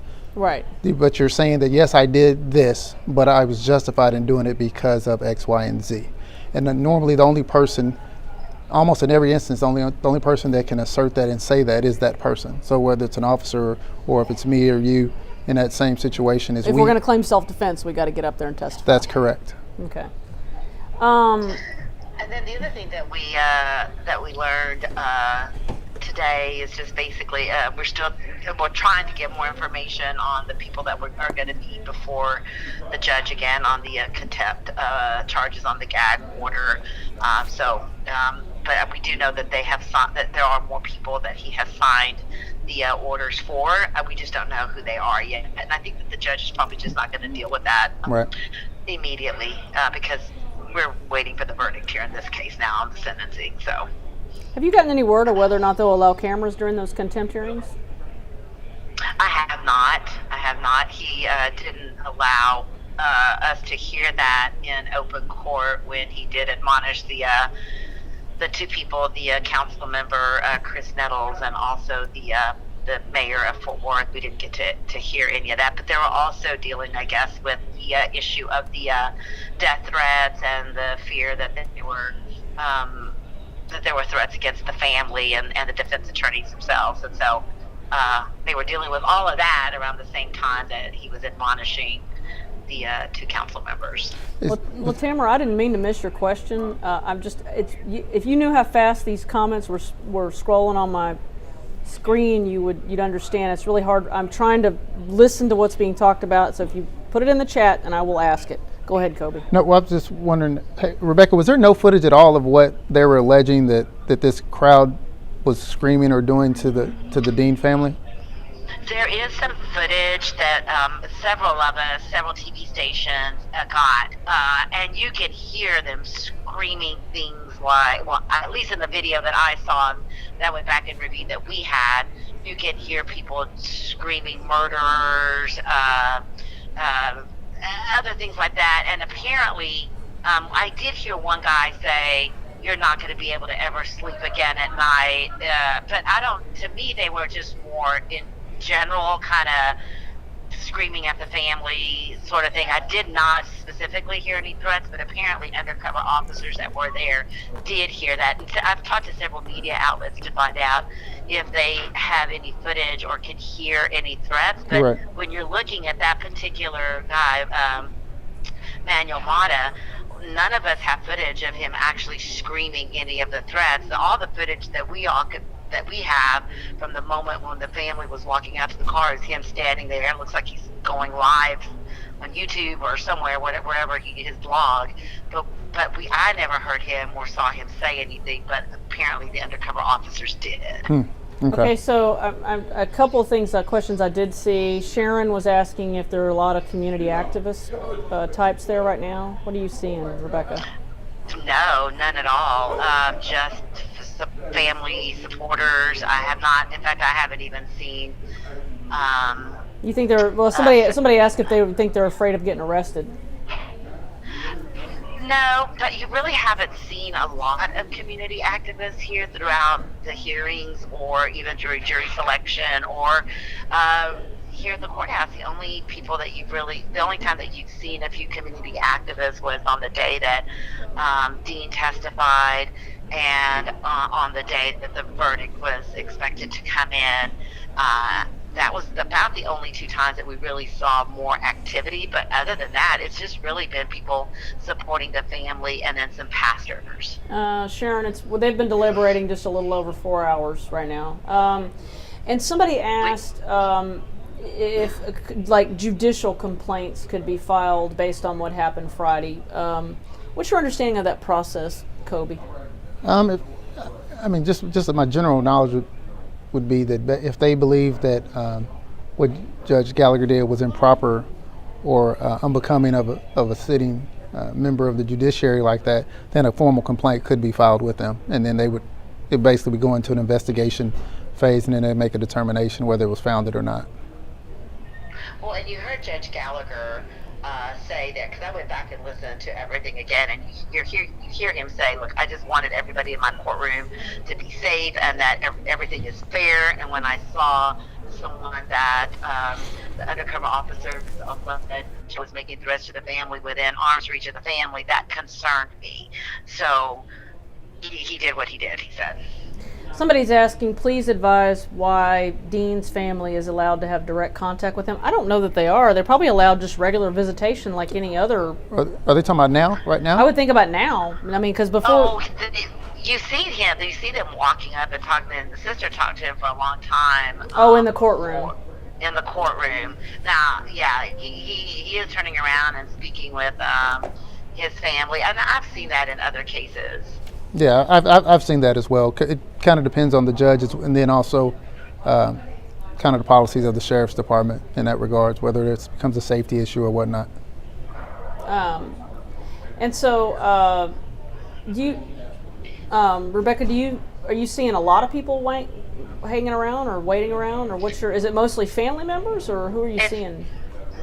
No, it's just mainly people that have been here, spectators that have been here watching this whole trial. And also, I just wanted to point out, Aaron Dean was not in custody. He was out on bond, and he was staying with his family throughout this whole trial, up until the point he got convicted. So that's also why people probably saw a lot of him interacting with his family, because he was out on bond and he was staying with them. Right, so. Right. Up until that point, he was. Okay, so Sharon wants me to ask, please ask Kobe, is this something a layperson can file or does it require counsel? She's referring to like a judicial complaint. Honestly, I believe anyone can file it, but obviously the person who would be alleging the misconduct by the judge or their family would probably have more standing to do so. But I believe anyone, if they believe that they've witnessed something that's unbecoming of a sitting member of the judiciary, that they could file it. Yeah, and I wouldn't consider myself an expert. I mean, I've dealt with judicial conduct complaints before in terms of covering them, but I've not really dealt with like the actual process of filing them and that sort of thing.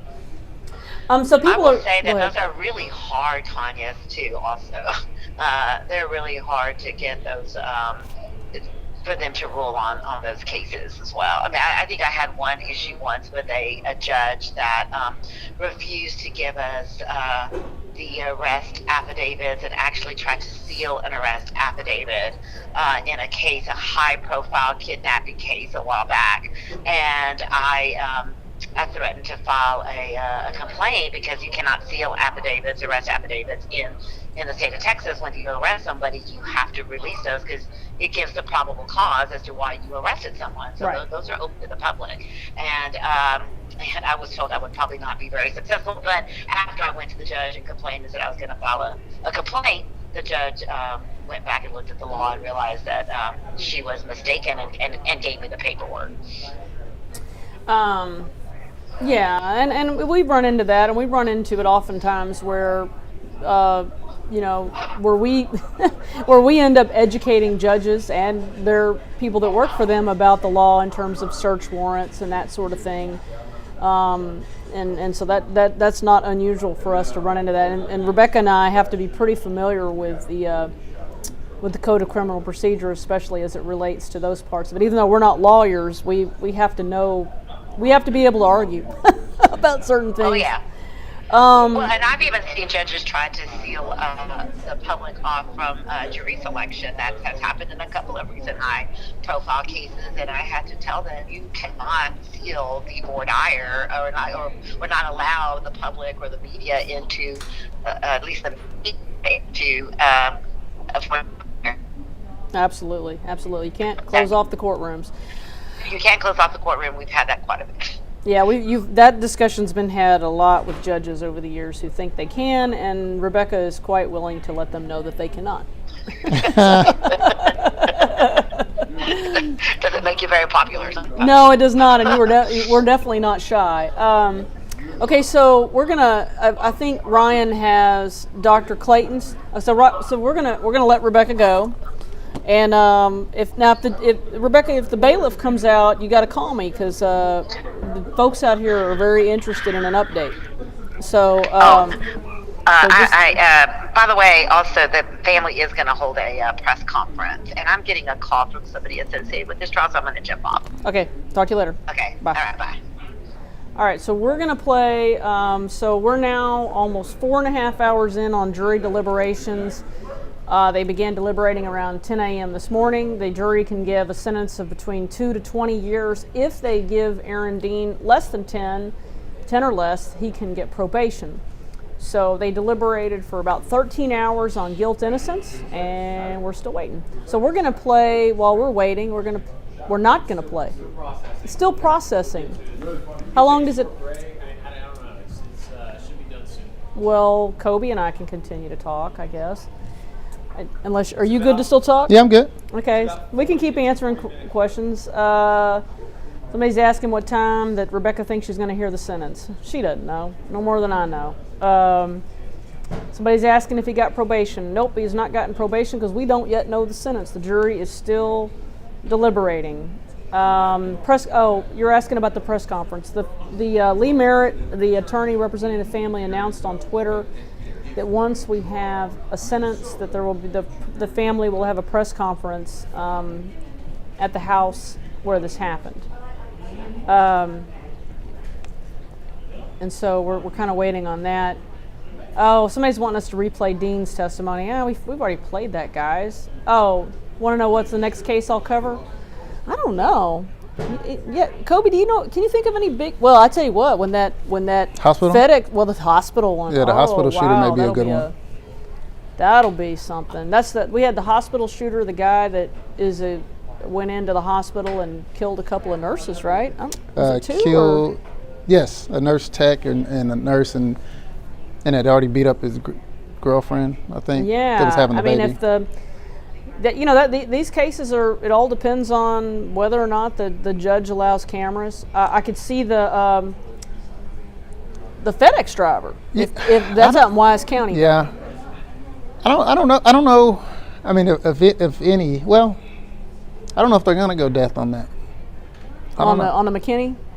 On the FedEx driver, I don't know if they're gonna go death on that out there in Wise County. Why can't they go death on? No, they can. I just don't know if they will. It's Wise County. I know. I mean, come on, it's Wise County. It's so. I mean, death penalties is tough, and they're super expensive. They are expensive. I know people don't want to hear that, but that's the reality. A death penalty case it's millions. is enormously expensive. Millions. Yeah, it's super expensive. And if there's any validity to, and I don't obviously I don't know all the particulars on that. Well, no, I guess that would still be. Never mind on that. It would definitely be one that they would, back in the day, it wouldn't even be questioned. 10, 15 years ago, wouldn't even be a question. Why is it questionable now? Just because of one of finances, and then just the climate now.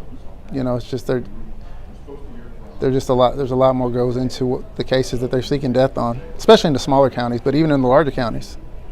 Yeah, because just the process of picking a jury, and then once they're convicted, that appellate process is even all of it, even the preparation and getting to trial, the numerous lawyers, numerous doctors, numerous travel. It's a lot. Somebody asked what happened to Manuel, the man who got his bond revoked. Well, the judge announced this morning that that he was unrevoking the bond. Last thing we knew, he was still in jail, but he was going to be released. That was as of like a half an hour ago. So somebody's asking if I'm doing the Harding Street raid case. I don't know what that is. Is that local? Is that a local case? I'm not sure about that. Somebody's asking, is this trial expensive? Does Fort Worth PD fund it? Well, no, Fort Worth PD is not funding this case. Yeah, because he's no longer an employee of Fort Worth Police Department, and I believe his counsel is retained. So. Okay. Somebody's asking, why did they keep objecting to Jefferson's family typos, but Dean's mom could ramble on? I didn't see. I don't know. I didn't go back and watch. I didn't see them testify. I mean, they objected during the guilt innocence phase with some of her sister's testimony, but I don't recall a lot of objections during the punishment phase. Okay, so yeah, Brooke, you're talking about the Athena Strand case again. I think it's possible that they could go for the death penalty, but I understand what Kobe's saying, that a death penalty case is really expensive. But I think if they allow cameras in that courtroom, regardless of whether they go for death or whatever, right? I could see them doing a mini cap. Explain to folks what a mini cap is. Well, above murder, the only charge above murder is capital murder. In capital murder, there are there are only two punishment ranges. One is either death by lethal injection or life without parole, and that's actually, now the law is actually life without parole.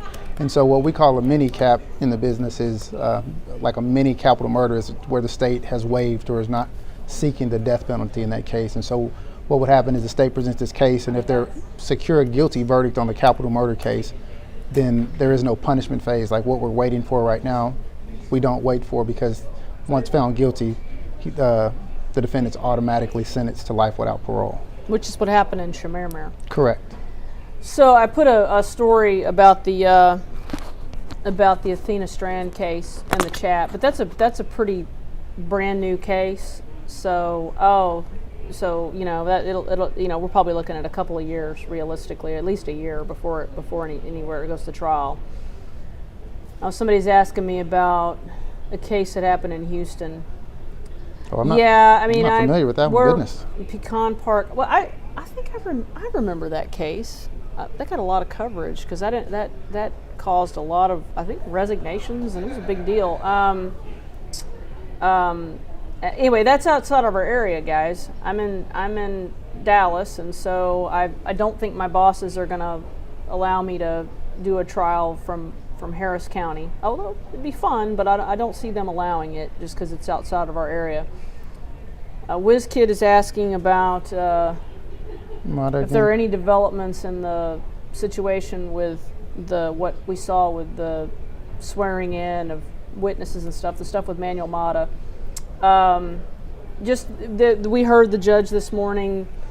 The defense basically gave an explanation for what we saw in court, that they believed there was some terroristic threats going on outside the courtroom.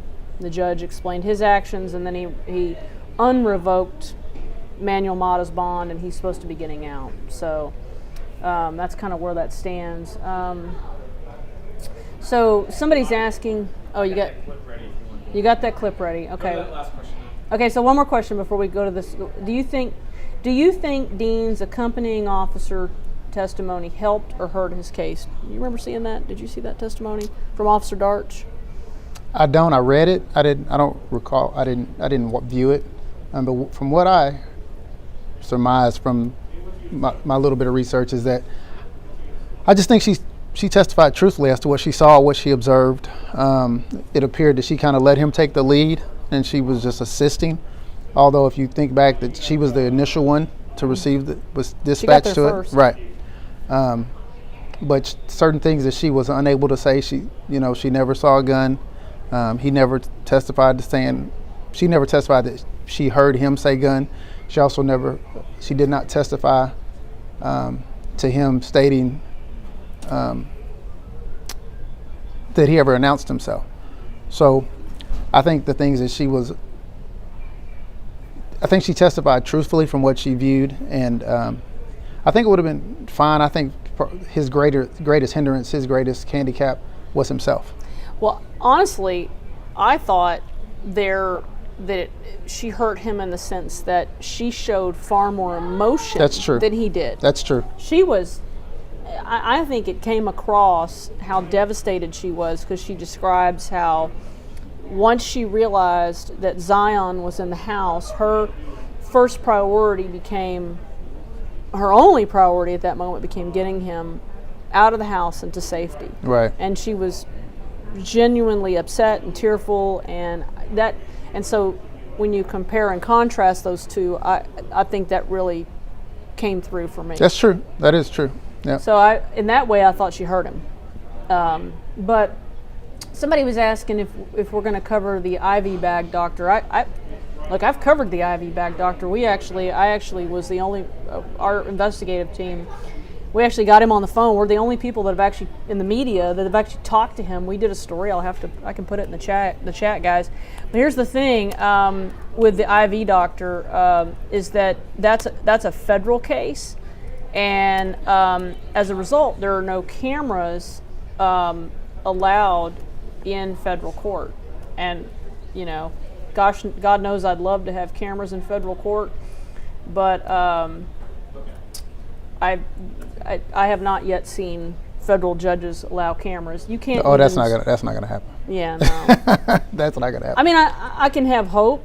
I can also believe in the Easter Bunny, but I'm not seeing it happen. And I mean, I just think that the chances of, but I think the IV bag doctor case is fascinating, and I would absolutely love to do live streaming of that trial, but that is not going to happen, just because of the way federal courts work. Okay, so to recap, before we play Dr. Clayton, we're about 4.5 hours in. They've been deliberating for 4.5 hours. They have sent out no notes that we're aware of, and we are still waiting to see what this jury is going to do. Okay, so we're going to play Dr. Clayton.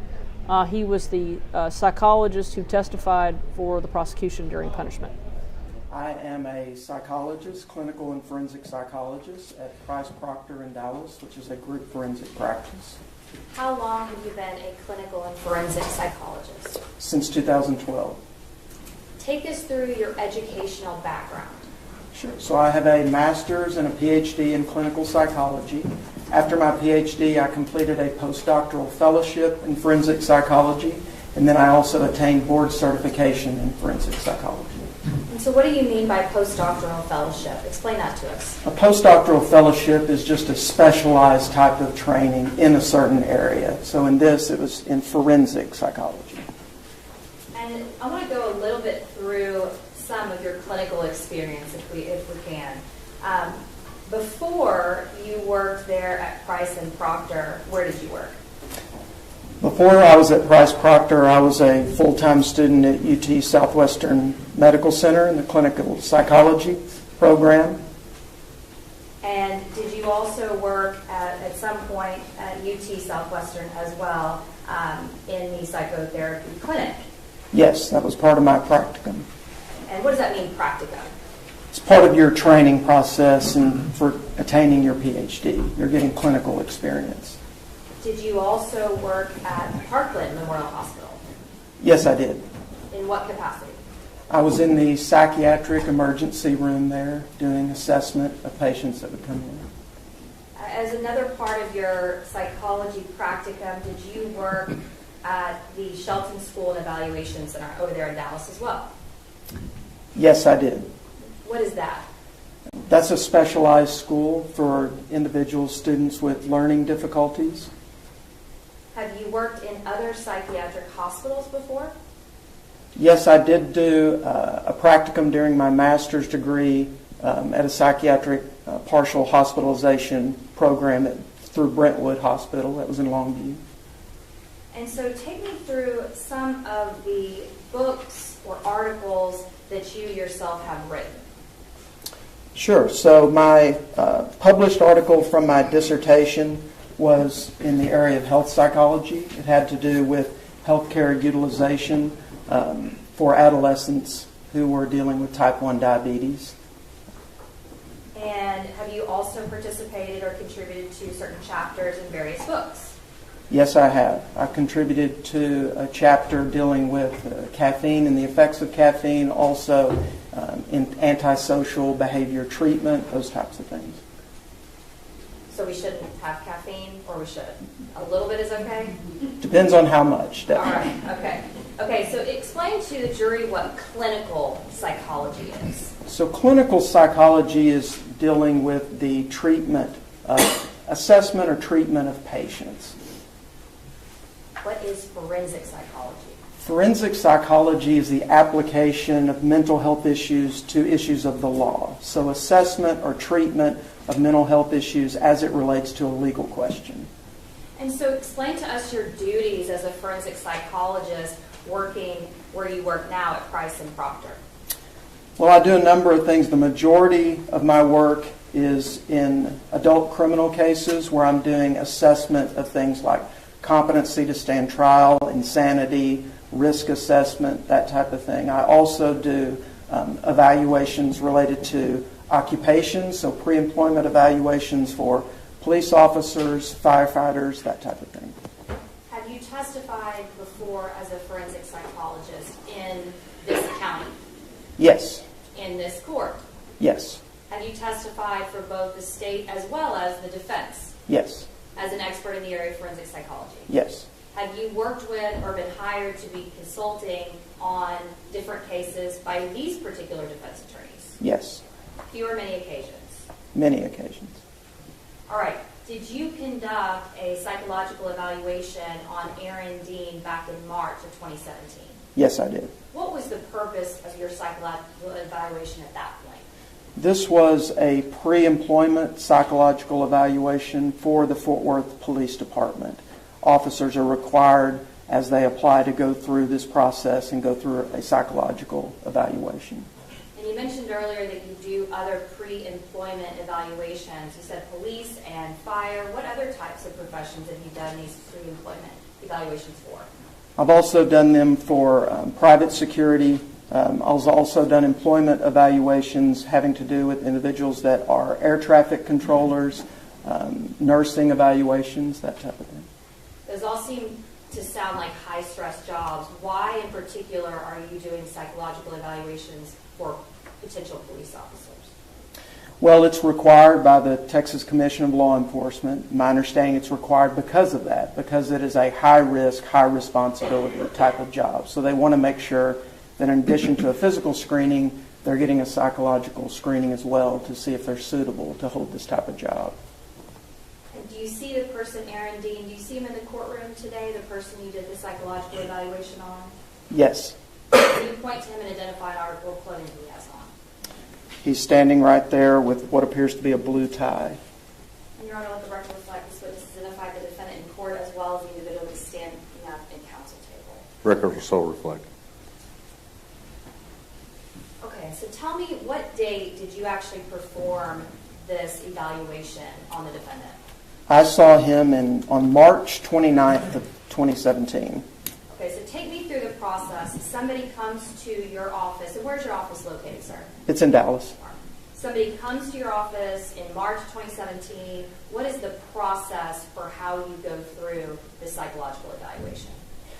So the first part of the process is I review any documentation, referral documentation that's been sent to us.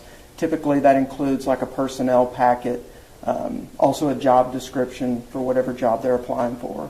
And then once they're in the office, they're completing background forms. They also are completing an interview with me, and they're going through psychological testing. Okay. Let's go through and talk first about just some of the background and some of the paperwork you're reviewing. In this particular case with this defendant, where did that information come from? It came from the agency, Fort Worth Police Department.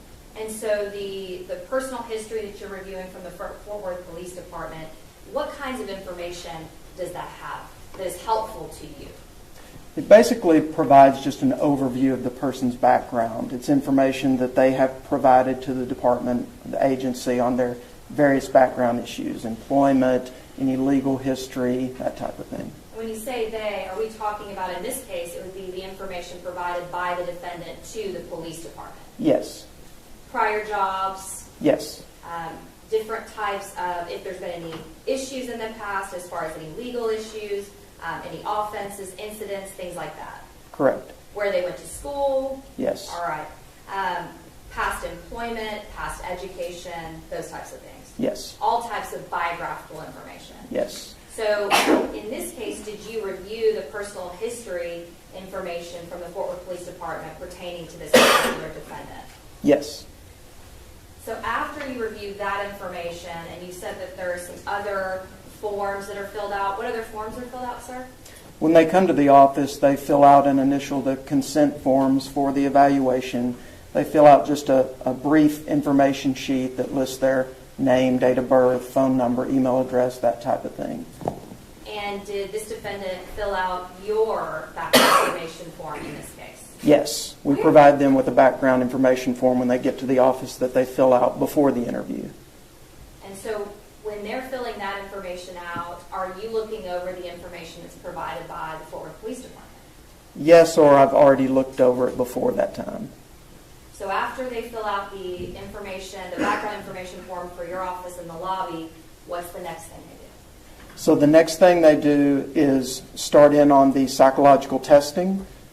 So they complete their psychological testing. Once they're through with that, then they see me for an interview. So let's go through the different processes for the psychological testing. Take me through the two different types of personality or psychological testing that is done. Sure. So in conjunction with the Texas Commission on Law Enforcement, they provide some standards with what type of testing needs to be done. In particular, they state that there needs to be at least one assessment of psychopathology or abnormal psychological functioning, and then also a test of normal or universal personality traits. So we conduct the testing of both of those things, two different type of tests. In this case, he completed the PAI, which is the Personality Assessment Inventory, which is a test of psychopathology, general psychological functioning, personality functioning. And then he also completed what's called the NEO-PI3, which is the test of universal or normal personality traits. So it's not looking at psychopathology, it's just looking by self-report how he assesses himself in terms of general traits, like how extroverted he thinks he is, how conscientious he thinks he is, that type of thing.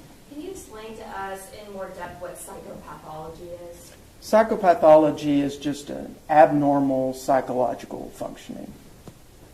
And those two tests, are those accepted as, and are they required to have a general psychopathology as well as a personality test when conducting these pre-employment interviews for law enforcement? Yes, they are. Okay.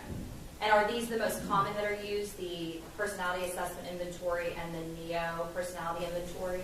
I'd say they're definitely in the group of what's most commonly used. How are these two assessments conducted? Where are they done? They're done in our testing room via computer administration. So the items are on the screen, they're responding on the computer, it follows along as they go. And about how long does it take to complete? Let's just first talk, is there one that's done before the other one? It doesn't have to be. Typically, they take the personality assessment inventory first with how our office administers them, but they can be done in either order. So let's just first talk about the PAI, the personality assessment inventory.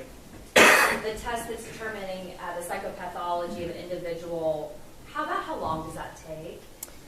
It's not timed, so it can vary depending on how long it takes a person to read the items and respond, but in general, typically around 45 minutes to an hour. And can you give us some examples of the types of questions or how this assessment is done? I can't give you the specific questions due to the publication issues, but I can tell you just in general, there are statements. Each item is a statement that you then respond to. So a statement might be something like, I enjoy spending time outdoors, or I enjoy spending time with my friends, or I have trouble sleeping. Just a number of various statements that you then respond to, whether or not for you that is false, not true at all, slightly true, mostly true, or very true. So there's a gradient that you can respond to for each item. And whether that's done before or after the NEO personality inventory, regardless, what is as far as the NEO personality inventory, how is that administered? The same way? Same way. It's a computer administration. Again, there's items that they respond to, that they have a range of responses. For that one, they're responding anywhere from strongly disagree to strongly agree. There's a range. And so overall, after these two assessments are done, is there a result of some sort that's given to you?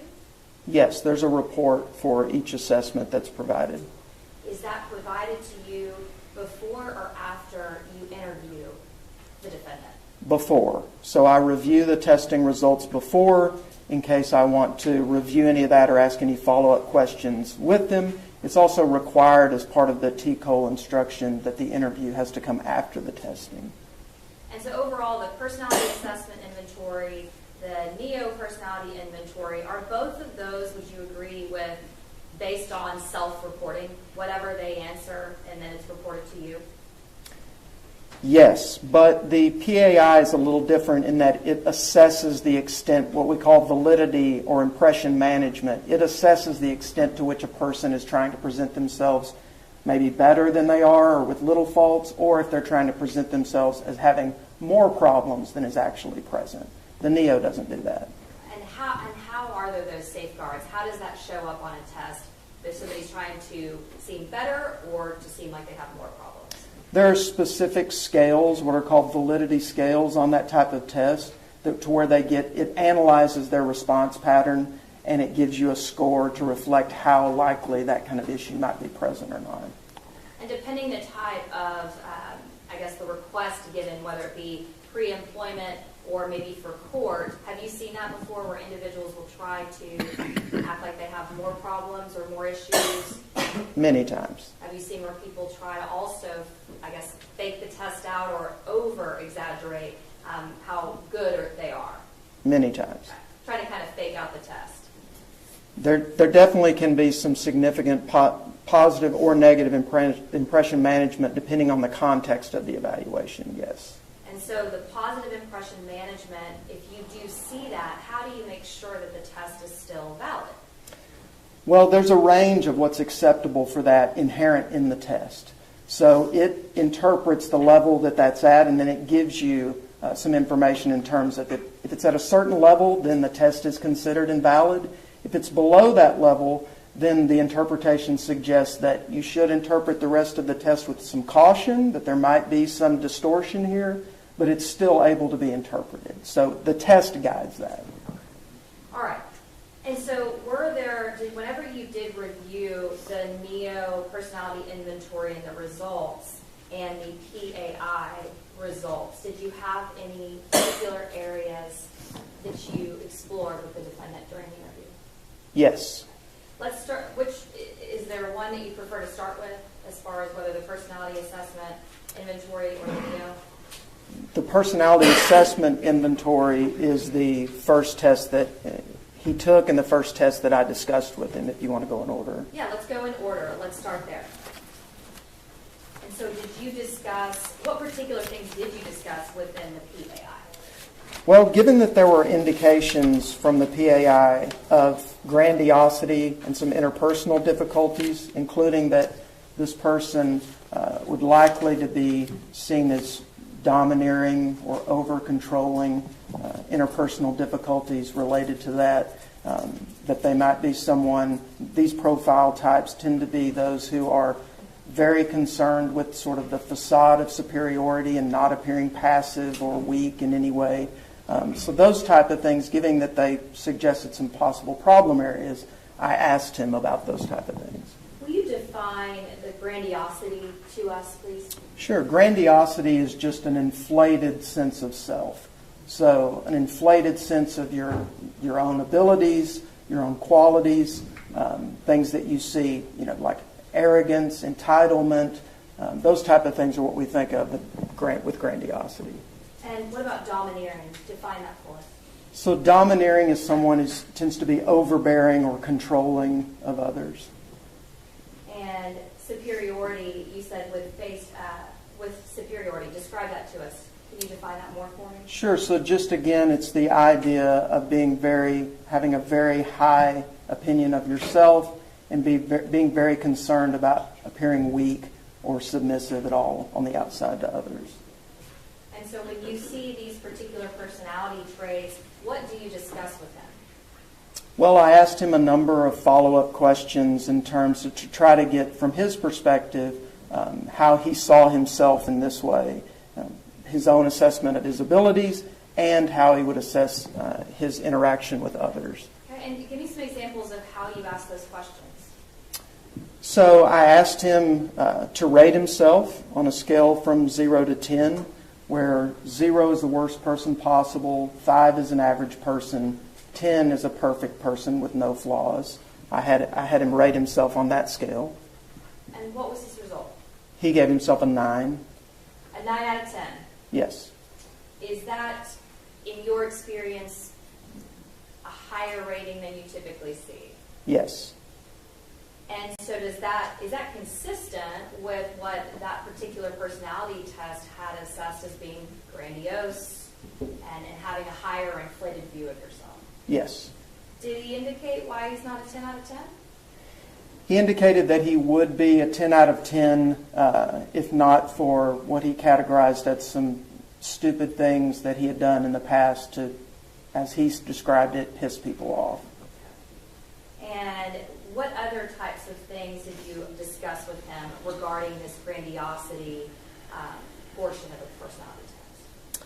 Well, I asked him just in terms of any faults or flaws that he would see in himself or things that he felt like he might need to improve upon. He said he had noted on my form that his bad fault or flaw was chewing ice. And then when I asked him about are there any flaws or things you would like to improve upon or could improve upon, he indicated that he felt like he was too messy and he could be neater.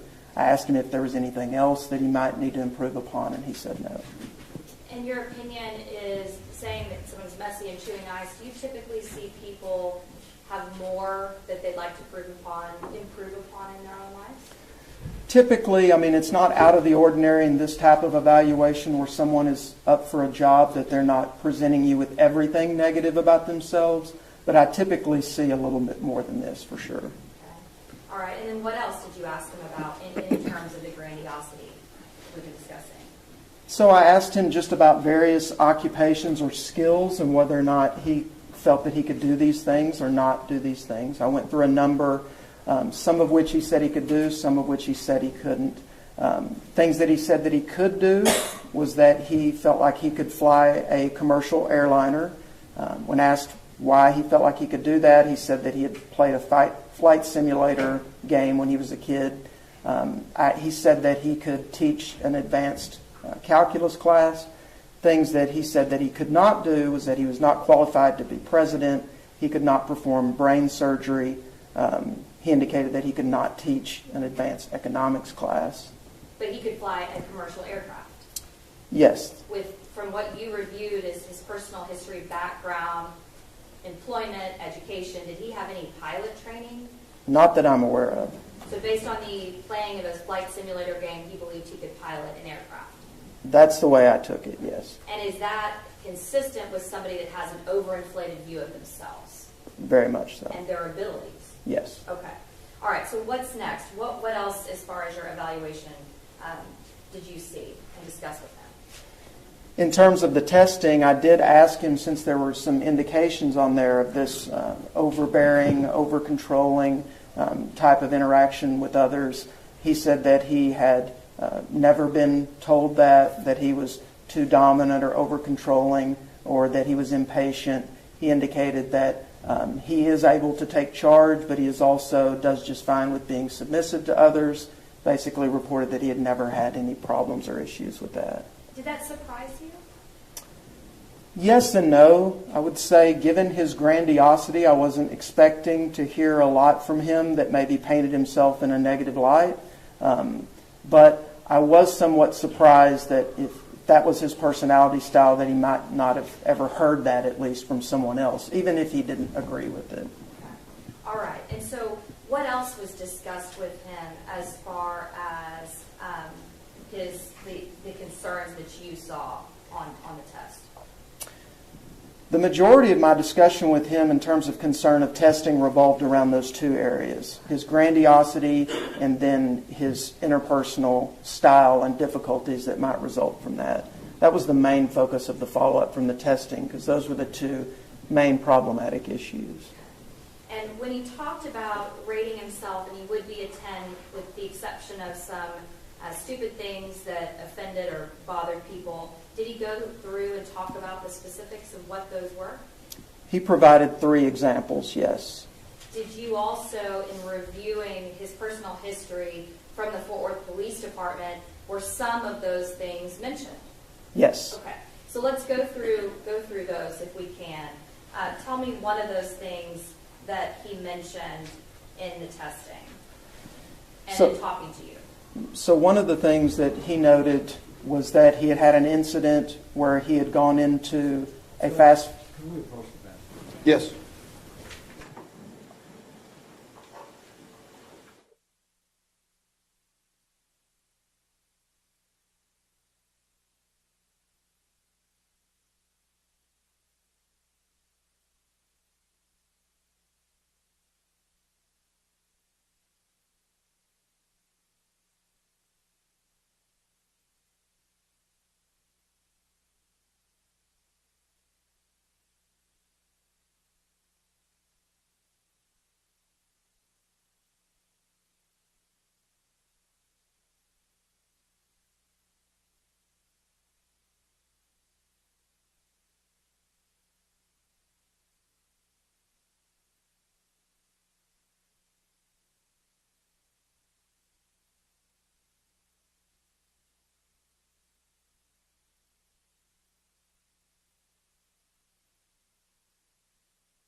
Everyone may proceed.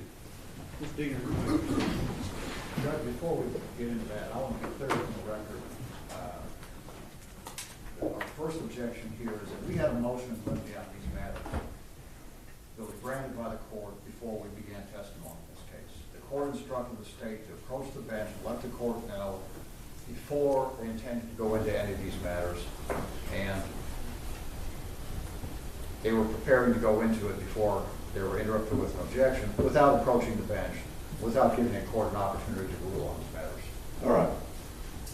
Let's go. Ms. Diener. Okay, I was just asking you questions about the particulars of what was reported in the file, the personal history file from Fort Worth Police Department. Can you talk about the very first item?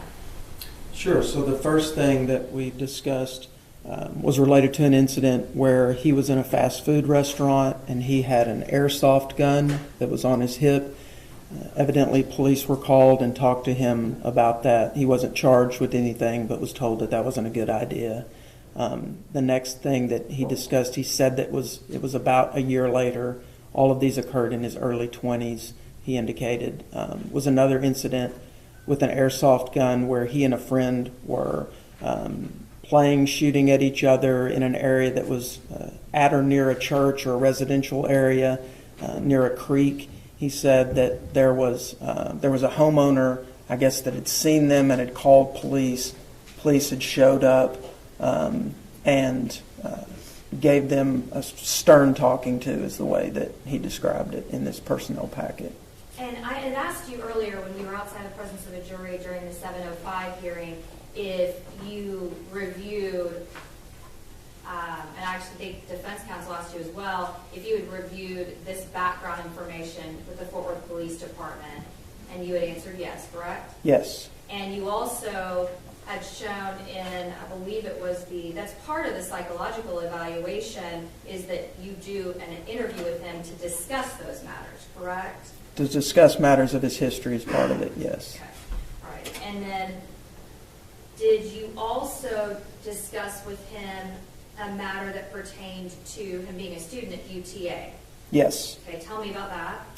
So he indicated, I saw in his packet that he had a history of assault, and so I asked him about that. He indicated that when he was in his early 20s, he was at a college library, that there was a girl that was flirting with him, that he said some things to her and then touched her, and then she filed charges, and that he had to pay a fine and complete a sexual harassment course or class. Now, was there a particular way that those different things, those incidences, in the way that he described them, that was consistent with what you had seen on these assessments? Yes. In what way, sir? I felt like that he was pretty flippant in the way that he described it. Would that be consistent with someone that has an overinflated view of themselves? Yes. Would that be consistent with the overall assessments, both of the assessments that you reviewed, with the way he responded to those incidences? Yes, and with the way he interacted with me as well. Okay.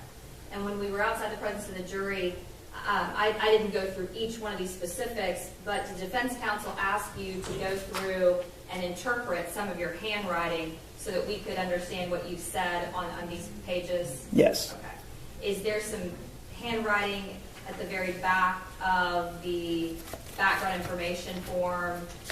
Actually, kind of handwriting all over, I guess, these 5 pages? Yes, there's handwriting at the end of that form of his, where there's his signature, and then the last bit is on the next page where there's handwriting there as well as a part of the summary.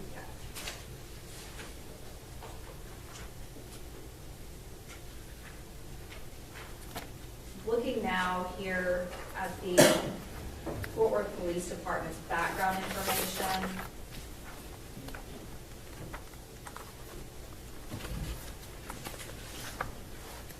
did you also ask him about whether or not, or was it, I guess, provided to you that he had applied to other police departments before? Yes, and I asked him about that as well. And did he indicate whether he had ever applied to Fort Worth Police Department before? Yes. And And what was the result of him applying to the police department before? He told me that he had applied in around 2014 or 2015, that he had passed a psychological evaluation, but that he had withdrawn due to concerns about his physical fitness at the time. And did you look through in the background information from Fort Worth Police Department whether he had ever applied to Reno, Nevada Police Department? Yes. And what was the result of his application to that police department? He failed the physical. Okay. And had he also applied to the Grand Prairie Police Department? Yes. And when was that? That was in 2016, I believe, per his packet. Okay. Was there also some information in this background form from the police department that he had been in trouble before for punctuality, being late to work? Yes. Okay.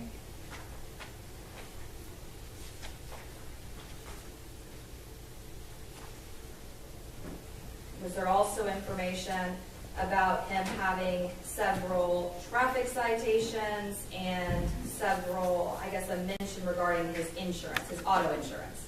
Yes. All right.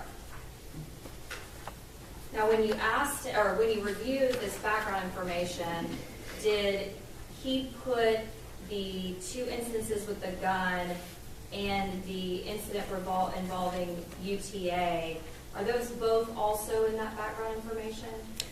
The information that he filled out for my office? No, the information he filled out for the Fort Worth Police Department.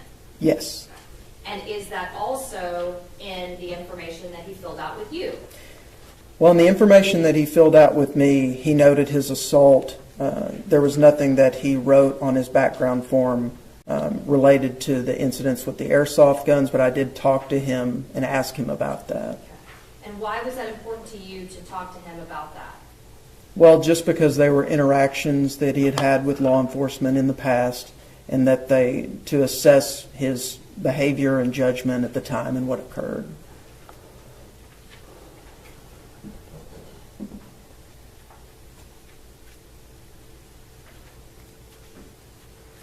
Did he provide the psychological evaluation from Fort Worth Police Department that he had said he had taken and passed? No.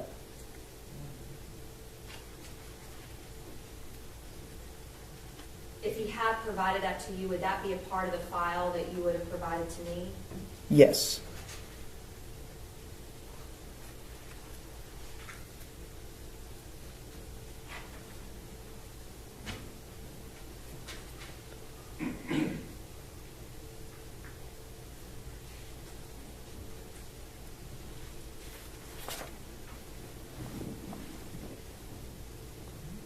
Did he indicate, we've explained this a bit, but I want to get a little bit more specific since we're outside the presence of the jury.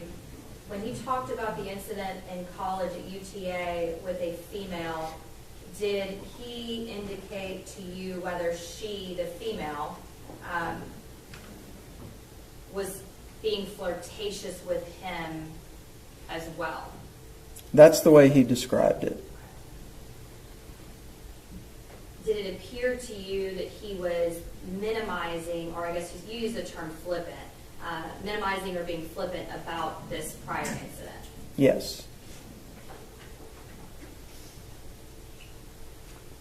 Did these things that we've mentioned specifically involving the guns and the incident with UTA, did those all appear to be consistent with someone that bears the same personality traits as this defendant? Yes.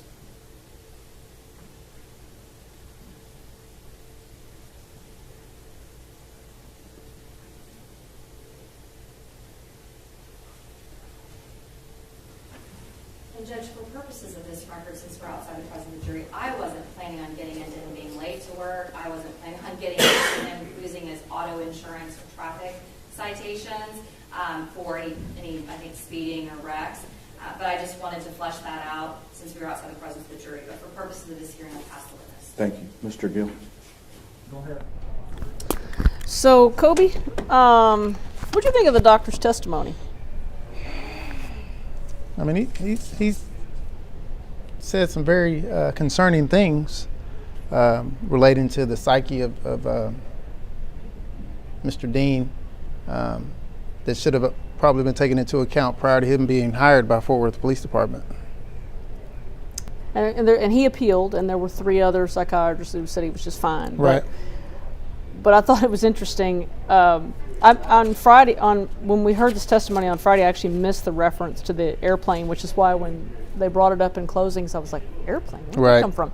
Then I realized, it's from the doctor's testimony that he said that he felt he could fly a plane, a commercial airliner, because he had done a flight simulator game. Right. Which I'm pretty sure I cannot fly a commercial airliner.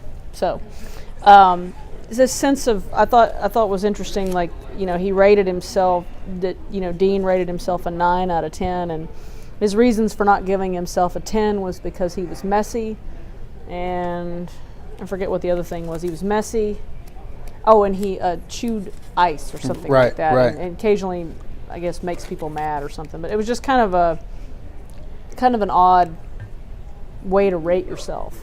I mean, he's, the more we've learned about him, he's kind of an odd guy. I don't know. Like, I don't know. But how does it fit to you in your mind with his testimony from last Monday?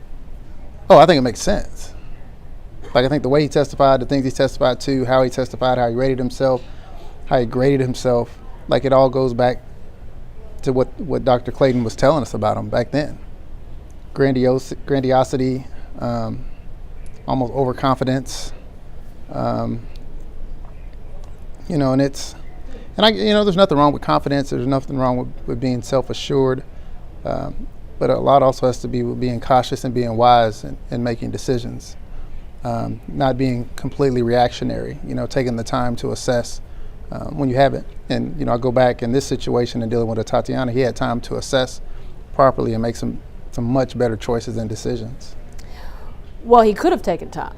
Absolutely, that's what I'm saying. Walk across, talk to the neighbor, slow it down. And if you think back, he said he didn't even see those neighbors. He didn't even see those several people sitting outside. No. and he testified that he saw no need to go try to find them and talk to them. Right.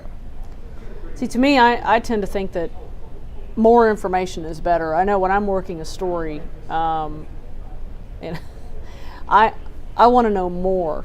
Everything I can possibly know about a situation. I understand this, responding to a call is not as long as I would have to work a story because I'm on the investigative team. But you can slow it down. You can take these steps. Mm-hmm. You can, go see if the neighbor has a phone number for Tatiana and get just a little bit more information. And maybe if by policy, if you think there's been a burglary, well, let's slow it down. Let's call for backup. Let's secure the exits. Like all these things that you can do. Right. But the psychological profile that Dr. Clayton's describing dovetails with all this. Mm-hmm. It basically says he doesn't need really any direction or anyone. He knows what's best, is what it says. So we are now more than 5 hours. Jury went out about 10 a.m. They heard about an hour of closing arguments. And we've had no notes. Yes, Tammy, the jury is still out. That's the odd thing. Is like we have not heard a peep from this jury since they went out. What does that tell you? And this is in sentencing. It's if this was guilt innocence, I wouldn't be as surprised. But the fact that we're in sentencing, that it's been 5 hours and not a note, not a question, not even a because if they want to take a break and separate from each other, they have to push the button and let the court know, the bailiff that's in charge of them that we're stopping deliberating, we're taking a break. We haven't even heard of anything like that. Surely they've gone to the bathroom. Well, there's a bathroom in there. Oh. But in order for them, as they're deliberating, if they want to break as a whole, yes, let me walk down this hallway, or let me just get a moment, let me stretch my legs. Clearly, they don't have any smokers on that group. Clearly not. So I don't know. It is. I'll be honest. It is weird. It is very odd. I would have assumed that honestly, I would have assumed that we'd have had a verdict by now. But more importantly, that we'd have heard something. Yeah, and a lot of times you can read, kind of read the tea leaves just by the questions. But this jury's been very much mum's the word. I mean, I'm really hoping that, one or two of them after this is over with will talk. Kev is asking, can Amber Geiger serve as an example? For other officers, or I guess maybe he means in sentencing, but I mean Geiger was similar yet different. There was similarities, but there's some big differences. Right? Yeah, there's some pretty stark distinctions between the two, but and think back, and she was very contrite, and she was very remorseful, and it showed, and they still gave her 10, and she was off She was duty. convicted of murder, and Right. of course, Botham Jean is not armed, and there's no doubt he's not armed. Somebody's asking, well, what do we think the time they're taking means? I don't know. I mean, Kobe and I are until they send out a note or something, we're at their mercy. We have no idea what they're thinking or what they're doing. Somebody's asking if Lee Merritt will receive any charges on the gag orders. I don't know. I mean, we've heard that the judges signed some additional orders today. We don't know who those are on. Rebecca's been at the courthouse trying to find that out. We know that there are hearings scheduled on January 4th for the mayor and for Councilman Nettles. But I'm guessing that he's going to bring others in. I think anybody that's violated that gag order is going to get to spend some time with the judge. That'd be my guess, based on what we've seen. Yeah, I think he'll bring them all in on the same day and kind of just go down the line in the list. And I guess depending on how egregious he believes the violation or violations are or were, is how he'll make a determination of how he assesses punishment, if any. So Mike is asking, what's the jury got to do with sentencing? Well, in Texas, I'll let you explain how this works. Well, before the case gets started, the defendant in every criminal case has the right to make a determination of who's going to assess punishment if they are found guilty by the jury. They can have a jury trial, but then have the judge assess punishment, or that same jury will go on to assess that punishment. So in this instance, prior to this case beginning, Aaron had selected for the same jury to assess the punishment. So that's what we're waiting on now. So yeah, we're in this weird holding pattern while we wait for them. And I guess I told Kobe I thought we'd know something by 1:30. I clearly was wrong, because we're almost at 3:30 and we have not. Kevin's asking, how long did it take them to come back with the Geiger sentence? I don't remember. I don't recall. God, I covered that case, guys, and I don't actually remember. It was a bit. Let me see if I can find that. How long it took them. I remember it being a pretty lengthy amount of time, but I don't remember how many hours. And it was interesting with Geiger when they came out with the sentencing, and they convicted her of murder. I'm looking, guys, to see if I can find your answer. I just remember that when they came back with the 10 years, it was pretty clear to me that they had come up with a Solomaic solution. Right. That's how it felt. That they had decided that she was guilty of murder, but they didn't feel that she needed to spend, the rest of her life in prison. And there was so many wild things about that case. Sorry, guys, I'm still looking to see if I can find.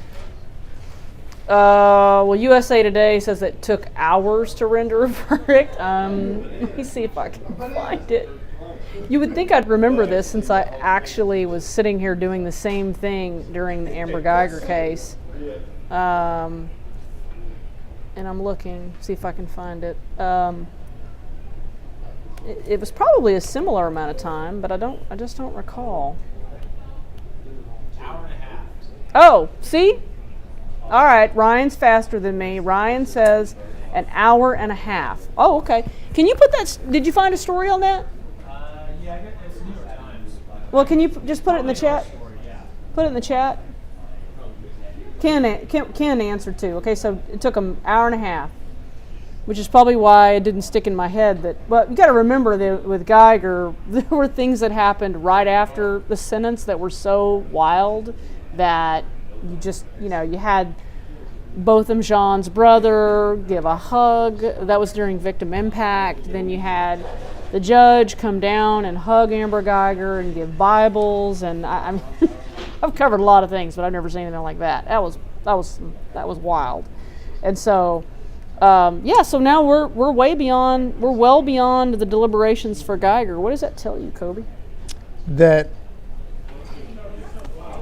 every jury is different. It's not. There's no rhyme or reason. People getting tired of me saying Geiger, but guys, it's the closest comparison I've got. In terms of just cases that I've covered. It's just. I mean, there are some stark differences, but there are some when I similarities. came in this morning, there was no way that I thought the jury would be out this long, at all. Was there a holdout?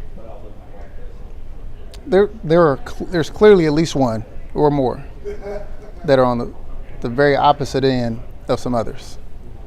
Now whether that's probation or whether that's a different amount of time, I don't know.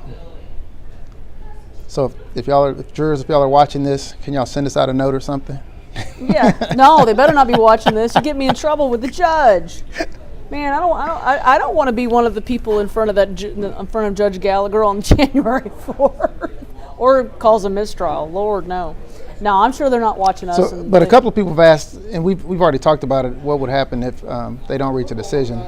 At some point, if they're absolutely deadlocked on sentencing, then the judge could declare a mistrial on the sentencing or the punishment phase of the trial, and then just that portion would have to be redone. I just don't understand how that would work. I mean, I get the theoretical idea of it, but how do you? Well, they put on everything, but it's just all in punishment. Interesting. They just don't have to make a determination on the guilt. Wow. Yeah. That would be pretty wild if we got to that, but. But the judge could do an Allen charge. Yeah. There's some things that can still and will be done if they really get to it. But right now, they haven't said that they're deadlocked. Right, and that's the key term is deadlocked, or we're unable to. We have been deliberating for this amount of time, and we've been able to. Hey. So Dee wants to know if we think there will be a riot or an outburst after the sentencing is not favorable to the family. I believe that if the decision is probation, there will be some sort of protest or something to that effect. Correct. Yeah. I think there will be. Well, we've already heard that there will be. I mean, I doubt a riot, but I do believe there will definitely be protests. I'm looking here through the comments to try to find the questions. Folks are just like us, so I'm looking. Okay, Michelle asked, if he's sent to prison, how much of his sentence will he have to serve before he's eligible for parole? A minimum of 2 years or half. Yeah. So 4 or less, he has to do 2, and anything over 5, he has to do half. Or anything over 4, he has to do half before he's eligible. Amy's asking, can Dean change his mind if they were to hang on the jury and have a judge do the sentencing? He cannot. So he's locked in. He's made a decision. Now the state and the defense could still reach an agreement if they wanted to. You think that would happen? Nope. Okay, so Sarah wants you to explain the Allen charge. The Allen charge is basically the judge is just sending the jury an instruction that based on the length of time that the case took, how long they've been deliberating, that they've heard all the evidence that's been presented in this case, and that they are the best ones and best suited to make a decision regarding this. And so he employs them to go back and to continue deliberating to see if they can. A lot of times, most times, I I object to an Allen charge. Well, not most times, almost all the time I object to an Allen charge because I don't want the jury to feel like they have to reach a verdict because they're not required to reach a verdict. They're just required to deliberate. Did you object in Shamir? I did. Absolutely, I thought did. You did. Yeah. Yep. Let's see. Randall's, he will do a minimum of at least 2 years. Well, if he's sentenced to prison, yes. Now, What was the question? Randall asks he will at least do a minimum of 2 years, right? Yes. That's if he's sentenced to prison. Right, and the jury doesn't, if you know, and does not recommend probation. that his sentence be probated. And also, if the jury recommends probation, the judge is obligated to Correct. do it. If it's under 10, under 10 or under. 10 or under. Michael's asking, will he be allowed to work for another police department should he No. get probation? Oh no, that's not going to happen. Let's see here. I'm just trying to. Can the jury say he's not eligible for parole as part of sentencing? No, they have no control over that. I can answer that one pretty easy. Yeah, no, they don't have the power over parole. And if I recall correctly, in the jury charge, they said that the jury can't consider when he's eligible for parole. Right, not in reaching their decision regarding the length of his sentence. Yeah, Randall, probation is a possibility here if the jury recommends it, and the sentence is 10 years or less. But again, that's one of the things about manslaughter. Had he been convicted of murder, probation we wouldn't even be talking about it at all. So if they can't come to a decision today, will they be sequestered? I mean, he already sequestered them once. Yeah, I thought they were sequestered for guilt innocence, right? Yeah, so he'll sequester them again. Sure. TNT's asking, did Dean have a choice of judge or jury in choosing the sentence? He did. He did. He has to make that selection prior to the selection of the jury. Yeah, that's an election made at the beginning. That way, you know, if you don't like the sentence that is if you don't like being the verdict, the jury verdict in guilt innocence, you can't change your mind. That's kind of. Somebody's asking, are gun rights lost with the manslaughter conviction? Yes, he's now a convicted felon. He cannot carry a firearm. Let's see. Of course, people are upset about even the conversation about probation. Mm-hmm. Gosh, it's just crazy that we're not hearing anything. I'm just kind of I'm sort of stunned here, Mm-hmm. Kobe. I mean, Mm-hmm. I really, because we're now at 5.5 hours that they've been going, which we're heading on in another hour, and we'll be at half of the time they spent to deliberate guilt innocence. Yeah. I don't know. Maybe they like each other. Maybe they enjoy spending time together. I mean, maybe they've bonded, but can't they bond together? But they haven't even taken a break. Like, that's what's really kind of like that's 5 hours back there, almost 5.5 hours back there. And maybe they have. Maybe they just haven't. Well, normally there's a note, and for every time they separate, they let everybody know. So we don't even know if they've taken a break. Kev asks, and if not, they need to. It might be time to take a break. Kev wants to know, will he be housed in state or out of state? It'll be in state. It'll be in state. He's being convicted in state. Yeah, it's not a federal case. Tamika wants to know if Justin will be back tomorrow, your Morehouse brother. I don't know. I hadn't talked to Jay since I didn't even realize he was on. He was on on Friday. He was giving all kinds of shout outs to you. Yeah, he said nice things about you. Yeah, I need to give him a call. I heard he did well. He might have to come back tomorrow if the jury doesn't come back. He might. I haven't called him yet, but I might have to ask. I might have to ask him to. All right. So people are asking for Rebecca. Is Rebecca available, or is she doing the 4? So you folks out there got to remember, Rebecca has responsibilities to the TV product as well, and so I can't remember if she's in the In the 4 o'clock. Okay, so Bob wants a recap. So the jury has now been deliberating about 5.5 hours. They went out at 10. They got sandwiches. We've not had any notes.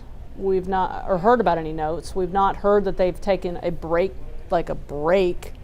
As far as we know, they've been in a room deliberating for the last 5.5 hours, which is approaching about half of the amount of time that they spent deliberating guilt innocence. And frankly, Kobe. Sorry. I thought you were talking about Toby Shook. No. You and Toby don't look. Sorry, guys. I'm taller than Toby. You're taller than Toby. Yep. Toby's probably watching. He was watching last week because he corrected me on something. I saw that. Yeah, he was like correcting me. I was like, that's kind of cool when you get corrected in real time. She's not on until the 5. So. Okay, she's on at the 5. Okay, so before we call her, Wendy wants you to grade prosecution and defense in their presentation of the case. How would you grade them?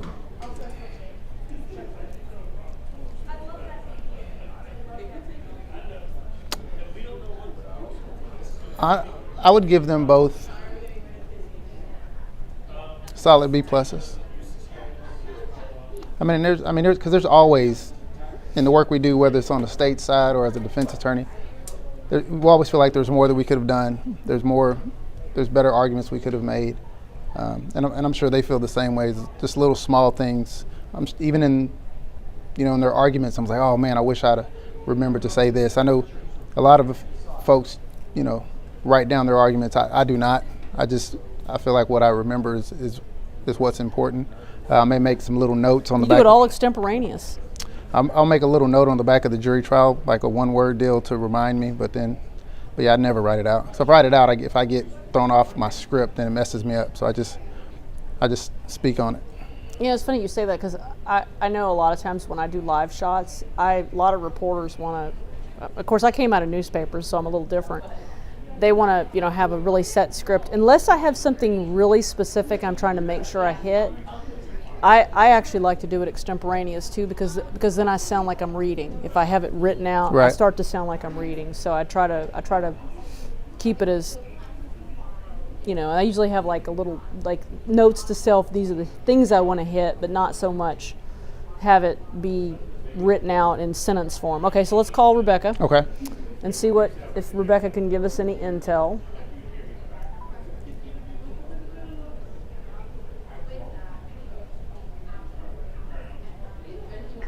All right, I'm gonna put you on speaker. People have been asking for you. Oh, okay. Well, inquiring minds want to know. Well, we're all just still sitting here waiting. I just saw Miles Brissett, the defense attorney, and he's sitting out on one of the benches and just waiting like everyone else. So no movement so far from the jury. Hey, Rebecca, do you know, have there been any notes where they've just wanted to take a break and kind of separate from one another or anything? Nothing so far. Nothing has come out. Goodness. That's just... Yeah, very, very quiet here. That is just wild. Like, we're at 5.5 hours. I cannot believe this. And I had Ryan look it up. It took an hour and a half for the Geiger jury to come up with her sentence. So... We were wondering about that in the media room. We were wondering how long Geiger took, and I just couldn't remember. I couldn't either because those are not the things I remember from that trial. But yeah, Ryan looked it up, and it was an hour and a half. That's interesting. Wow. Yeah. So this is much longer, and I don't know. Maybe they're back there arguing about probation. Maybe some people want a longer sentence. Maybe some people want a shorter sentence. I don't know. Maybe that's what we're thinking too, and the media room, of course, we're all just speculating. Same thing, does someone want a longer sentence and maybe somebody want probation? Are they trying to argue over that? But I'm really surprised at how long it has taken. So I called one of my attorney sources and asked, can they do an Allen charge in this situation? And I guess the judge can issue an Allen charge if they're deadlocked and tell them to keep deliberating. Yeah, great minds think alike. Kobe and I were just talking about that because we were explaining to YouTube jury this concept. Rebecca, do you know where Aaron is being held while he's waiting right now? Well, I mean, he had been initially just sitting in the courtroom, but now they bring him out from the door where they hold, I think they have like a little holding cell area back there, like they do in the Dallas courts, and I think that's where he's been because they've been bringing him out through that door. Because and he's being treated basically like any other, like everyone else, yeah, like any other defendant who's in custody. And I see Miles Brissett again. He just came back out. He's just standing there real casually with his arms crossed, waiting like everyone else. And I did hear that the family is going to speak afterwards, but they're going to do it at the house, at Atatiana's house. That's where they're going to do the press conference with the family and their attorney. Yes. So, and we did hear that possibly the defense is going to speak also after this because the gag orders will have been lifted at that point. Right at that point, everybody can speak. Are there a lot of people waiting around? Yeah, I mean, mainly in the hallway where I'm at, it's just mainly media. And then over in another hallway, which is right next to the court, there are a lot of family and friends and people that have been in and out of the courtroom. Just kind of spectator types. Oh, and I see Corey Session walking here, walking by me now. So he's arrived here. He's obviously one of the. Is he abiding by the gag order? He's not under a gag order. He's not under the gag order, but he has obviously been one of the ones that has been there with the family, pretty extensively. And I see Miles walking this way, and I'm assuming there's no verdict because he's shaking Corey's hand. I mean, I'm just giving you a play-by-play of what's happening here in the hallway because literally there's nothing going on. That's often the way, court is everybody kind of knows everybody. Oh, yeah, absolutely, yeah. Ryan?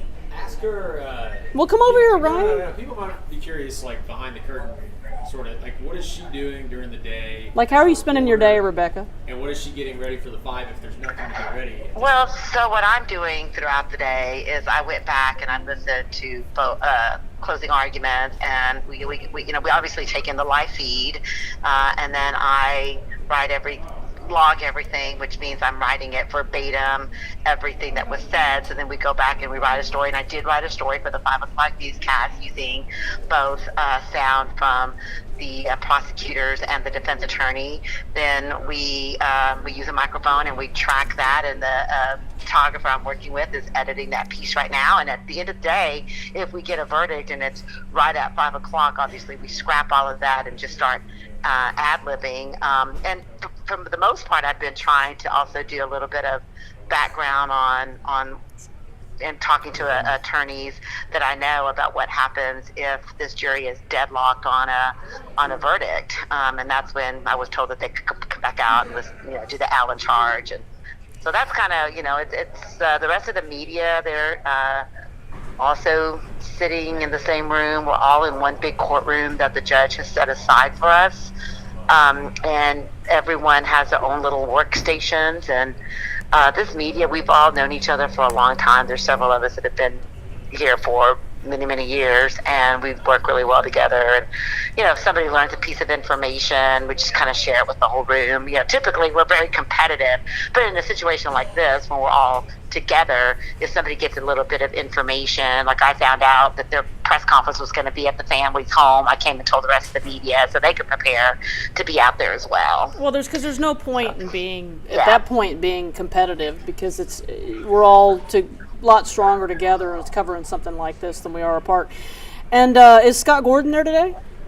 Oh yeah, Scott Gordon's here. He's about to leave. That's why I was bringing it up. Congrats to Scott retiring. Congrats to him. He is, and he was inviting us to his retirement party, and we've been talking about some of the cases that we've all covered over the years together, and some of the big trials and things that we've all covered together. So we were reminiscing about that. But basically, we're all just sitting here. So assuming there's no verdict, because the defense attorney is walking right by me. So somebody asked earlier what you had for lunch.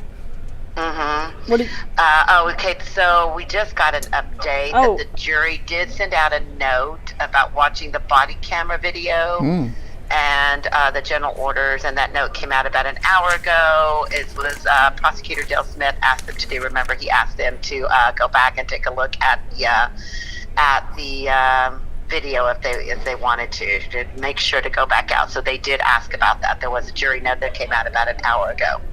So they wanted to watch the body cam and they wanted to know about the general orders. The general orders, which is to me that's telling, because one of the things that the prosecution's been saying is it's his actions, the violating of the general orders that leads to this. What do you make of that, Kobe? Yeah, kind of. I'm agreeing kind of with what Rebecca's saying. Is they're going back to that reasonableness or lack thereof. If they want to watch the body cam and see what he did, how he got to the point of even being in that backyard by that window where he came in contact with Atatiana, that if he'd have followed the general orders and the standard operating procedures, then he probably wouldn't have been back there. And if he had, it would have been other officers surrounding the home. There would have been other steps taken before he got to that point. And maybe the interaction with Atatiana wouldn't have been deadly. And they may also want to see what he did after that shot was fired. Correct. Because they said watch it very closely. And one of the things that the defense told them was this was a once in a kind of lifetime situation. It's an anomaly. That doesn't happen. It may never occur again. And then the prosecution shot back and used that almost against them and said, well, that's because most officers wouldn't do what he did. That's right. Which goes to the reasonableness or lack thereof. Yes. I find that very interesting. Yeah, that also tells me to that ask for the general orders, they're literally going back and reading the general orders and see what did the general orders tell him to do when he thought it was a burglary. Because remember when he said, I looked in there, it was really, really messy, and the general orders, according to what the prosecution presented in trials and what the general orders say, you are supposed to at that point secure the entrances, secure the doors, and then call for backup. Which neither of those things happened, and so then you went around to check the other the windows and the door, and you left that area not secure. So if you thought there was a burglar inside, why did you not secure the front door and call for backup? I'm kind of actually, Kobe, I'm impressed by this jury, like that they're taking the time to really look at this. It honestly sounds like a pretty good jury. Without me looking at the questionnaires and listening to the voir dire personally, the fact that they're taking into account all the things that they appear to be taking into account says a lot. It really and to look does. at the body camera again, because that body camera is very telling. Clearly they thought that he acted recklessly because they convicted him of manslaughter, so they felt like perhaps she never even had the chance to see who he was or know who he was, and he put himself in that situation. Well, and we know from the body cam that from the moment he begins to utter the commands to the moment the shot is fired is a half a second, which means that you heard the defense say Aaron Dean is being judged on 1 second of his life, but the prosecution saying it wasn't just 1 second, it was everything that up to that 1 second when he fired that shot. You have to take into account almost from the very beginning when he was interviewed by the forensic psychologist who said that he was a narcissist that had this grandiose opinion of himself and didn't follow instructions, and you take all of that, and all of that culminated in that 1 second when she is shot. So they're like, it's not just 1 second, it's a culmination of his entire life that led to that point. Yeah, absolutely. It's really fascinating. So that was about an hour ago. Does that make you think they're closing in on it, or? That's encouraging. The fact that there had been no communication whatsoever was concerning to me. But with that kind of communication and what they're asking for in regards to that, that means that they're trying to make some kind of progress, and I think with that we should be hearing something here soon. Don't hold me to it, but I'm always wrong about juries, so so hey, Rebecca, real quick, I'm gonna let you go ahead and give a recap, and then we're gonna play Elizabeth Turner's testimony. She was the UTA student who said that who described this incident with Aaron Dean about 18 years ago. Rebecca, kind of give a recap of where we stand right now. Well, we started the day with the judge addressing the court about what happened on Friday when they arrested a man by the name of Manuel Mata in the courtroom. And because people were wondering why the courtroom was closed off, why there was all this stuff happening, and why he was arrested. And now we know that the defense attorneys say that there were undercover officers who heard him say some things the night before, and also may have uttered some things in the courtroom where the family felt like they were in jeopardy, where they were I'm sorry, the media is walking by kind of loudly right now, but they thought that he had made some terroristic threats, and they were concerned about that. And even the judge said, when I saw him come in after what you had presented to me on Friday, I was concerned that he was sitting within arm's length of the family. So they, took the action of arresting him, and then and so they addressed all of that. That they felt that there had been death threats to the defense attorneys, and the family felt in danger. So we started off with that, and then the closing arguments, where both sides. Prosecution starts off, they get half of their time, then the defense speaks, and then the prosecution can use the other half to close.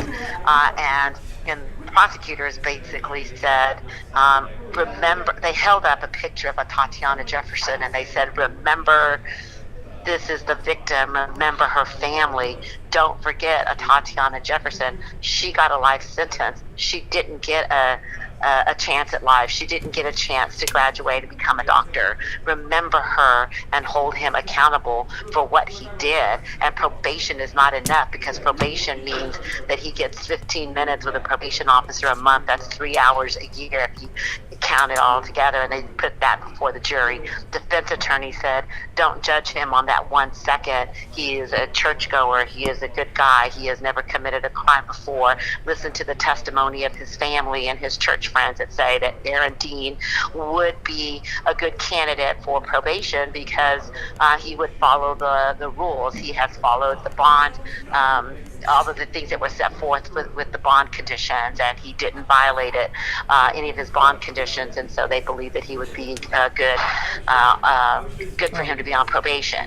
But again, the prosecution say that's not enough. Atatiana Jefferson lost her life, and you know that he has been diagnosed as a narcissist. If you listen to what the forensic psychologist said, that he has this opinion of himself, that he was, gung-ho and charging in and taking charge and not stopping to pause and de-escalate the situation, but instead creating the danger and then saying it was self-defense when he put himself in danger. Just depends on which, what the jury is gonna believe here. Obviously, they thought that he did act recklessly, but now, what do you sentence him to? He faces up to 20 years maximum. Prosecution says he should get the max. Defense is saying he needs to probation, or they could give him, less than 10 years, and that could be prison time still, or they could probate less than 10 years and give him probation, which then the judge would set the conditions for him. So that's where we stand out. We know that the jury did send out a note about an hour ago asking to see the general orders for the Fort Worth and the body camera footage, and they're going through that methodically and maybe getting closer to reaching some sort of verdict. Okay. All right, Rebecca, thanks for the update. If a bailiff comes out, call us back because we want to hear too. So, okay, I will let you know. All right, thanks. Okay. Bye. Bye-bye. Okay, folks, so while we continue to wait, now let's take a listen to Elizabeth Turner and her description of her encounter with Aaron Dean. Tanya, can you just set up what specifically this case was? Oh, okay, so Ryan wants me to set this up a little better. So back in 2004, Aaron Dean is a student at UTA, Elizabeth Turner is a student at UTA, and she's going to talk about this in her testimony. They have an encounter inside the honors, like a school, like a library or something. I forget where it was exactly. Anyway, they had this encounter, and he touches her breast and is issued a Class C citation. And it's pretty clear from her testimony that she's clearly very bothered by this encounter and what happened. And you heard Dr. Clayton earlier say that Aaron Dean said she was flirting with him, and Elizabeth Turner is very clear in her testimony that you're going to hear that she was in no way, shape, or form flirting with him. There was nothing romantic, but they were both in the same homeschool group when this, and that's how they knew each other. So let's take a listen. Could you introduce yourself to the jury, please? Yes, my name is Elizabeth Turner. And Ms. Turner, in what city do you live? I live in Fort Worth, Texas. And without getting into where you work, what do you do for a living? I work in financial services in a project management office. What do you do is in a project management office dealing with financial services? I lead projects and initiatives related to technology and finance. How long have you been doing that? I've been with my current employer for 8 years. I've been working as a project manager in the intersection of technology and finance since I was 19 years old. Did you graduate college at 19? I graduated college at 20 with a baccalaureate in information systems. It was an honors bachelor's degree, and a master's of information systems with a concentration in project management from the University of Texas at Arlington. All at 20? That's correct. So when did you start at UTA?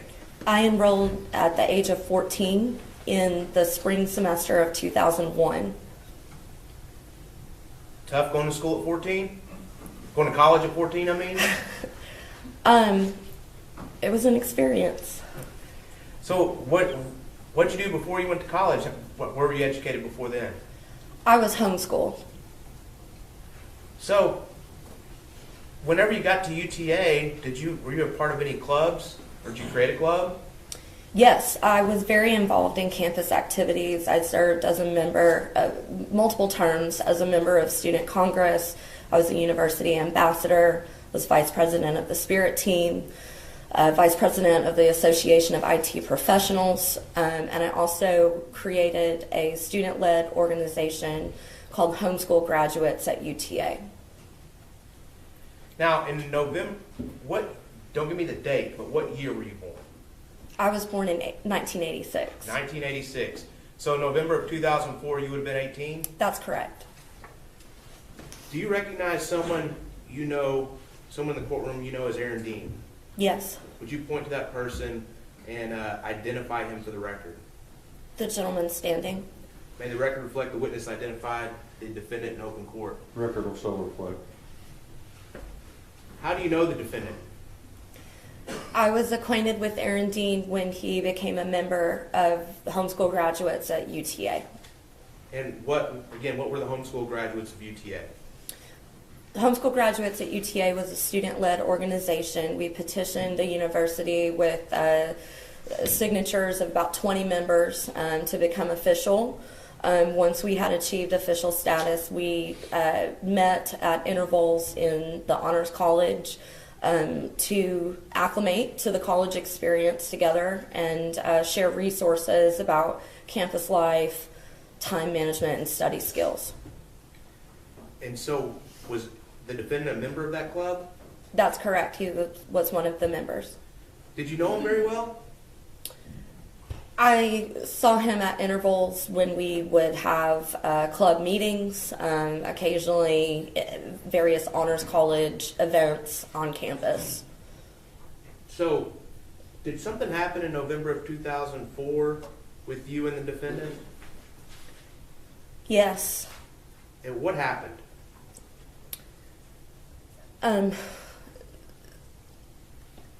On November 18th, 2004 was a Thursday, and I had finished my accounting and systems analysis and design courses about Non-responsive. Sustained. Let's keep your question and answer. You got it. So what class did you just finish? I had just finished my accounting, principles of accounting and systems analysis and design. And what did you usually wear to that class? What type of, did you dress up for it? I typically wore a suit to my classes in the College of Business. And so what did you do after that? if you typically wore a suit to class? After class, I changed into a hoodie and sweatpants, and I headed over to the Honors College Library to study. And what's that Honors College Library now called? It's called the Carolyn A. Barrows Reading Room. It's in Suite 100 of College Hall. And what kind of place is this? It's a quiet place where students can study. In 2004 it was. There were lots of like conference tables with seating. There was a corral with about 2 or 3 computers at it that students can use, and there were a couple of club chairs facing a wall of bookcases which housed all of the honors theses from each of the honors students before they graduated. When you got to that reading room, was there anyone else there? Yes, Aaron was seated at one of the computer corrals. What did you do once you got into the reading room? When I came into the reading room, I thanked Aaron for opening the door for me. I placed my laptop bag on a club chair just next to the door, and I walked to one of the conference tables where that morning's issue of the Shorthorn lay open on the table. And what happened after that? When I walked over to the table to look at that morning's Shorthorn and just skim the headlines, Aaron came up behind me and wrapped his arms around my torso. His left hand kind of skirted the cup of my brassiere, and he leaned into my ear and whispered, "Has anyone ever told you how great you are?" Were you romantically involved with the defendant at this point? Absolutely not. Had you ever been romantically involved with him? Absolutely not. Had you ever shown any interest in being romantically involved with him? No. In fact, I had a boyfriend and was wearing a promise ring from my boyfriend at the time. What did you do after he whispered in your ear? I broke away from his embrace and I walked over to the chair where my belongings were, and I took a seat in the chair to pull out my laptop and put it in my lap. At that same time, a friend of mine walked into the room, and so I began a short, casual conversation with that person. Did that friend stay in the room for long? No, we briefly chatted. They actually asked about my boyfriend, so we talked about plans for William to come visit over New Year's Eve. And what happened after that conversation with your friend? While I was talking with my friend, Aaron came and sat in the chair just adjacent to mine. And when the friend left, Aaron began to ask me questions about the ring I was wearing and about my boyfriend.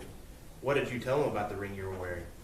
I indicated that it was a promise ring because William and I were dating long distance, and it was just a token of our relationship at the time. And did he have a response to that? Yeah, he said that was too bad because he really wanted me.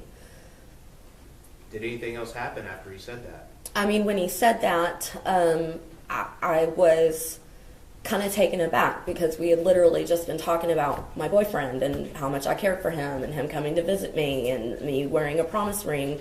So I asked him how long had he felt that way, and he said that probably since he had seen me earlier in the year at a student leadership banquet.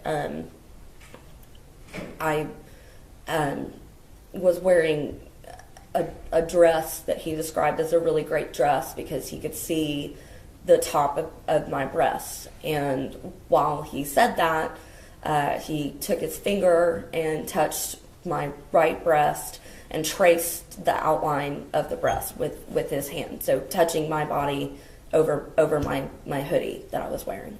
What'd you do? I was deeply upset. I was, again, very taken aback. I told him immediately that he was making me uncomfortable and asked him not to do that. And did he stop? Yeah, he pulled his hand away. He asked me not to tell anyone what had happened.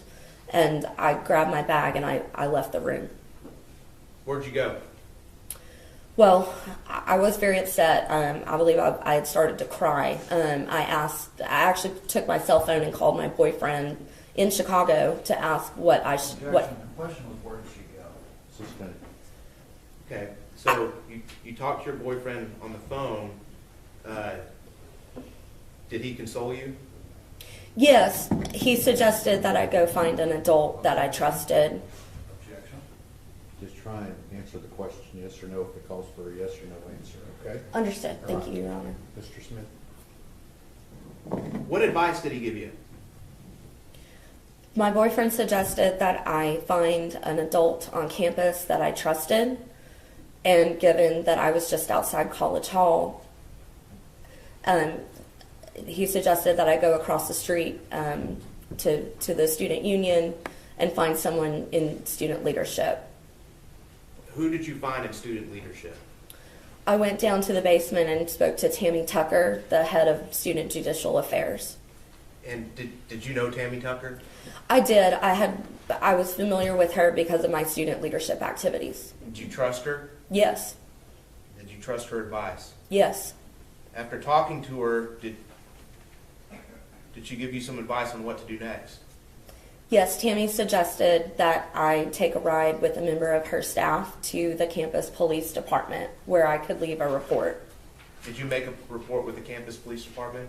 Yes, I did. I gave a verbal report. I made a written statement regarding the event, and I also signed a separate statement regarding feeling offended by his disregard for my personal boundaries.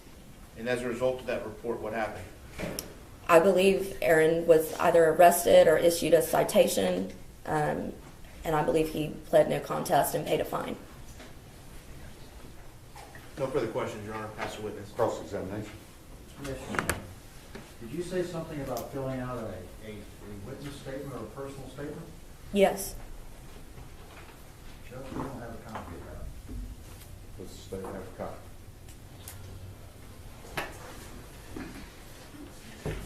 It was provided via TSP to the defense. We can give another copy right now.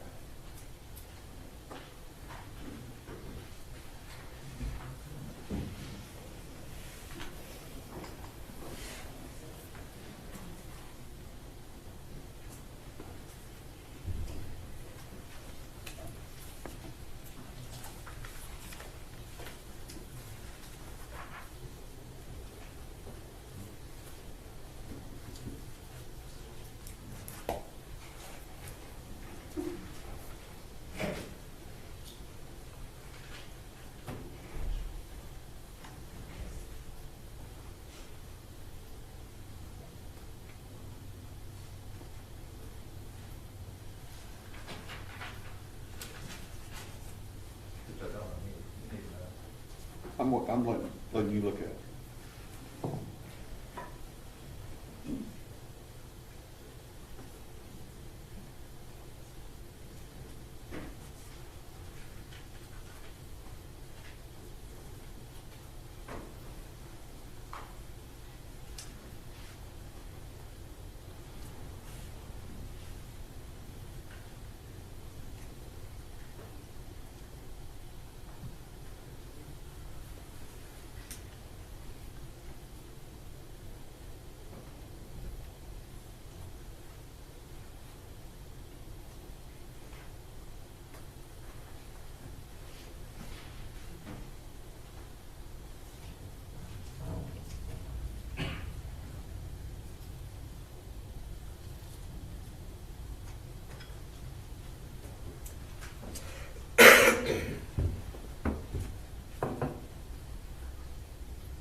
purposes of the record, this was provided to the defense on October 26, 2021. Thank you. On TSP. All right.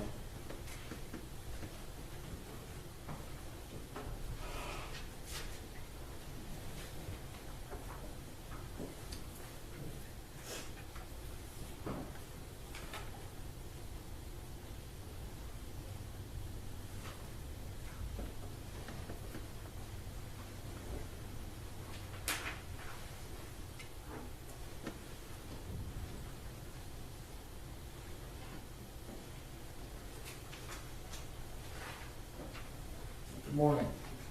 Good morning. You say that this event occurred in November of 2004? Yes. Is that right? So approximately 18 years ago? Yes. That's right? That is correct. You were 18 years of age at the time? That is correct. And Aaron was around the same age you were, isn't that right? I believe he was a 19-year-old sophomore at the time. Okay, so is that an age that's somewhere around the age of 18? It is over 18. It's around the age of 18? It's a year older than 18.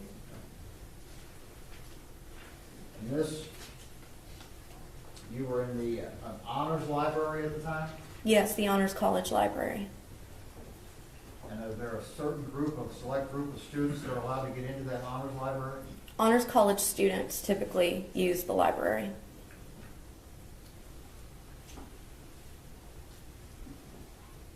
The group, the homeschool graduates group that you were involved in? Yes, I founded the group. Founded the group. Aaron was a member of the group? That is correct. And isn't it true that one of the reasons that group was founded is because kids that are homeschooled have some adjustment issues that kids that go to public schools or private, more formal schools don't have, isn't that right? I would, yes. If there's some adjustment issues that have to do with the way you structure your day, Perhaps. but also some issues that have to do with social adjustment, is that right? I think there are a variety of challenges that are unique to homeschool graduates attending a formal university for the first time. And it's one of those issues of social adjustment. Campus life and experience would be one of those aspects. Okay, so my question was socially, do kids that have been homeschooled have social adjustment issues? What's your answer to that question? As a former homeschooler myself, I would be a bit reluctant to claim that homeschoolers are socially maladjusted. I didn't say socially maladjustment. I said that they have adjustment That issues. homeschoolers would have social adjustment issues. Okay. So when you were homeschooled, how many kids were in your class? Typically a class of one. When you got to UTA, how many kids were in the class? Typical class. In my first college class, computer science ethics, there were over 100 students in the class. Okay. Pretty big difference, right? Yes. Right. Now, you wrote out a 5-page statement for the UTA police, is that right? That is correct.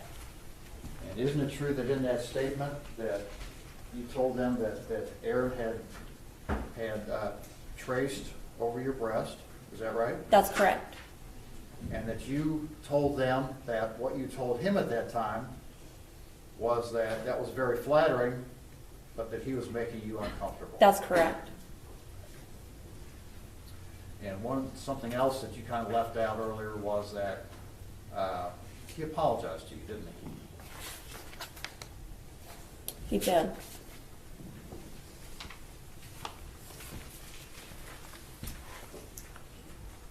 As we pass it. Read the record. No further questions, Your Honor.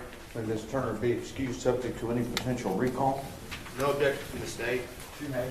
Thank you, ma'am. Thank you. Okay, so Kobe, what'd you think about Elizabeth Turner's testimony? I mean, just goes back once again to showing the kind of person that Aaron Dean was. I don't know him now, so I don't know how he is now, but just shows the kind of person and that he was at the time. Kind of taking advantage of this young lady at that time and just doing what he wanted to do. Yeah, it's kind of bizarre bizarre behavior, and then the defense attorney trying to lay it off on him being homeschooled. I've known people that were homeschooled, and I think they would know better than to do something like that.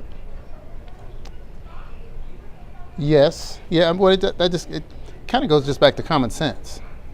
That, you know, whether you're in a school of one or a class of 1 or a class of 100, I'm fairly certain your parents, especially, you know, they put on the family and the siblings to talk about what kind of Christian home they were brought up in. I'm fairly certain that he didn't just walk up to females in his home or just random females and do this kind of thing too, that he was told that was right and wrong about personal space, about the genitalia of the opposite sex.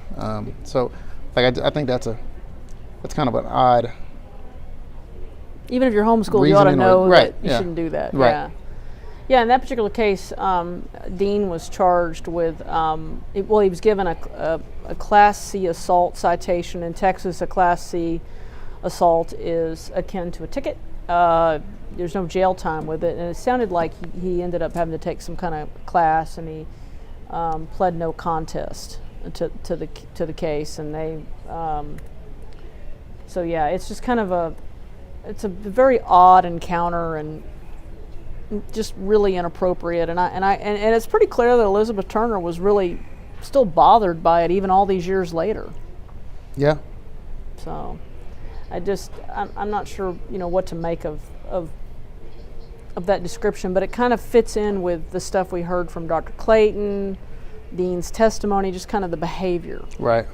I mean, it's certainly a pattern of kind of just inconsistent or odd behavior, you know. It kind of goes back to the kind of the person that they're painting him out to be, or that he's shown he is, you know. Right. So folks were asking if he stood during Elizabeth Turner's testimony. Well, there's actually no way for me to know that, guys, because we're back here at the station, and unless that camera is panned in on him, there's no way I don't have any better view than you have, so I don't know if he was standing during her testimony. And somebody was asking if the jury will be sequestered. Sorry, guys. Long day. If the jury will be sequestered if they can't come to a decision today, and yes, I don't know why they wouldn't be, because he's sequestered during deliberations, during guilt innocence. So I'm relatively certain that they would be sequestered. I can't remember if he said that for certain, but I feel like they would be, just based on and Ryan's pointing out in the chat that the hung jury on a sentencing is very rare. As somebody pointed out earlier, it can happen, like in the Jodi Arias case, a death penalty type case, but it's pretty rare. And so I think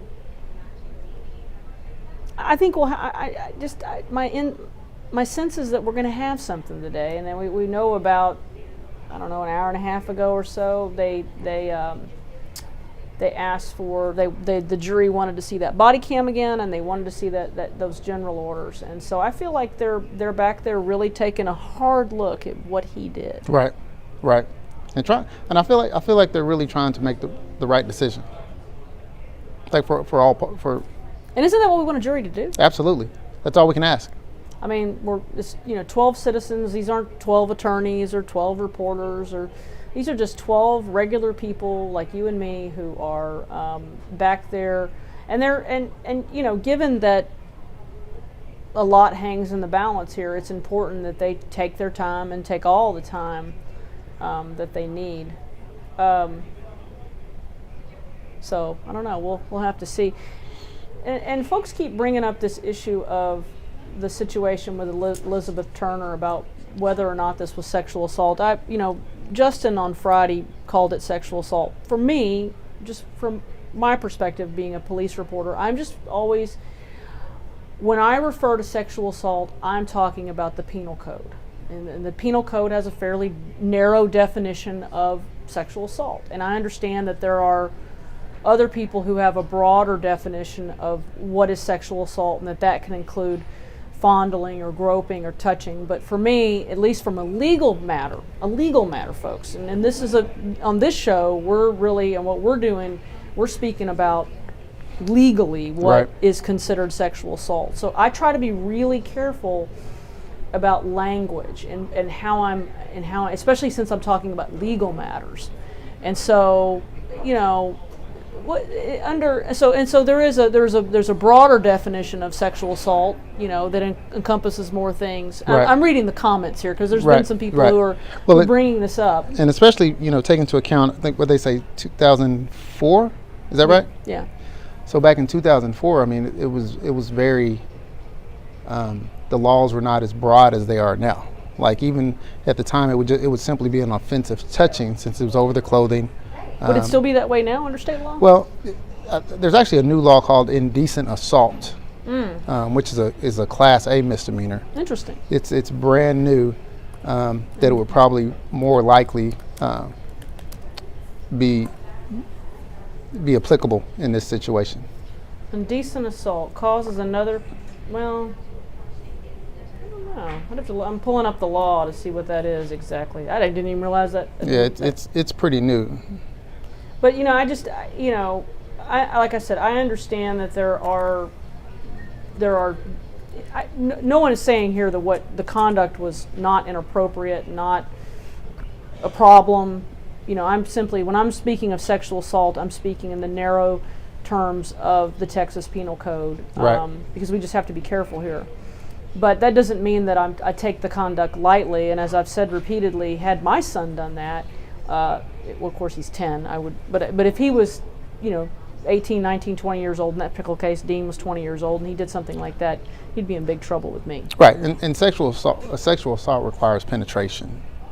Just For the penal code. By nature of the definition in the penal code, is the largest thing. So at the time it would have been some sort of assault, and then if it was in a particular fashion or manner, it could equate to indecent assault without the penetration. But it gets a little more difficult now when you start introducing age, you know, of a child under 17, under 14, then it can come into some indecent exposure, If this indecent contact, indecency with the child. Some other things could come into effect. Right. Speaking under the penal code. Right. I'm just trying to be real specific because I've noticed a lot of comments about this, and obviously some people were, you know, took issue with my comment on Friday. But again, what we're doing here is speaking more about the law and trying to be precise. And so, you know, you might still disagree with me, but you know what? Reasonable people can disagree, and you know, I think that's why we live in the society we live in. So, okay. So somebody's asking, what time is the cutoff for the jury? We haven't heard that they've been given a cutoff time. Can they? I mean, I guess he could let them go as long as they want. He can, or he can say that's enough.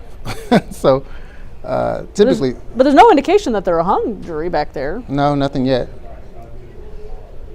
I mean, it's just we're not getting, you know, other than, you know, knowing that they've asked for the body cam and the general orders. That's all we know. So Dex would like to know more about the type of law you practice and/or specialize in.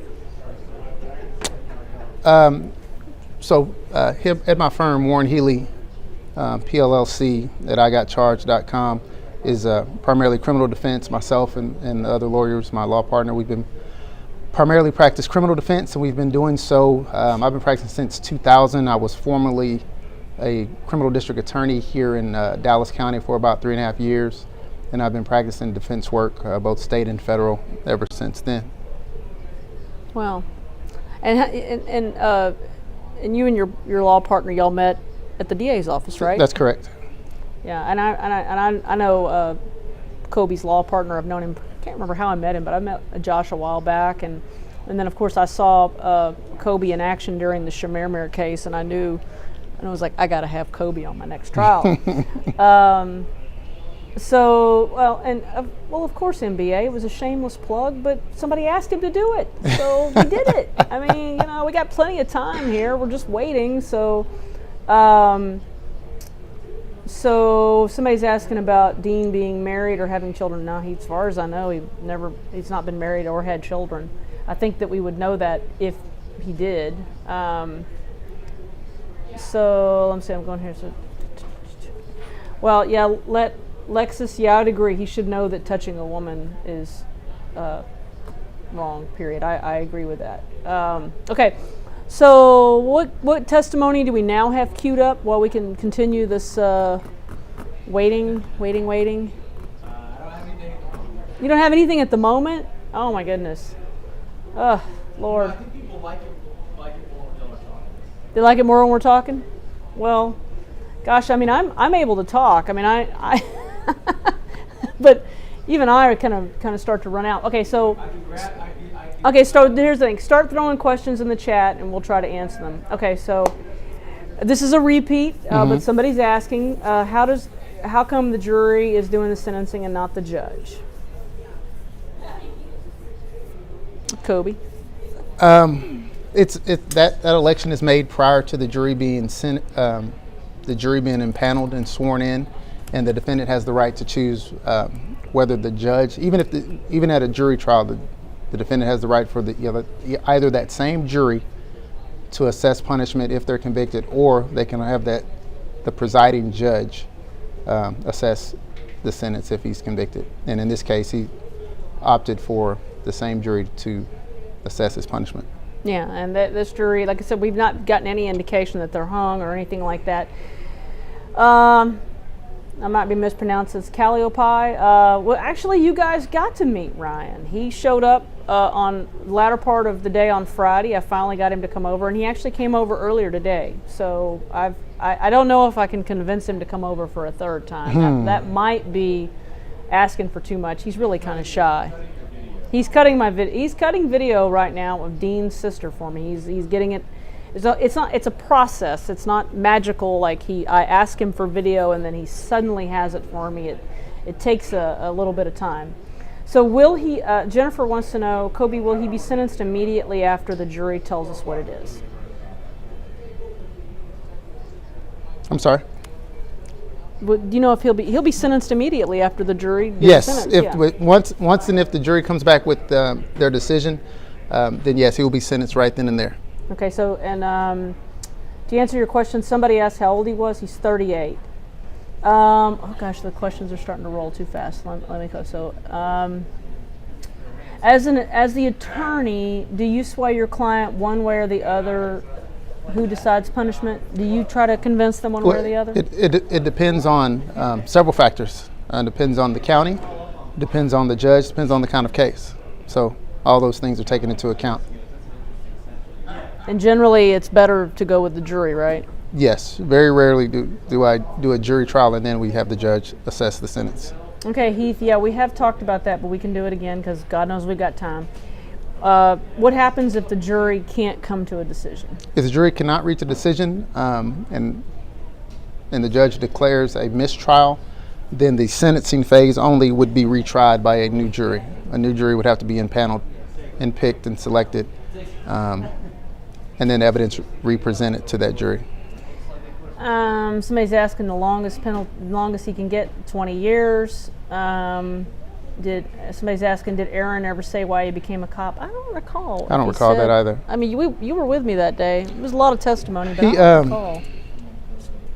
Has an engineering degree. But yeah, it's like a physics degree with a minor in engineering. Right.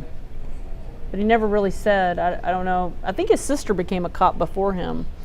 It sounded like several of the siblings had an interest in law enforcement.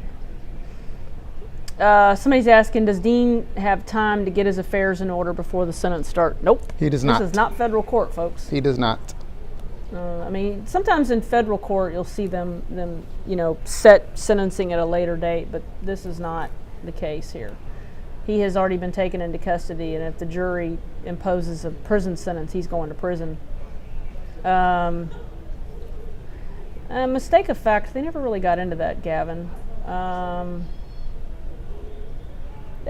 Sorry, comments are rolling too fast. I'm trying to keep up. Okay, so... Oh, Jen asked, Kobe, can you imagine trying to find a new jury who hasn't been watching the trial the entire time? Honestly, it's possible, and just having knowledge of the case or the facts themselves doesn't make a person unqualified to serve. In theory, like I said, I tried the Schmiemer case, which was all over the news for. You'd be surprised at people's lack of knowledge. Right. And the more, and I guess fortunately for us, but unfortunately for the general public, so much stuff happens that something new is always coming up. Yeah, I mean, I know when I went to jury selection for Amber Geiger, and also part of this too, and people a lot of times will have kind of a general knowledge about something. In some cases, they have no knowledge, and and a lot of people don't pay attention to the news. Right. Yep. My own priest told me, she says she's only paying attention to this trial because you're on it. I'm on it. It's like, well, you should be watching my TV station. Yep. So I mean, I because I just think a lot of people, they're not, unless they're a news junkie, which I'm a bit of a news junkie.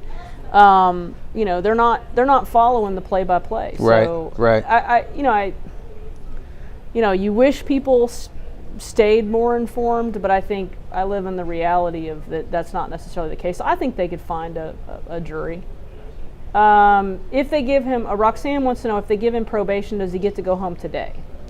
That depends on the judge. The judge, as I stated earlier, the judge could give him, he has the option of giving him 6 months or 180 days as a condition of probation, and those days are day for day. So if the judge decided, if the jury assessed a probation, the judge has that option to give him some days as a condition, and if that was the case, he could take him into custody today. Gavin wants to know, do you think this will affect self-defense laws?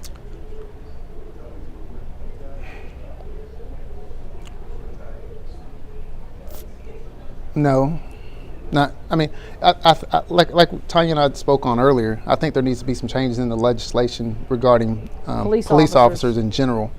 But regarding everyday citizens, like if he's a civilian, then he's convicted many times over, and he's given 30 years. It's really fast. If fines are given, will the money go directly to the family? No. No. Is it normal for sentencing deliberations to exceed 1 day? Yes. Really? Sentencing? Oh, sentencing. Oh,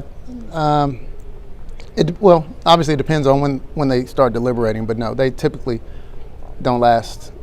It don't last this long. Yeah. We're at 6.5 hours, guys. So basically, we're at half of the amount of time it took them to come to the conviction on manslaughter, which frankly is, I'm stunned. If you'd told me that I would still be sitting here tap dancing with Kobe at 4:30, I wouldn't have believed you. But stranger things have been known to happen. Somebody asked if he'd be put in general population if he goes to prison. No, he'll be in protective custody. They're not going to put him in general pop. Somebody was asking about, can he appeal? He can, and he absolutely will. Oh, I have no doubt that they've probably already drafted that appeal right now. If in their appeal, what do you think they're going to go after? What do you see? Honestly, now that part I don't know. That's the appeal goes to whether or not there's been error in the trial, in the proceedings, whether something has been admitted or omitted that should have been included or excluded and it wasn't. And they believe that had a negative impact on the jury's verdict. And so it could be some pretrial rulings. It could be on a particular kind of objection during the trial. So it just kind of depends. So that's why they'll go back. They'll get the record. They'll review the record and see if the error was preserved. I mean, a proper objection was made, and then they will go from there in regards to the appeal. Okay, so I'm trying to answer these questions. So somebody's asking, can the prosecution appeal the sentence? No, I don't think so. I didn't think so. Basically, the prosecution can't appeal anything when it comes to this stuff, right? No, there's certain motions and rulings that the prosecutor has a right to appeal. Explain the stand your ground law in Texas. What the law is here.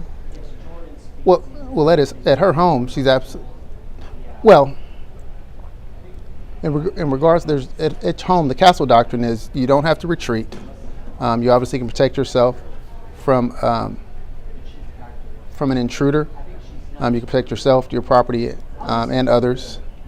And the key phrase or term that it used to be was that you had a duty to retreat, and you no longer have a duty to retreat.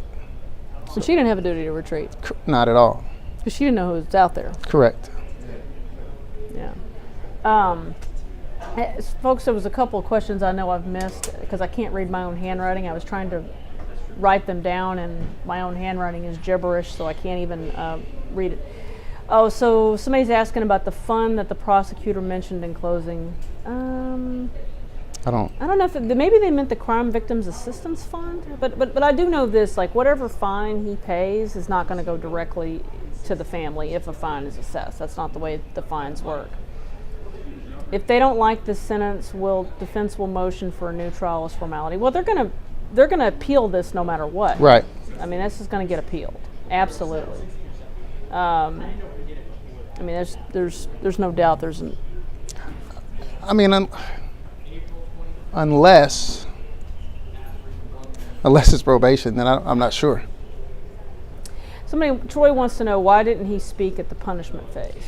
It's his choice. Kind of the same way that he had that cross-examination go in the guilt-innocence phase, the state would once again have opportunity to cross-examine him.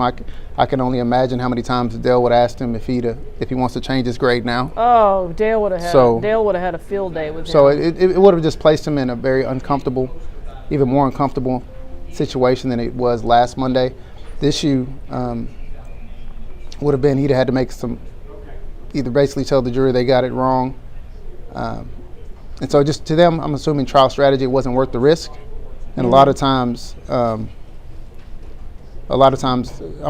call it just giving the prosecution one bite at the apple. And so if they testify in the guilt innocence phase, they won't typically testify again in the punishment phase. And that's why I've been speaking so often about, if I was his attorney, I would have really wanted him to get out his remorse and being in guilt innocence. In his guilt innocence, the only time that he testified. So Ava wants to know, what was the big case you mentioned that you did? They got to be talking about Shamir. Right. It was the Billy Shamir case where he was indicted, I think 13 capital murders here in Dallas, 6 or 7 in Collin County, where he's accused. The common scheme was he was accused of smothering old people and then stealing their jewelry, and for the most part, they were classified as natural deaths due to their age, but there were connections made back to him by way of the selling of the jewelry on a particular diamond and gold exchange, as well as on OfferUp.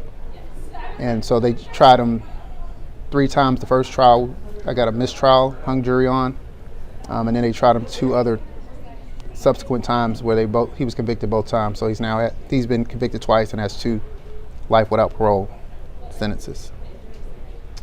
Pugface wants to know, from your experience, do long sentencing deliberations suggest a heavy sentence or a light sentence? I mean, what today suggests to me is that they have some pretty strong-willed jurors back there, and that they're not budging much. Because if they were close, then I feel like they would have met recent in agreement. But they haven't. So my only assumption is they're pretty far apart. They're pretty far apart, and then we have a couple, at least 2 stubborn folks back there. At a minimum. Let Us Be Kind asked, can Dean be tried on any other charges surrounding this case? I don't think so. I mean, I don't know what. I mean, some people have brought up endangering a child and that kind of thing, but I would assume that they would have looked at that at the time. So, I mean, in my opinion, I don't think so. I mean, and I've heard some people suggest aggravated assault, but I don't know. Okay. All right, folks. Well, what do you got? You got testimony for me? Yes. I'm tired of tap dancing. Dean's sister is. I'm just being honest, guys. Yeah. You want to set that up? Okay, so we're going to play while we continue to wait. We're going to, somebody's asking about Dean's civil liability. Well, there's a pending wrongful death lawsuit that's going on right now, Troy. Okay, so what we're going to play right now while we continue to wait is Aaron Dean's sister. I believe her name is Alyssa.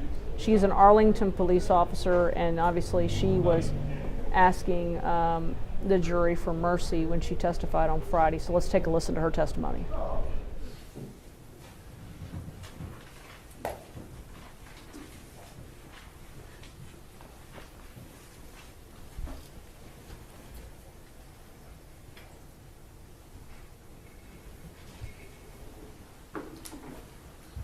Solemnly swear or affirm testimony given this cause to be the truth, whole truth, and nothing but the truth, so help you God. I do. Have a seat right here. Mr. Gill. Tell us your name, please. Alyssa Dean. And are you Aaron's younger sister? I am. Did you hear your mom testify a few minutes ago? Yes. Are you the younger sister that Aaron spoiled? I am. How are you occupied on court? I am a police officer. Are you a police officer for one of the departments here in the Metroplex? Yes, I work here in DFW. And like the rest of the family, were you raised here in the Arlington area? I was. And homeschooled? Yes. How much younger than Aaron are you? 10 years. But despite that, did you have a close relationship growing up? Yes. So my mom's already told you the story about him being willing to get me whatever stuffed animal I wanted when I napped, which she said I was 2, but that continued further into my childhood than that. I remember, because I can remember it, I remember being upset that I had to go take a nap while the rest of my siblings got to play, and so to console me, Aaron would bring me, again, whatever stuffed animal, however many I wanted for my nap time. I also remember in the summer we would go see my grandparents who lived in Reno every year. And they had property and they had horses, and Aaron would take me horseback riding every year when we were out there. So you had pretty good memories growing up? Yes. How long have you been a police officer? 7 years. So were you actually a police officer before Aaron? Yes. Became a police officer? Yes.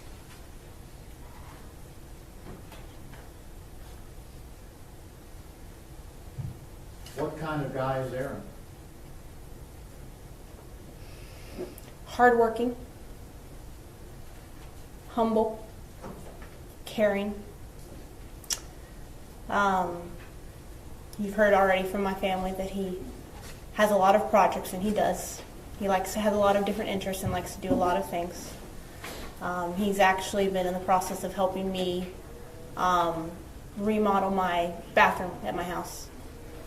Which is something he took on himself to do, and has ripped it down to studs, and we're in the process of rebuilding it.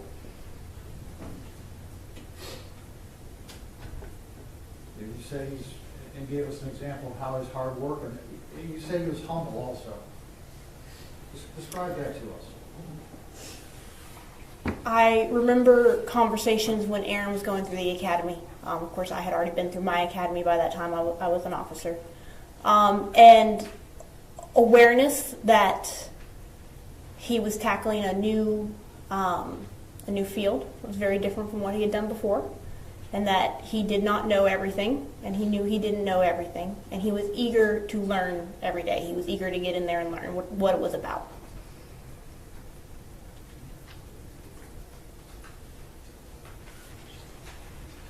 Does Aaron have an ability to follow rules? Yes. Does he follow society's rules? Absolutely. As a component of the criminal justice system, do you feel like he'd be able to follow the rules that Judge Gallagher gives to him? Absolutely. My family's already referred that he's, of course, followed his bond conditions for the last 3 years. But he would have no desire not to. I mean, he lives his life according to those rules anyway. That wouldn't be an issue for him. You understand that while you may continue to be a police officer, that Aaron is done being a police officer? I do.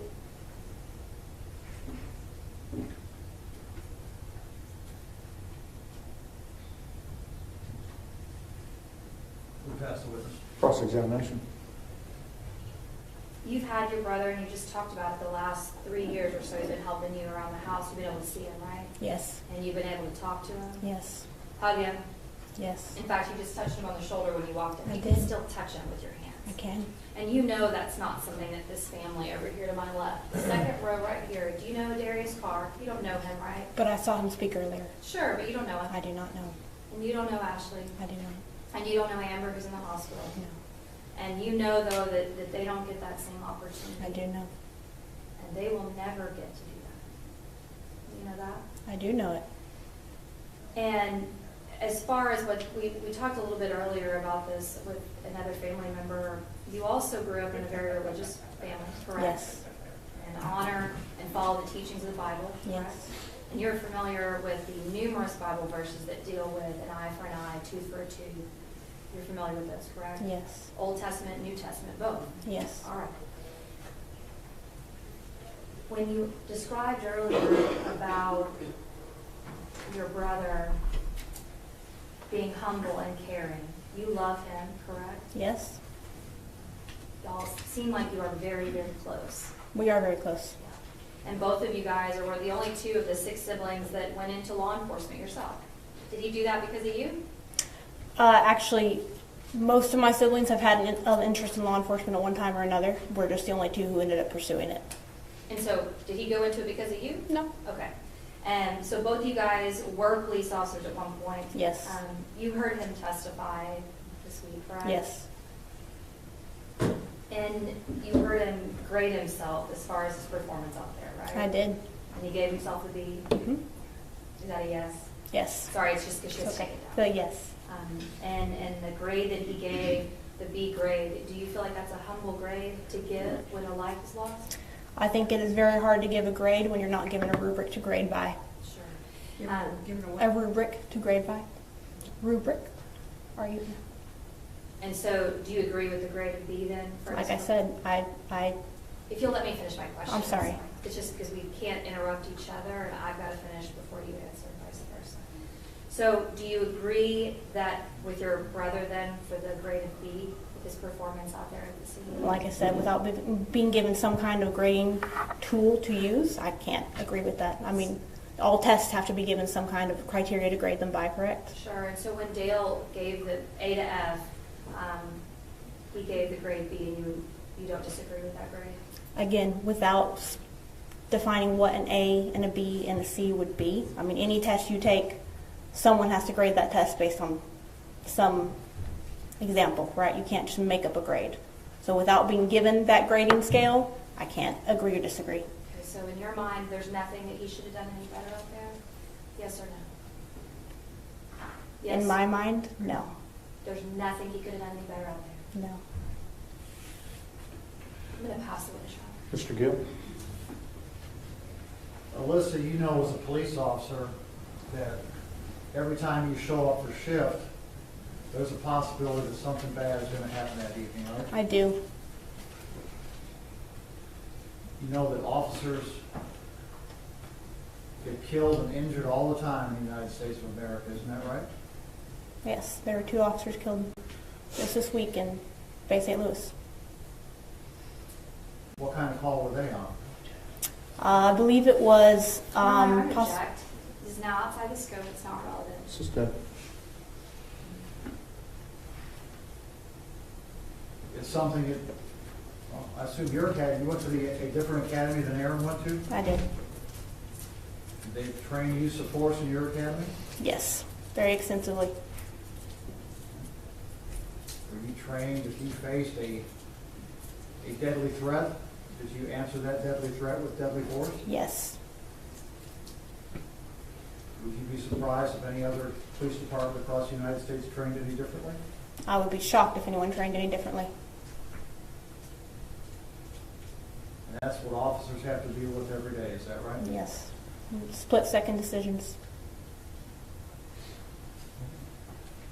We pass the witness. Ms. Dean, Do you disagree with the jury's verdict? Yes or no? You either agree with it or you don't. You asked if I disagree? Yeah. Do you disagree with the verdict? Yes. You do, As don't his you? sister, yes. Nothing further, Your Honor.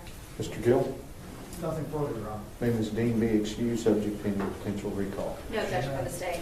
Thank you. Thank you, Your Honor. Okay, so we just heard from Alyssa Dean. She's an Arlington police officer, and she was asked to grade her brother, and she basically said that she couldn't grade him because she didn't, know the parameters, and then she was asked if there was anything he could have done better, and she said no, that he couldn't have. Well, she's kind of in a precarious position because, one, she's a police officer, and two, she's also his sister. So, her responses and her answers didn't really surprise me. She was she's erring on the side of looking out for her brother, but also as a law enforcement. No, she can't really. She's not gonna get up there and do anything different. Right. Yeah. And so she testified, I guess, for about 10 minutes or so, and then we also had testimony from his other brother. Ryan, what you got? Do you have a? Oh, I thought maybe you had something. He's walking towards me, and I'm thinking that maybe we have something, and no, the answer is no. I'm waiting on you to get to work. Oh, I told Lopez to call me as soon as she has something. So we're, 4:45 and still nothing, huh?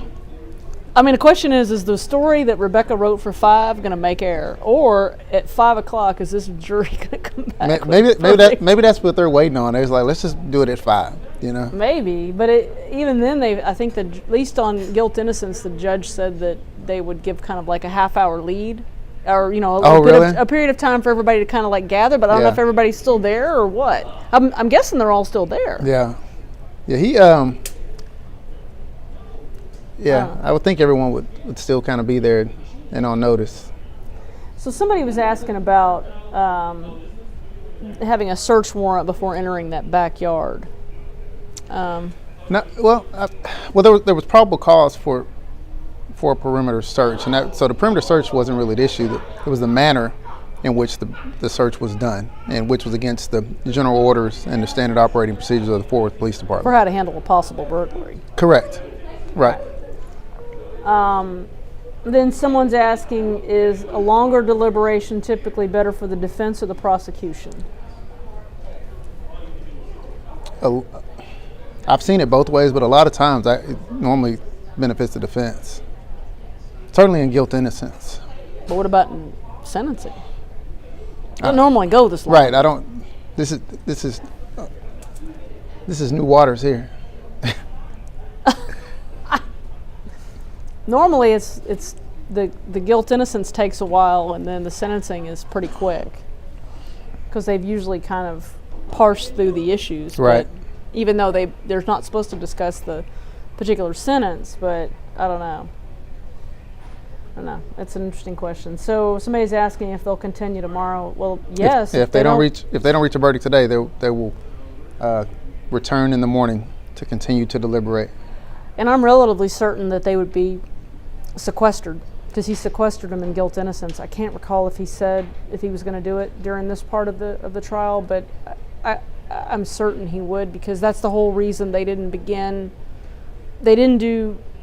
start do closings and start the deliberations on Friday, and I think that's because they didn't want to bump up into the weekend. Yes. And because it was 3 o'clock by the time all the testimony finished up on Friday.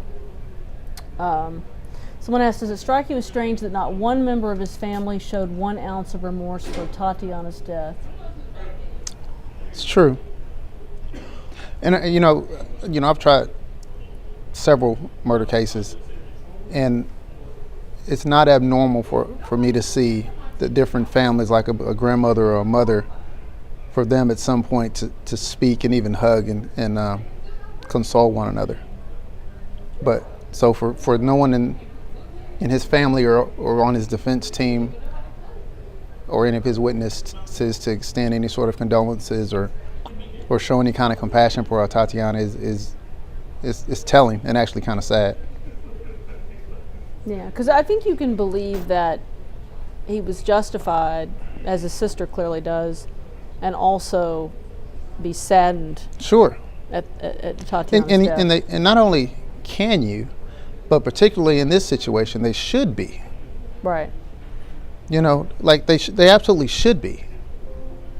Because the same thing that I keep echoing is what they should be saying. Is that he had to do it, but we hate that he had to do it. Right. We hate that he was placed he was in that position where he Right. had to do it. And right. we're sorry that he had to do it. Let's see. I'm just kind of looking at these comments to see if there's any additional questions. Somebody's asking. Oh. Somebody wants to know if we have a verdict yet on punishment. Nope. If you're if somebody's texting me asking, and if they've been out in Tyler all day. Nope. An attorney I know is asking. So obviously we're all kind of on pins and needles here waiting. Let us know what they said. Huh? Let us know what they said in response. Yeah. Well, I'll ask him what he thinks. And this is somebody that I know is longtime attorney, former prosecutor, and extremely knowledgeable. We'll see what he thinks. I mean, I'm going to tell him they've been out now 7 hours? Out almost 7 hours, which is just wild.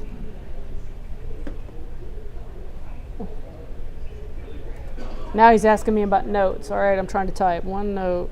So just to kind of recap, folks, the jury's been out for almost 7 hours. They started deliberations around 10 o'clock this morning. We're now at almost 7 hours. Sorry, I'm trying to type this text, see what he thinks. And so they've asked for the body cam, and they've asked for the general orders, and we've not gotten any indication that they're hung up. So all we know is that they're back there deliberating, and we haven't gotten any indication. I'm not saying they haven't taken a break, because it's a little harder, because in Dallas County, when we have a situation like this, we're able to be in the courtroom, and there's a little light, and you kind of get a much better sense of what's happening with the jury. And in Tarrant County, we're not able to be in the courtroom. And right, but I thought Rebecca was saying that, the courtroom's open, and I thought she was saying when, like she said, there was a note an hour before. That was would have been maybe 2 o'clock. Yeah, or a little bit later than that. I think like 3-ish or something. But I thought she would have seen kind of some commotion, because the bailiffs would have come out and gotten defense counsel and if there was an actual break. Yeah, for them to go in. And even when the note came out about requesting those things, unless Bob was in the courtroom, and so Miles might not have been necessary for him to go in there. So, but yes. You see that note in the chat from someone saying they're Lana's attorney? That is the name of his attorney. I don't know if it's actually them, but saying they've filed complaints. Oh, well, I wouldn't be surprised if complaints aren't filed. Somebody's asking about induced jeopardy. Do you know what that is? Induced jeopardy? Have you heard of that term? I'm not familiar with somebody's that asking term. me about. I'm not sure what you mean by that. I don't know. I've heard of double jeopardy, but induced jeopardy, I don't know what that means. Somebody says, can you explain officer-induced jeopardy and how it applies to this case? Do you know what that means?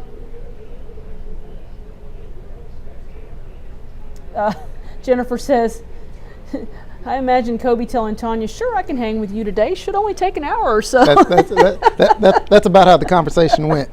I didn't tell you that. I said it could go all day. I didn't know. Little did I know. I will say that I didn't think we'd be here at 5 o'clock. I when I called Kobe on Friday, I was like, we're going to do some closing arguments. I think we'll have a verdict. We'll have sentencing pretty soon. Yeah. I was wrong. But remember, we all know that I'm always wrong at every step of the way with a jury. So, here we go. I don't know.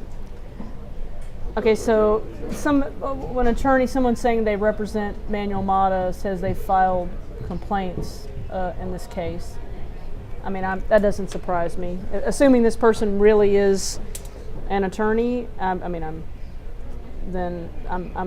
not surprised given what we saw, and certainly people have the freedom. Oh, okay, so I see someone's explaining what they mean by induced jeopardy. When an officer puts themselves in harm's way. That's what they mean by induced jeopardy. Well, and that goes back into the whole reason why we're here, is that his actions were unreasonable. Right. So. And you told me, when we were watching his testimony last week, that you thought he could be convicted of murder. I did. I think factually that was there. I remember when Dale had asked him, and when you shot through that you shot through that window, he asked it two ways. You intended to kill her, and I can't remember what Dean said. He said, but you did intend to shoot her, and he said yes. And he said shooting a person with a firearm.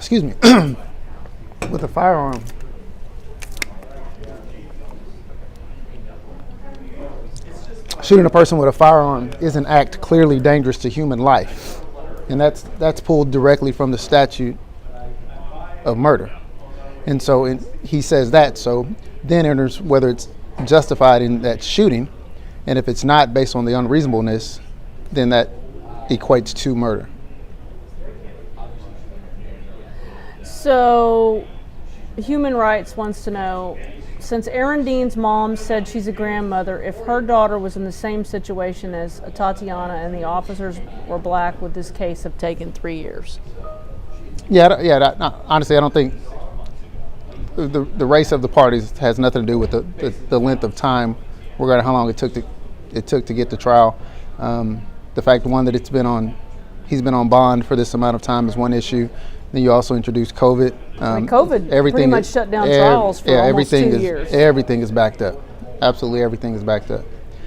And by statute, those that are actually in custody have a greater right to be tried first than those that are currently on bond or waiting to go to trial.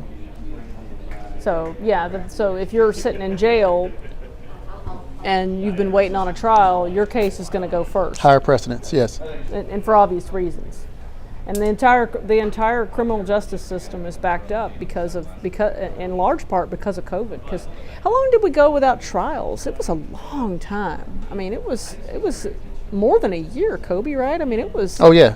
It was a long time that we did not have trials, and so that really and it's the justice system moves slow anyway, and then you introduce something like COVID.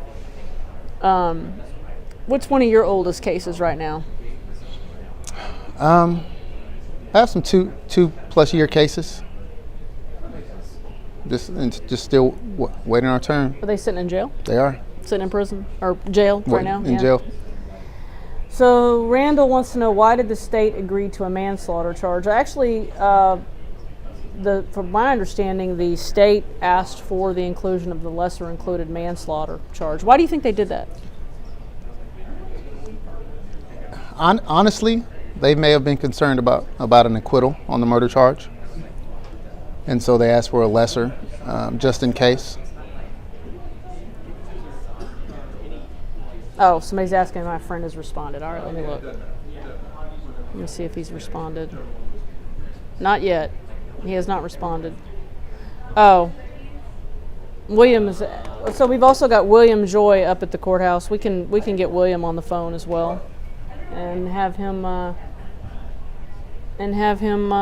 okay. This is what he says.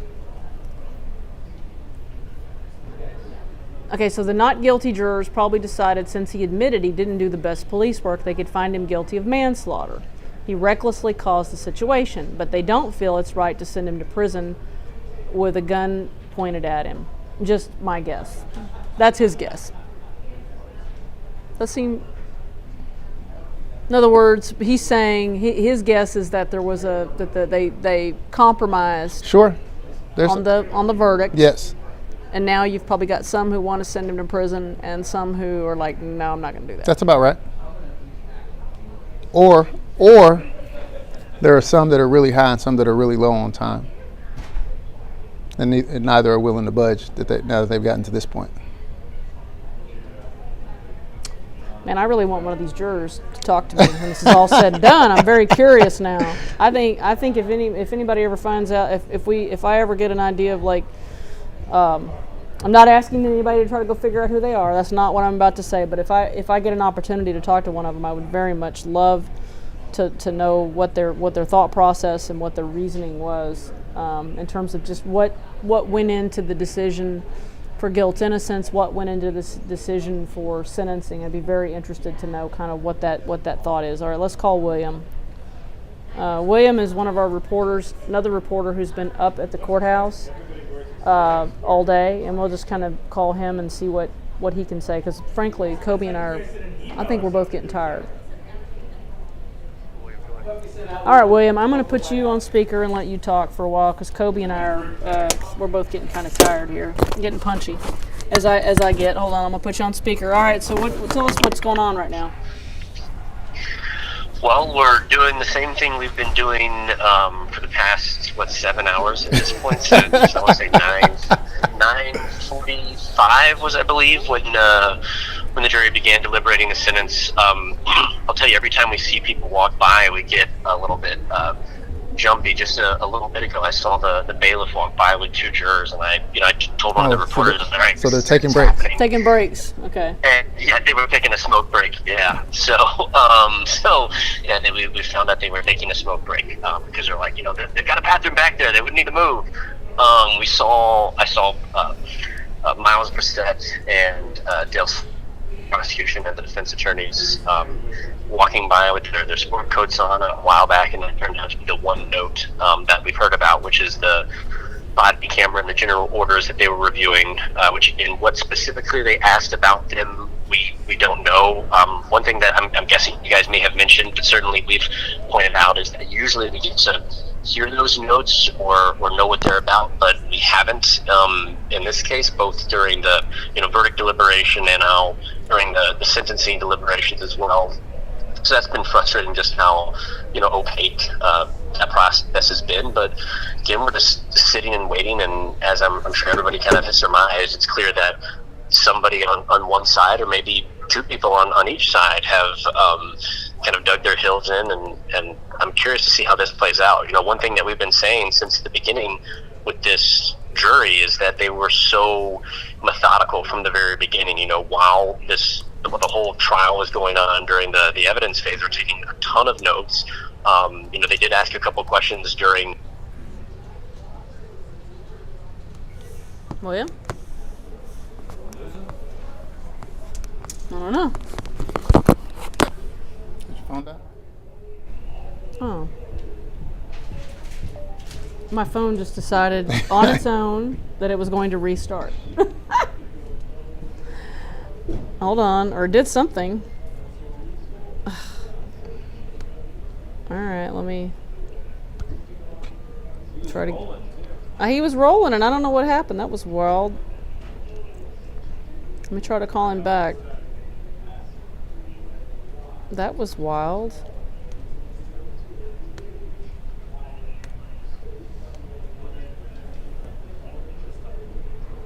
Hold on. I promise. I paid my cell phone bill, guys.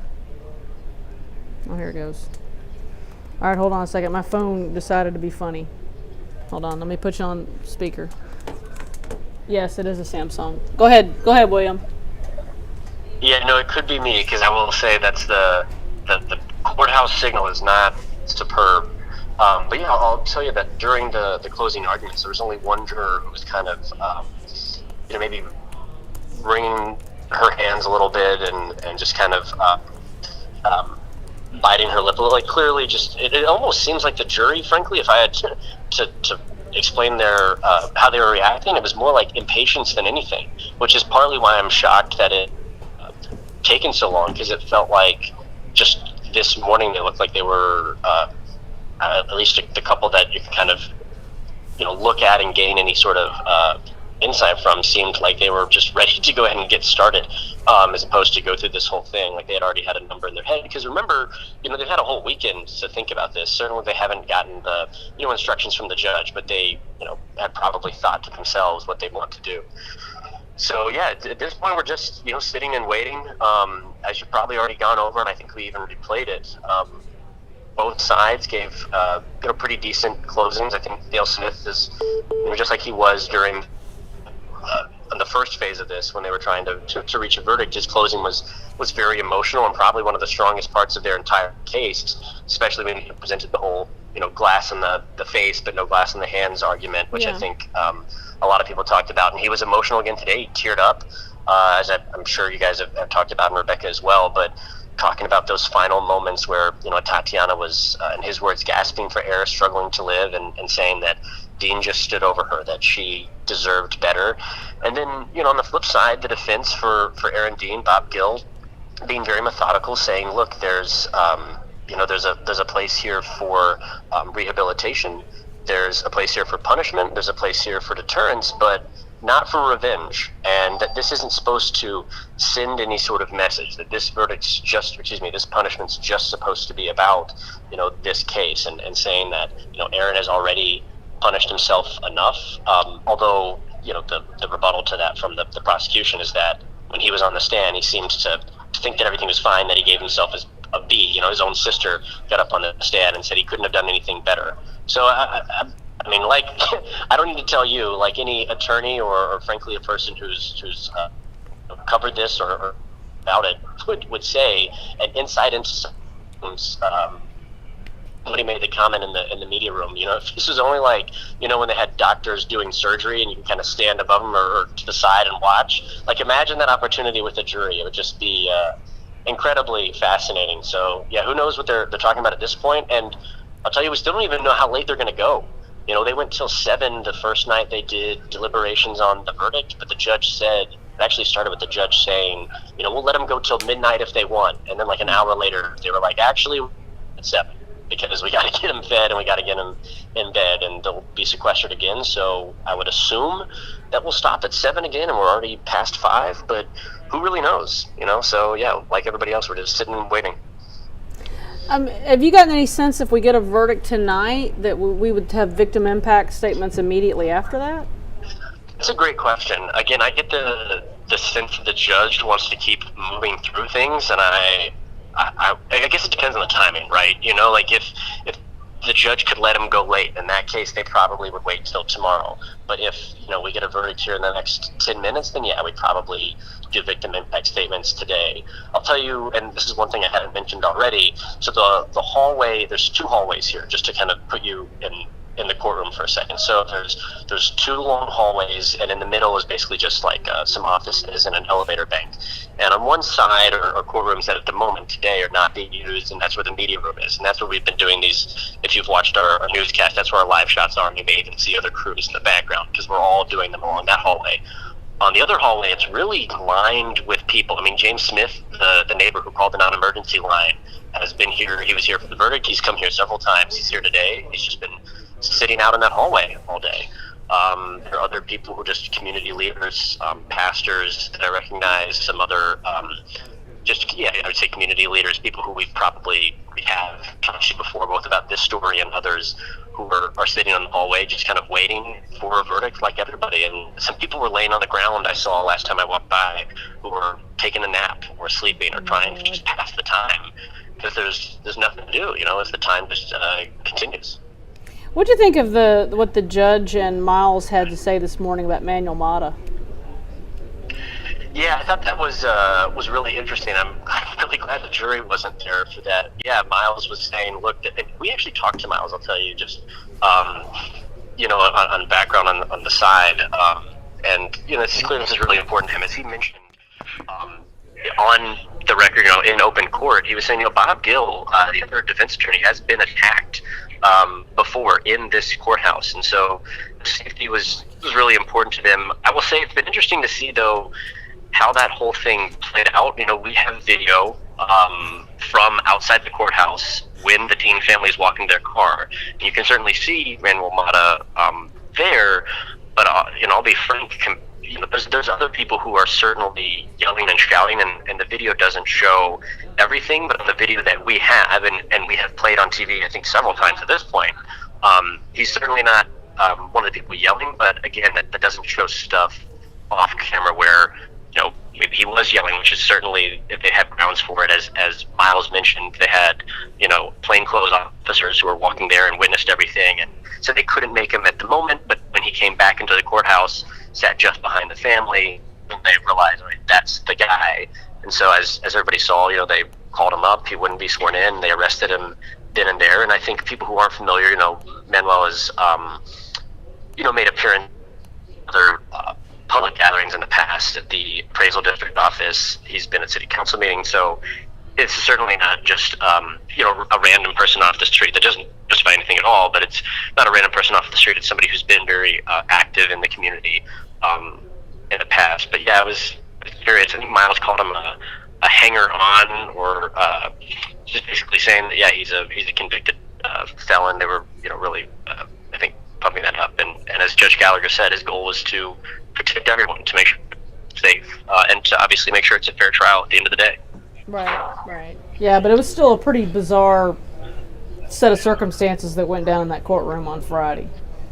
Yeah, I mean, we said, heck, if you take away everything that actually happened in court, everything that happened independent of that could have been a story on its own. I mean, we had the mayor of Fort Worth, Matty Parker, in here. We had Chris Nettles, who's a councilman, neither of which, by the way, were elected when this happened. And they were both called into court and admonished by the judge and given a show cause hearing for, I believe, January 4th at noon.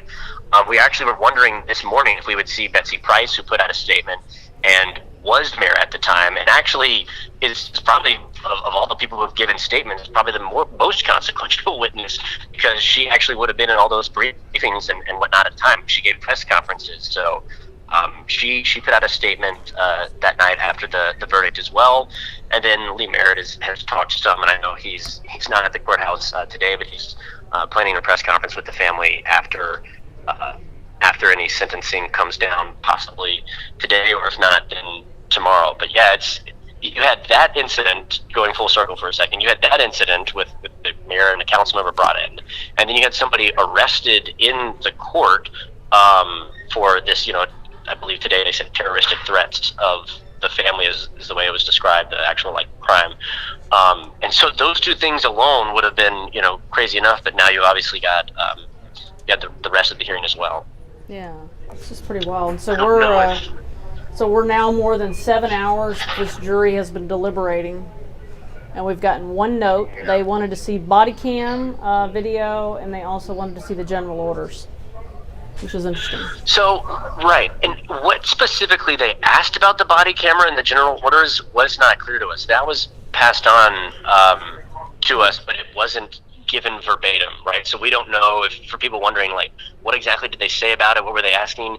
We have not, and we're quite disappointed by it, gotten the actual note that they gave, because one would think that they would have that information already, right? And I will say, and I pointed this out, Dale Smith in his closing said, while you're back there, I want you to watch the body camera video again. So maybe it's not too surprising that, lo and behold, they're watching the body camera video again. But yeah, that's the only thing we've heard in 7 hours. We know they got Potbelly for lunch, so I mean, that's literally, yeah, in case anybody was curious, that's it. And then we saw they've taken a couple, I think, smoke breaks, but besides that, that's really all we've heard. I will say, I saw, speaking of reading into everything, there's two, I wouldn't call them clerks, but two people that have been in the courtroom next to the judge for, I guess, the verdict day and then the last couple of days, and they walked down the hallway a minute ago, and I was like, oh, something happening? But no, still nothing. So yeah, we're just going to continue waiting. I think we're all a little bit surprised at how long this is taking, considering the fact that, I mean, we're almost going to, if they keep going, going to end up taking longer for don't say that. Sentencing Don't and the say verdict. that. Don't say that. Don't say that. Yeah. I'm hoping that's not the case, because that would be an extraordinary amount of time. Well, you mentioned you mentioned at the beginning of the day, I was watching the stream for a little bit right after they kind of started deliberating. You were like, oh yeah, hung juries for the sentencing rarely, if ever, happen, and certainly it's, you know, there's precedent for it happening ever. But like, I'm trying to, I mean, now we're at a point where it's like, is there somebody, you know, you wonder, is there somebody on one side or somebody on both sides who's just decided this is where I'm at? They haven't sent a note out saying we can't reach a decision. So usually that's what happens, but I don't know. This would be if for some reason this jury were to hang up in sentencing, it'd be pretty rare. They've been so like I said, they've been so diplomatic about it. Just they've been taking a ton of notes. They came back with, I think most people, once they threw manslaughter in there as another option, thought, all right, that's the one they're going to go for, because they A, would go for the middle, and B, you know, people didn't think maybe they fully proved murder, which clearly the jury felt that way.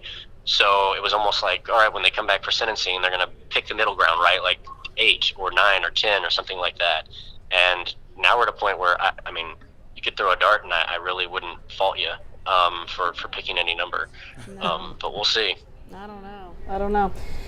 All right, folks, we're going to take, like a 15 or 20 minute break, because Kobe and I need a break. And we appreciate you calling or talking to us, William, because we're kind of tap dancing here waiting. I hope I helped a little bit. I hope I gave you guys a chance to drink some water and take a break. Yeah, you helped a lot, and I still, in my heart of hearts, I feel like we're close, because I feel like they're gonna want to go out to dinner with their families, because we're in the run up to Christmas. But you know, again, I'm always wrong about juries. So, all right. So just to recap before we break, for 15 minutes, 7.5 hours, they've been deliberating. We've had one note. They've asked about body cam, and they've asked for the general orders. And that's all we know. And they've taken a couple of smoke breaks. So we'll be back in about 15 minutes.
The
courthouse just now, or at least they left this area where they were sitting, and so did the Jefferson family. Atatiana Jefferson's family has also left. So I am assuming that they are sequestering them for the night, and they're just deadlocked, and they're going to have to continue to deliberate tomorrow, which is just, I'm astonished, honestly. I'm speechless. I've just never seen this happen, ever, in a punishment phase.